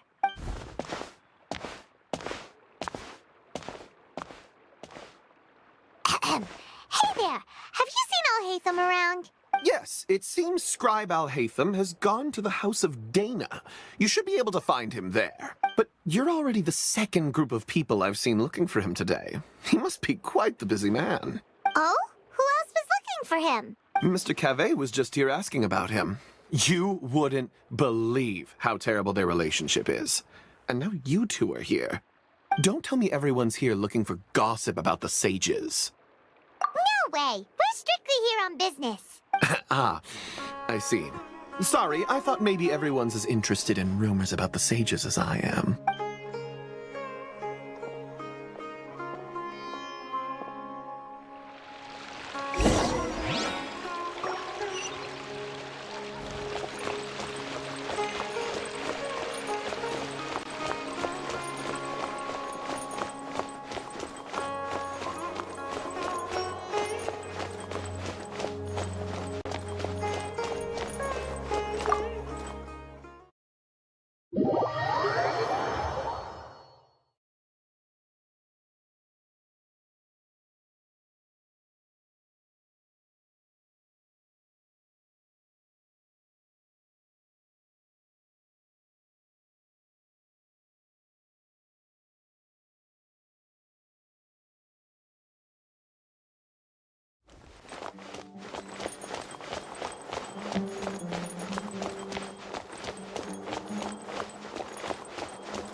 Alhaitham should be around here somewhere, right?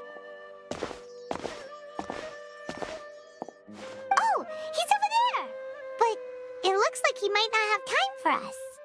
Just put down that worthless book and tell me what happened in the academia. This is not just some worthless book.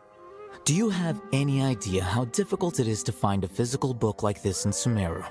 It doesn't matter. It's probably just another thing that you used your authority to get your hands on anyway. Just put it aside. Listen, I came back today only to hear that the sages have disappeared. Oh? You sound surprised. I thought you would already know the inside story. Would I be here asking you if I knew? You're the scribe, not me. So just tell me what you know already. Well, I almost became a sage. Huh? Oh, don't sound too surprised now. You're the renowned Kaveh, light of the Ksharawar. Besides, as a master builder and craftsman, chances are you'll be appointed as a sage too. Why do I feel like you don't really mean it? Huh. What makes you say that? Why would you question my heartfelt sincerity? Maybe it's because you've never said anything good about me before. Yeah, well, I share a similar sentiment, and anyone who knows you as well as I do would surely do the same. Oh, you... See? This is why I hate discussing anything with you. Your ridiculous and arrogant attitude always gets in the way. It seems that you really can't stand my personality. Ha!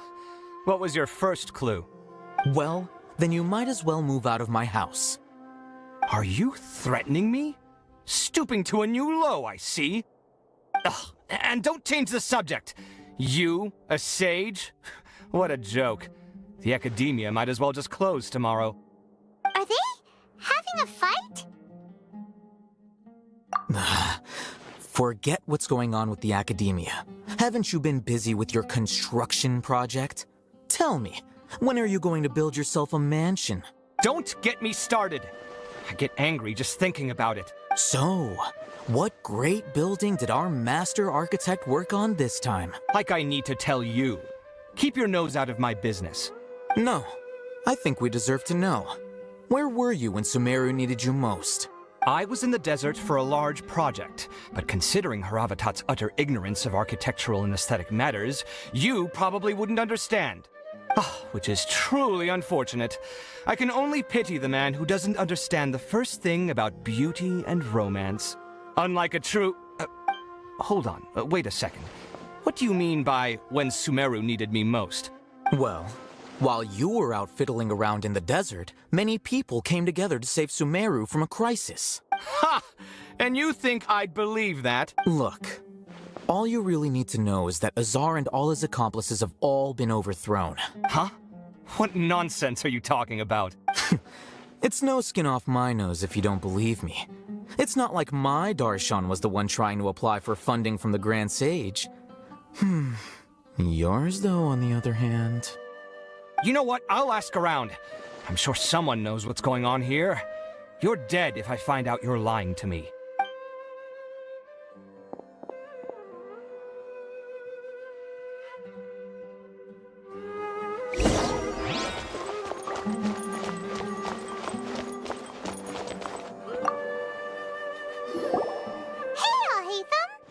Oh, it's you two. What's the matter? We're running some errands for Nilou. Have you received her letter? Letter?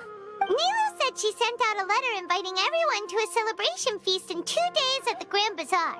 We'll also be celebrating Cyno's reinstatement as General Mahamatra. If she addressed the letter to all Hatham of the Academia, then the letter should have gone to my office. I've been busy these days, so I haven't had time to check for any new mail at my office. I only now have some free time to attend to personal matters. Have you always been so busy with your work? Of course not. I'm only busy these days because several sages have been dismissed recently and the whole academia was practically turned upside down. Kainari told us they all went to train in the Avidia Forest. Apparently they will spend the rest of their lives there. That is already the best possible ending for the likes of them. 4 of the 6 great sages were possessed by their desire for power and attempted to create a new god. In order to pull it off, they even imprisoned the other 2 rational sages. To imagine such things could take place in the academia. I don't know where to begin. Yeah, you're right. Huh. Feels kind of strange to hear them called that after all this time. But then again, the 6 great schools sounded pretty impressive too. Yes, at least that's how they're supposed to sound. It's said that when the Academia was first founded, the Dendro Archon herself established the 6 great schools, each representing one of the 6 different types of wisdom. Numerous Darshans have sprung up and faded. Only the 6 Darshans attaching themselves to the 6 great schools have stood the test of time and obtained permanent seats in the Academia. Now, the 6 Darshans are nearly synonymous with the 6 great schools, and the leaders selected for the schools are the 6 great sages. Among the 6 great sages, there is one central leader, the Grand Sage. Unfortunately, only the sages from Vahumana and Amorta remain now. They were imprisoned for opposing Azar, and were only rescued after Azar's downfall. So who's managing things in the other 4 schools now? Do they need to find someone new? Yes. Normally, new sages are selected based on a strict set of criteria. Oh, didn't you just say something about becoming a sage? If they pick you, then we'd have a huge connection in Sumeru. Yes, about that. You didn't let me finish my sentence. The person in charge of personnel affairs nominated me to be the Grand Sage in place of Azar and help Lesser Lord Kusanali manage the Academia. But I refused. Huh? But why? Can't you be a little more ambitious? I'm not even interested in being one of the 6 great sages. Like I said before, I don't like being a leader. Oh, all right. So are you busy these days trying to find others to take the job? That's not my job either. I'm only responsible for handling important affairs within the Academia before the new sages take office.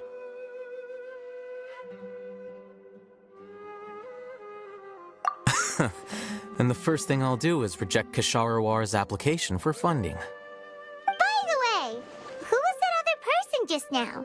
Is he your friend? Do we look like friends? Paimon doesn't know. That's why Paimon's asking. His name is Kaveh, my roommate. You could say he's the representative for Ksharawar scholars. Which is exactly why he always has so many problems. So everything that's happened recently must be a huge change for the people of Sumeru. Such is the work of the Academia Scribe. What? no matter how busy you are, since you are our planner, remember to attend the celebration feast in 2 days. All right. I'll see you there.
This is Port Ormos. Now where Is that Paimon I hear? Huh? It's been a while. How are you doing? Dinnerzad! It's been so long since we've seen you! I'm doing well. I can go as far as saying I have never been happier in my entire life. I don't know if you've heard, but Elazar has completely disappeared, and all the patients have recovered. You kidding? Knowing them and the connections they've got, I'm sure they've heard about it. Yeah! That's right. My lady is feeling better now, so I'm accompanying her for a walk. Why do you still call me that, Dia? You've already informed my father of your resignation. I guess I'm just used to calling you my lady. Old habits die hard. Resignation? You mean you're quitting? Yeah, I might start losing my edge if I keep being a bodyguard for the Homayanis. You know that my parents and I are fond of you, and that we appreciate you very much. It wouldn't be a problem if you wish to continue to be our bodyguard. I'm not a woman that's easily persuaded. You should know that by now, my lady. When I took this job, I had already decided that I'd quit as soon as you'd recovered. It's time for me to get back out there and chase that horizon. So what are you gonna do now if you're not gonna be a bodyguard anymore? I want to take a risky job and put my body to the test again. Huh? But we literally just finished one of the most dangerous jobs ever! Are you getting bored already? I know. If I hadn't joined in that plan with you, I wouldn't have come up with this idea. I guess I still get fired up by that feeling of going all out in a fight. It made me realize that I'm still a mercenary through and through. Life is short, and I'm happy that I got to be a part of that operation. But the whole thing also made me realize that there are still many problems in Sumeru. And as a desert dweller, I'm still not completely ready to settle down on this side of the wall. Well, I remember a friend had someone bring you a message. You mean I'll hate them? I didn't expect him to still remember that. I thought he was joking. We just came from talking with All Hate Them at the Academia. Did he tell you that he suggested that I come work at the Academia? What? I heard that Azar and his cronies fell from power, and All Hate Them told me that now was a good time to find a job in the Academia. But only if I wanted to. Whoa. Paimon can't see you being anything other than a mercenary. Me neither. But I think Tia would look great dressed up as a scholar. Ugh, forget about it. I wouldn't last 10 seconds in there. I'll hate them probably just like the way I worked and knew I'm good in a fight. So he suggested I find some work in the Academia. But you know, if you take him up on the offer, Sino might actually agree and let you become a Matra. Because you're super amazing. The Matra have all the talent they need as long as they have Sino. I prefer to be free to live however I choose. In fact, I chose this job from the very start because I knew it'd be right up my alley. Even if being a mercenary means facing all kinds of danger. A lion has to return to the wild sooner or later. If anything, being your bodyguard has been unfamiliar territory for me. I don't want to see you go, but I'll respect your decision. I'm glad to hear you say that. Come on, no need for the sad face. It's not like we'll never meet again. Once the whole Dendro Archon thing is settled, everything in Sumeru will take a turn for the better. That makes me happy too. But a peaceful society will probably mean less demand for mercenaries like me. Before long, we'll be a dying breed. So I'd better get to work while I still can. Huh? But wait a second. You make it sound like you're leaving now. Well, no, not yet at least. I promised my lady I'd stick around until next week. So, have you been in Port Ormos this entire time? We were wondering if you had received a letter from Nilu. Oh, did Nilu write to us? She heard that you were seen in Port Ormos, so she sent the letter here. Huh. It was probably sent to the inn that we're staying at. My lady has been very energetic lately, and keeps taking me on hikes, staying out even into the night. By the time we get back, the receptionist is usually off napping on the job. Right, and we tend to leave quite early in the morning, so the old man on duty is also usually dozing off. So what it really sounds like is that the person on duty is always asleep. I bet the letter's at the reception desk. I'll go check later. No wonder there wasn't a reply. You never received the letter. Good thing Nilu asked us to come and check on that. Sorry to make you two come all the way out here. It must be something important for Nilu to specifically write to us like that. Yes, she said they were preparing a victory feast in the Grand Bazaar, and will also be celebrating Sino's reinstatement as General Mahamatra. She was hoping you could come. Great! I'll be sure to attend. Count me in too.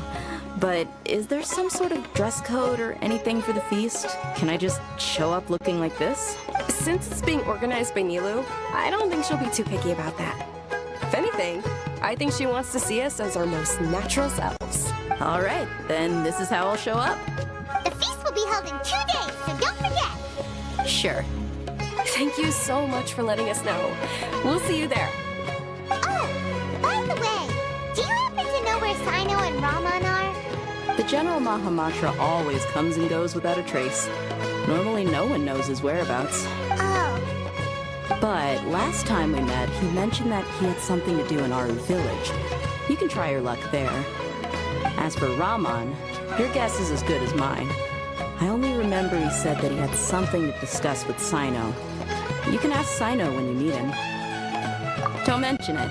You better get going. All right, on to our next stop.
we last visited Aru Village. Ah, there's Sino!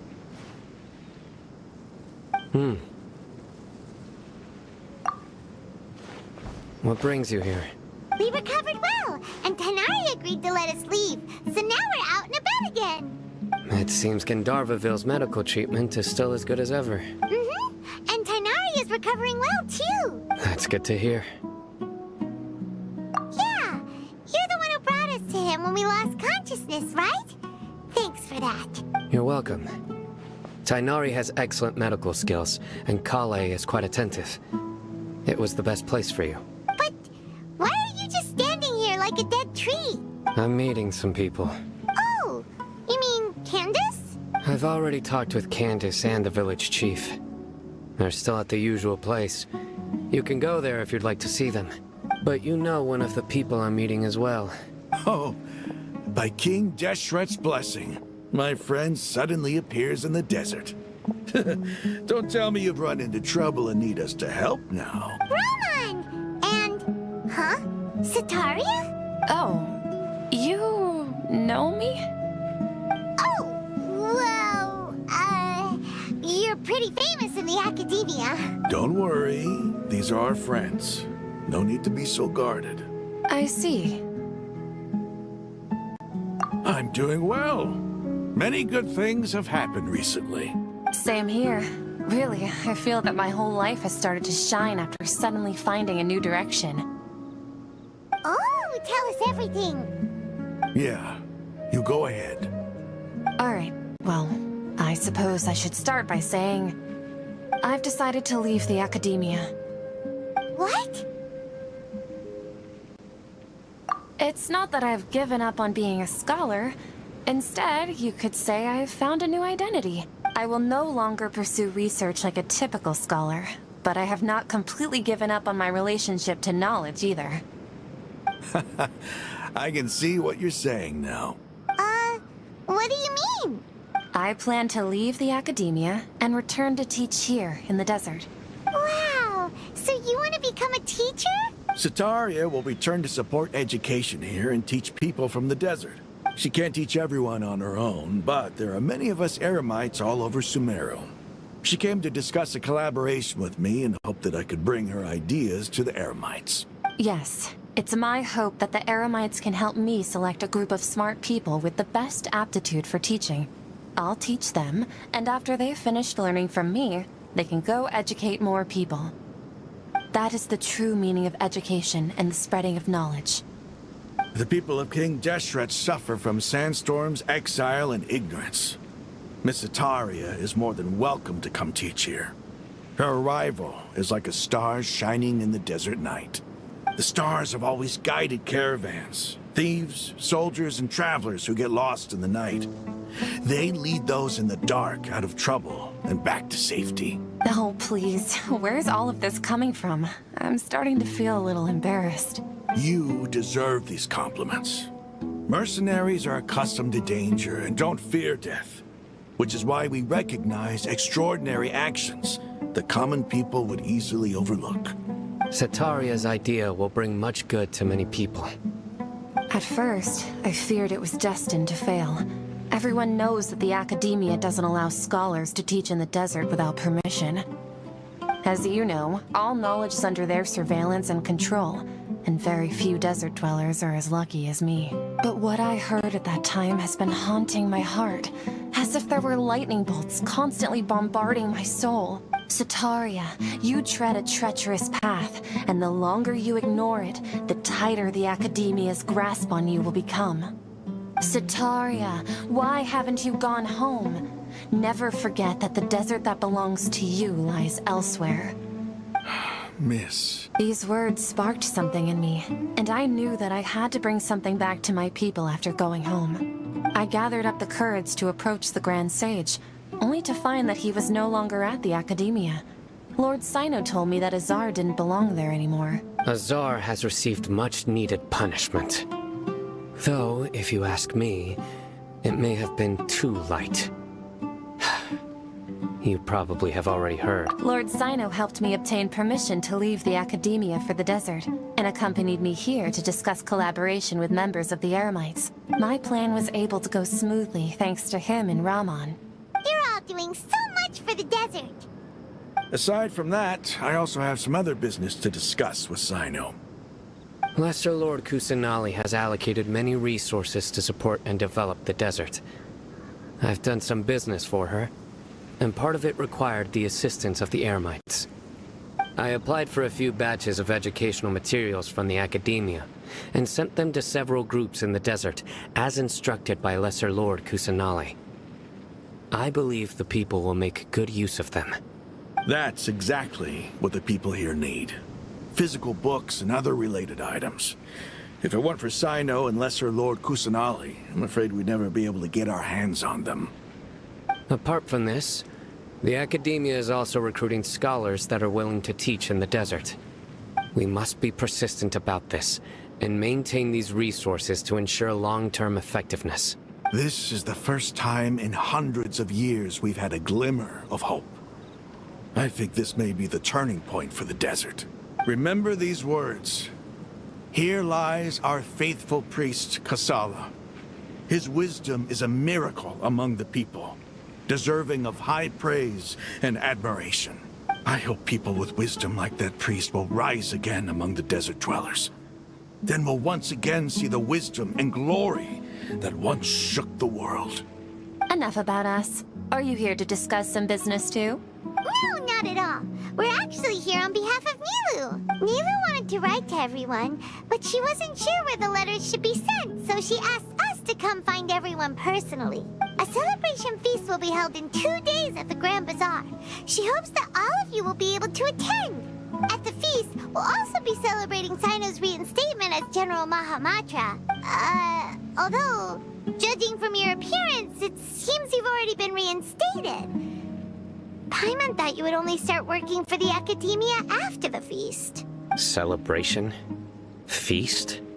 It's the first I've heard of it. Tighnari was right. He really didn't know. This feast is for you, Sino. Sounds to me like you'll have to be there. It's rare to see that kind of expression from Lord Sino. You must not like feasts very much. No, not really. But I'll go. Well, I still have a lot to handle here. Besides, I need to look after Miss Sataria in the desert, so I'll have to pass. I'm afraid I won't be able to join you. Although, if you'd be so kind, please give a message to Miss Nilu for me. The message is, I'm sorry for how I treated you before, but now I understand the beauty of your dance. It's like a light shining in the sky. You and the art you symbolize are not only beautiful, but also lively and powerful, so much so that it was prohibited. Please keep dancing, and someday, I'll be able to appreciate your art in person. Okay, we've got all that down. Our job here is complete as well. Oh, Sino, remember, party's in 2 days. Make sure you're there. Got it.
Today's the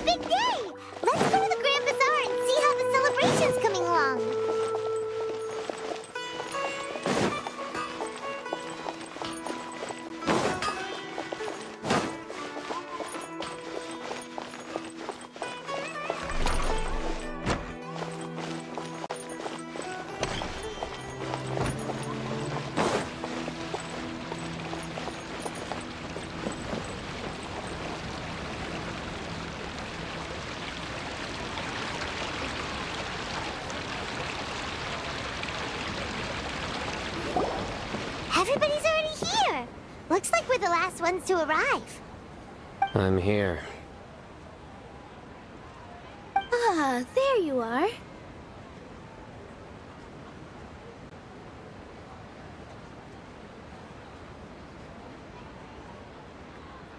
Well, look who finally decided to show up. You look like you came here immediately after finishing up some work. I'm very happy to see you here. But we're not late, are we? It's just that everyone else arrived ahead of time. I propose that the last one who arrived be put in charge of today's speeches. Nah, there won't be any speeches today. Oh, really? Well, even better. Come join us over here. Let's share some great food and drinks, and chat about all sorts of fun things. Everything looks quite good. Wow! Paimon can't wait! Traveler, just look at all the delicious food here!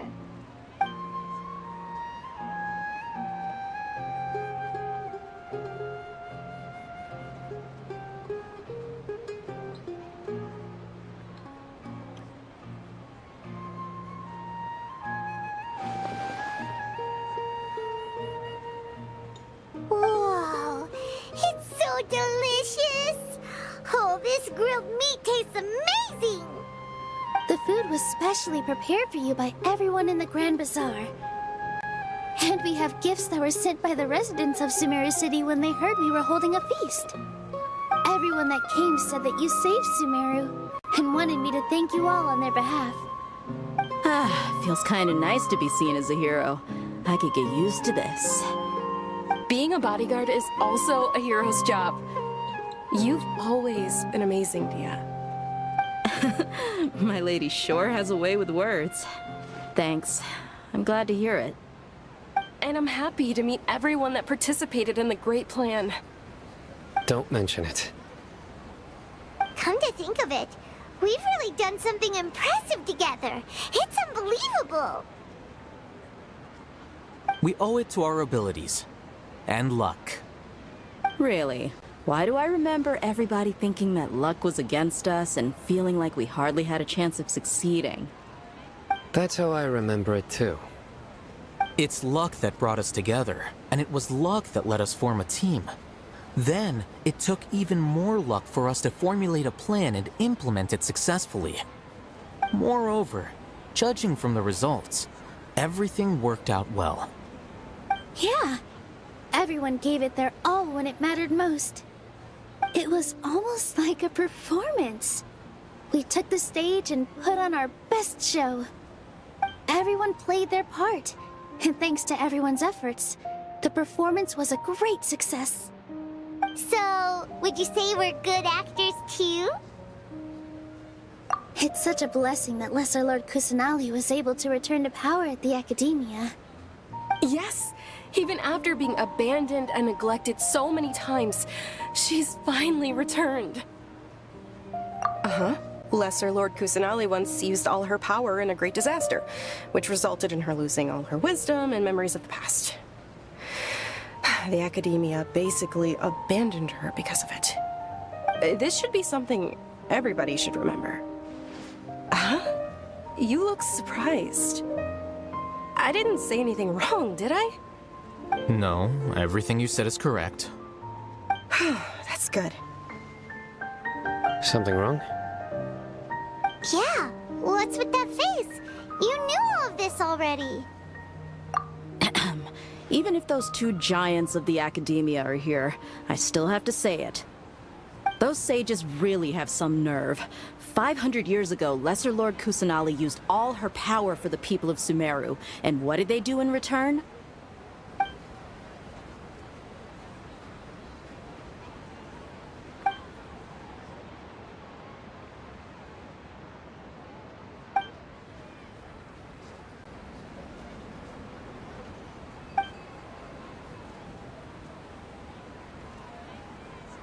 If you bite the hand that feeds you, don't act surprised when it turns into a knuckle sandwich, right, Sino?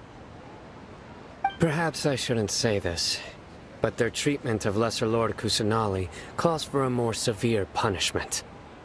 You could simply tell Lesser Lord Kusanali that you wish to have Azar and his accomplices severely punished. I respect our deity's decision, and won't interfere in any way. While we're on this topic, why didn't you accept the Academia's invitation to become the Grand Sage? Are you trying to say that I'm fit to be a sage? Not at all. But every person handling the selection process has said that you are the most suitable candidate to lead the Academia right now. Why?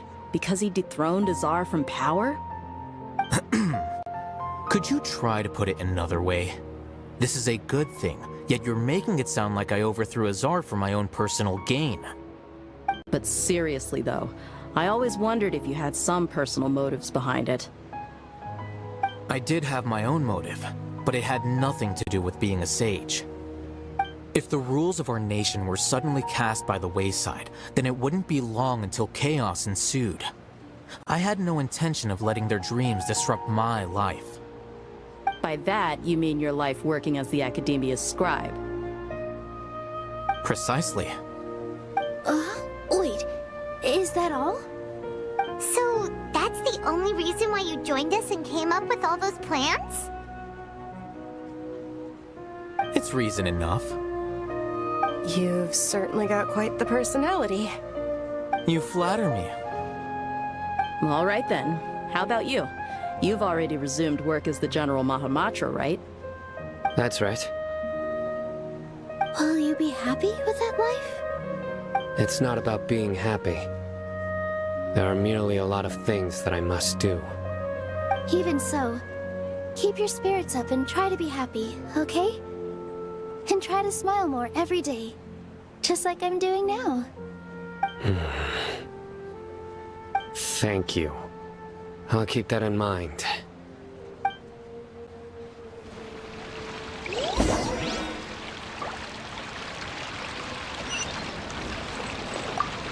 I seldom participate in such lively gatherings, but the atmosphere here is quite good. No. This gathering today has a unique meaning. The Grand Bazaar is lively because the people here feel happiness from the bottom of their hearts. Unlike the farces at the Academia, that happiness is an emotion that'll be forever alien to those bookworms who have driven themselves insane by studying. I seem to have taken both keys when I left the house. Oh well.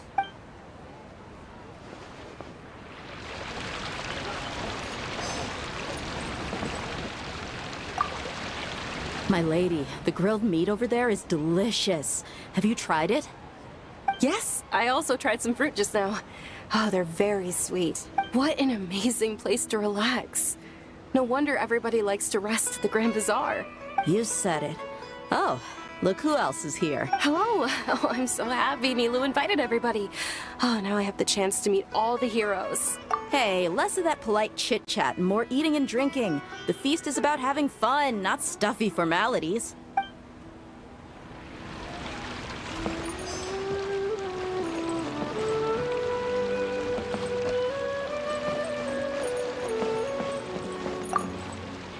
The atmosphere here is good, and everything is delicious.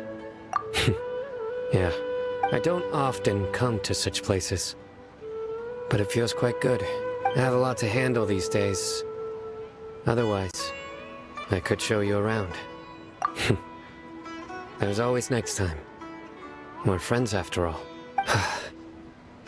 This feast is pretty good. I like it.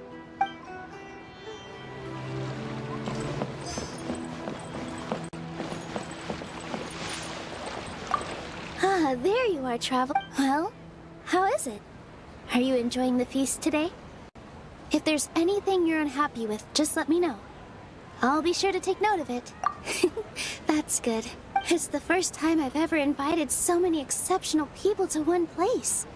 I was a little nervous myself. You see, every guest here is quite extraordinary. It's unbelievable that we've got everyone together here. Almost like a fairy tale. Make sure you live it up tonight. I'll be happy as long as you're enjoying yourselves.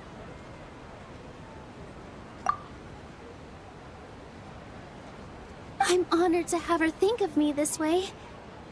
If I have a chance in the future, I would really like to invite her to one of my performances. I can't explain why, but I just feel elated right now. Thank you.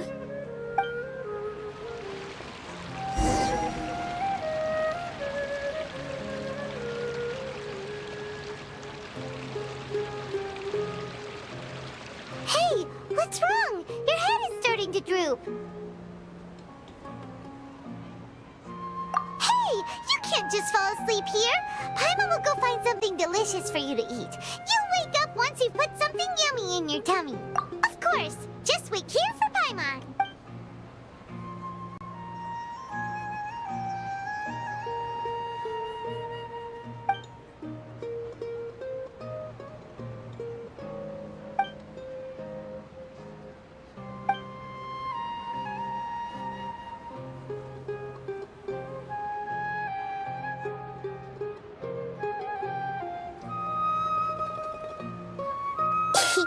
It's me.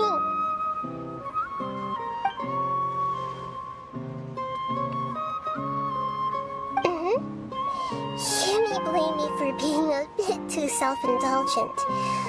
I was thinking about talking with you, and the next thing I knew, I had made a connection with you. The connection between us is amazing. It's like flora and the fence it grows upon. I heard there's an amazing celebration feast today at the Grand Bazaar. I wanted to have a look for myself, so I snuck in. Lately, I've been so busy dealing with all the fallout from recent events, so I really haven't had any free time. Although you've already helped me with a lot, there's still one more thing I hope you can help me with. Please say thank you to everyone for me. Oh, is it not convenient for you to do that for me? But if I just show up all of a sudden, people will become all quiet and stiff, won't they? What if I end up scaring them and ruining this wonderful feast? That'd be the last thing I want.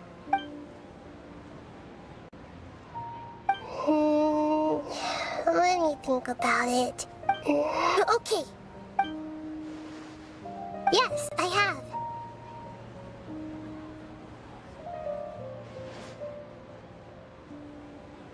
You said I should go thank everyone as myself, right? So... I've decided to borrow your body for the time being. Please don't blame me. The flora also climbs up to the fence to get closer to the sky.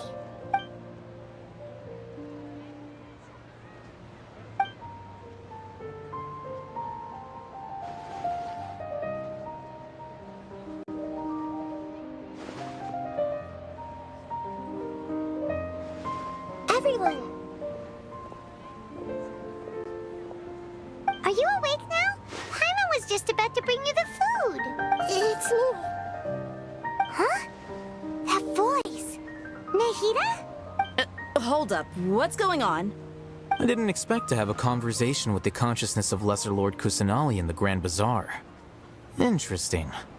Is this also a part of the feast? No, of course not. Are you... Lesser Lord Kusanali? Hello, Nilu. You know who I am? Yes, I already know every one of you. Nilu, Alhaitham, Sino, Dia, Paimon, and Dunyarzad. Lesser Lord Kusanali? I took the liberty of occupying the traveler's body so that I could thank all of you in person. Thank you so much for rescuing me, even if that meant placing your own safety in peril and taking the risk of becoming enemies with the Academia, the sages, the doctor, the balladeer, and even the entirety of Sumeru. Without you, without any of you, I would have been in a much more difficult situation. Had you not helped me to resolve the crisis, not only I, but Sumeru and even the entirety of Tevat would have suffered great misfortune. People refer to you as the heroes who managed to rescue a god. I'm quite fond of this name. It not only explains your identities, but also bears witness to your relationship with me. Please, allow me to present to you my most sincere gratitude. Lesser Lord Kusanali, You have done so much for Sumeru, and I didn't even have a chance to do anything for you. You don't have to do this. Dingerzad, the suffering you endured during your illness is also proof of you being with me and praying for me. Thank you. You don't need to be so ceremonious. It's always been my duty to protect you. This is how the relationship between the Academia and Dendro Archon should be. We just did what was necessary and set things back on the right path. You're an Archon, but you act so humble. You really don't need to be so polite with us. I'm honored to have been able to take part in this plan. I hope you liked the dance I dedicated to you. Thank you, all of you. Thank you so much.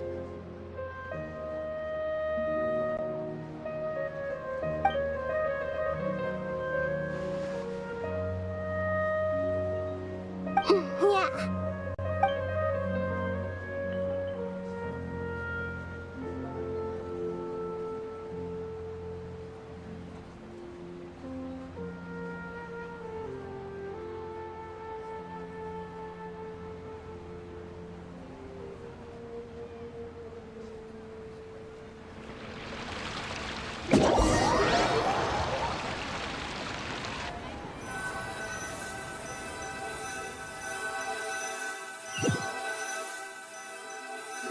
Are you awake?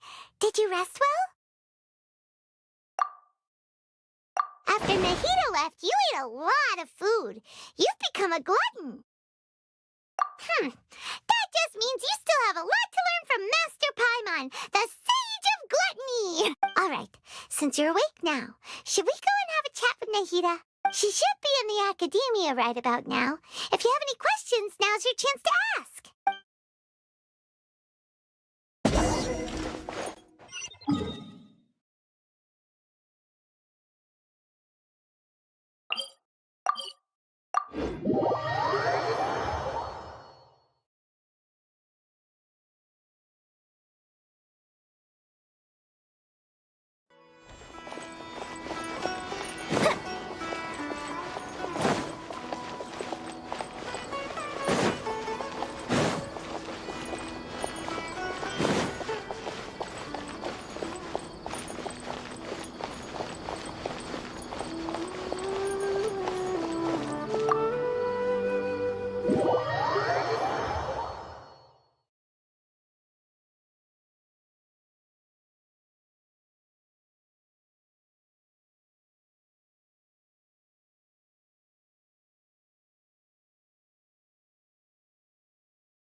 Traveler and Paimon? What a fantastic night! I'm still immersed in all the happiness and joy, like a candle floating on water. So are we, and that's why we're here to talk with you. Is there anything you want to know? After recent events, the Akasha can no longer function as it used to. I've given it some thought, and have decided to shut it down permanently. But this is definitely not a bad thing. Even from the beginning, I've been planning to shut it down. The Akasha's centralized administration of knowledge has always restrained people's curiosity and curtailed the number of paths available to them. I don't think this is good for Sumeru. Although people may initially feel a little uncomfortable with the loss of the Akasha, they will soon understand that this life is more suitable for them. And as for the future of Sumeru, I'm preparing to regain control of the Academia. The former sages have received their punishment, but the new sages have yet to be selected. I will oversee the process personally.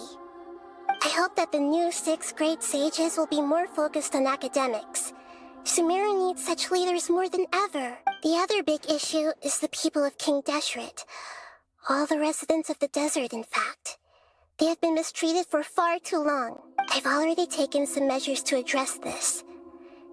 It will take some time to rebuild everything, but no matter if it's culture, friendship, or trust, We will rebuild it.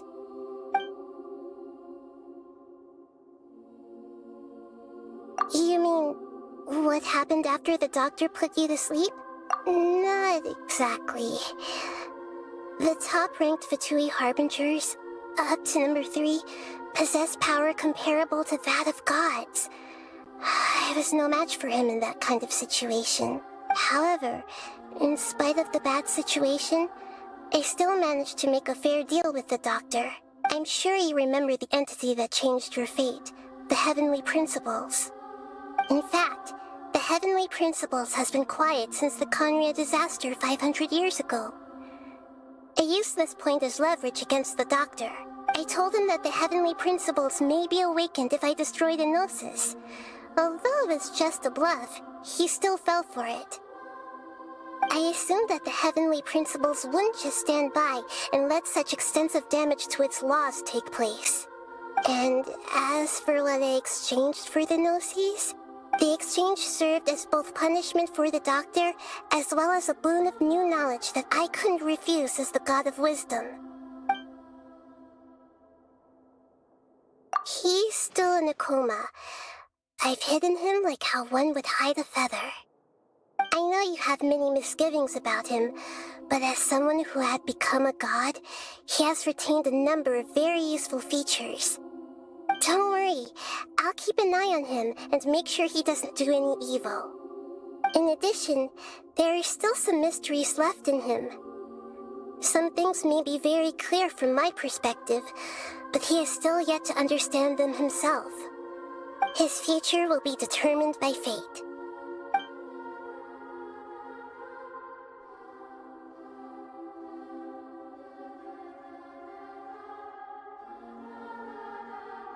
Is that where you're headed next? Fontaine, the Nation of Justice? As far as I know, that nation operates in a judicial system. Does their archon personally judge people? No, there's a Chief Justice in Fontaine. Generally speaking, the Hydra Archon, Focalor, won't preside over individual trials.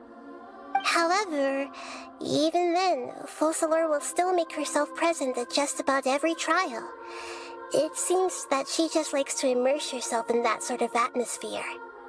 As Archon, she still reserves the right to influence the final verdict.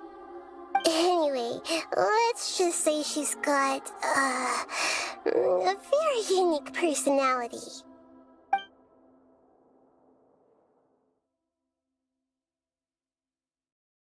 Are you sure?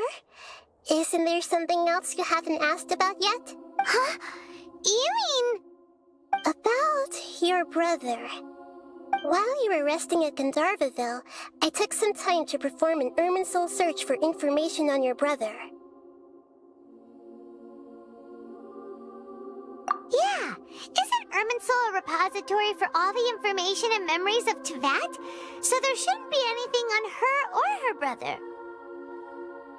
This is true in your case. Irminsul indeed does not have any information on you.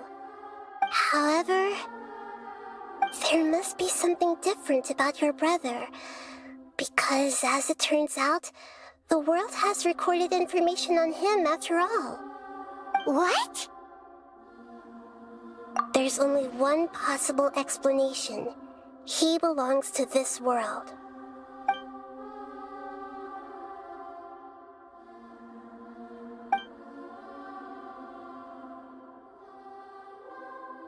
But nothing about this makes any sense!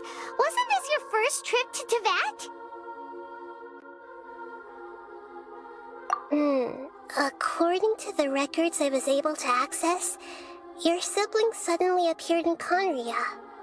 After the Conria disaster, he began his journey through the 7 nations of Teyvat.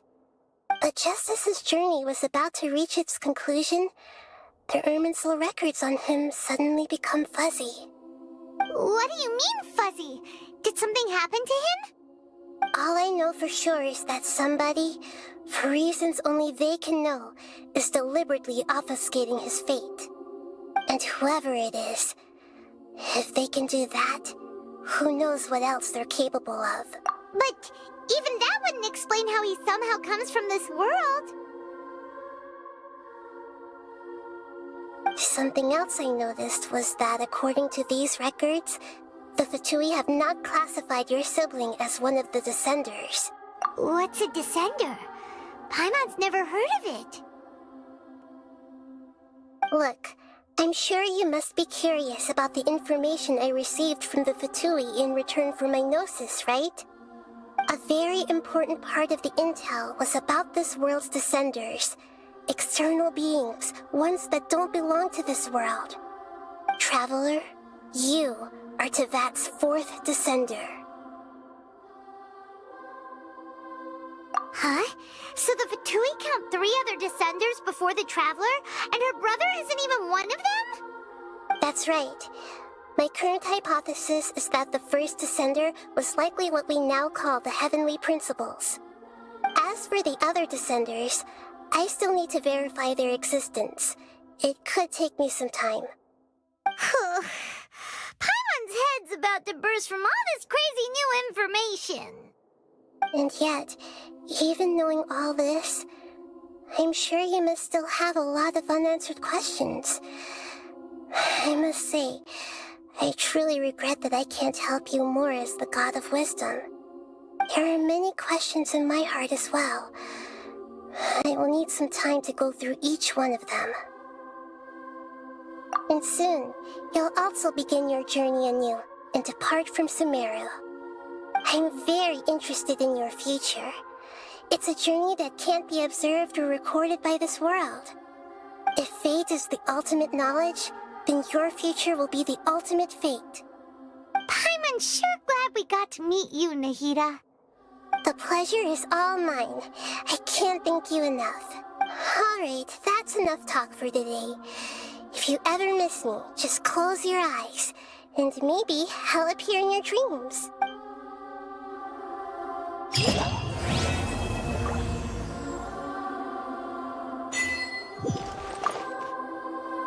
Is there anything you want to know?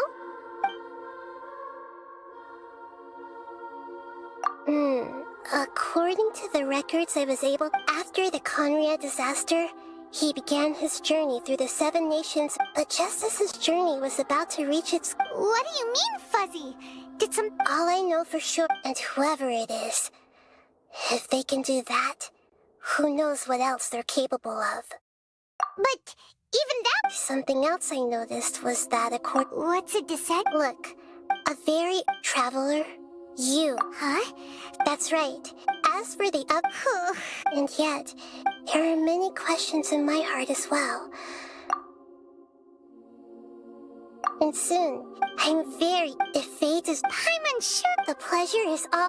Alright.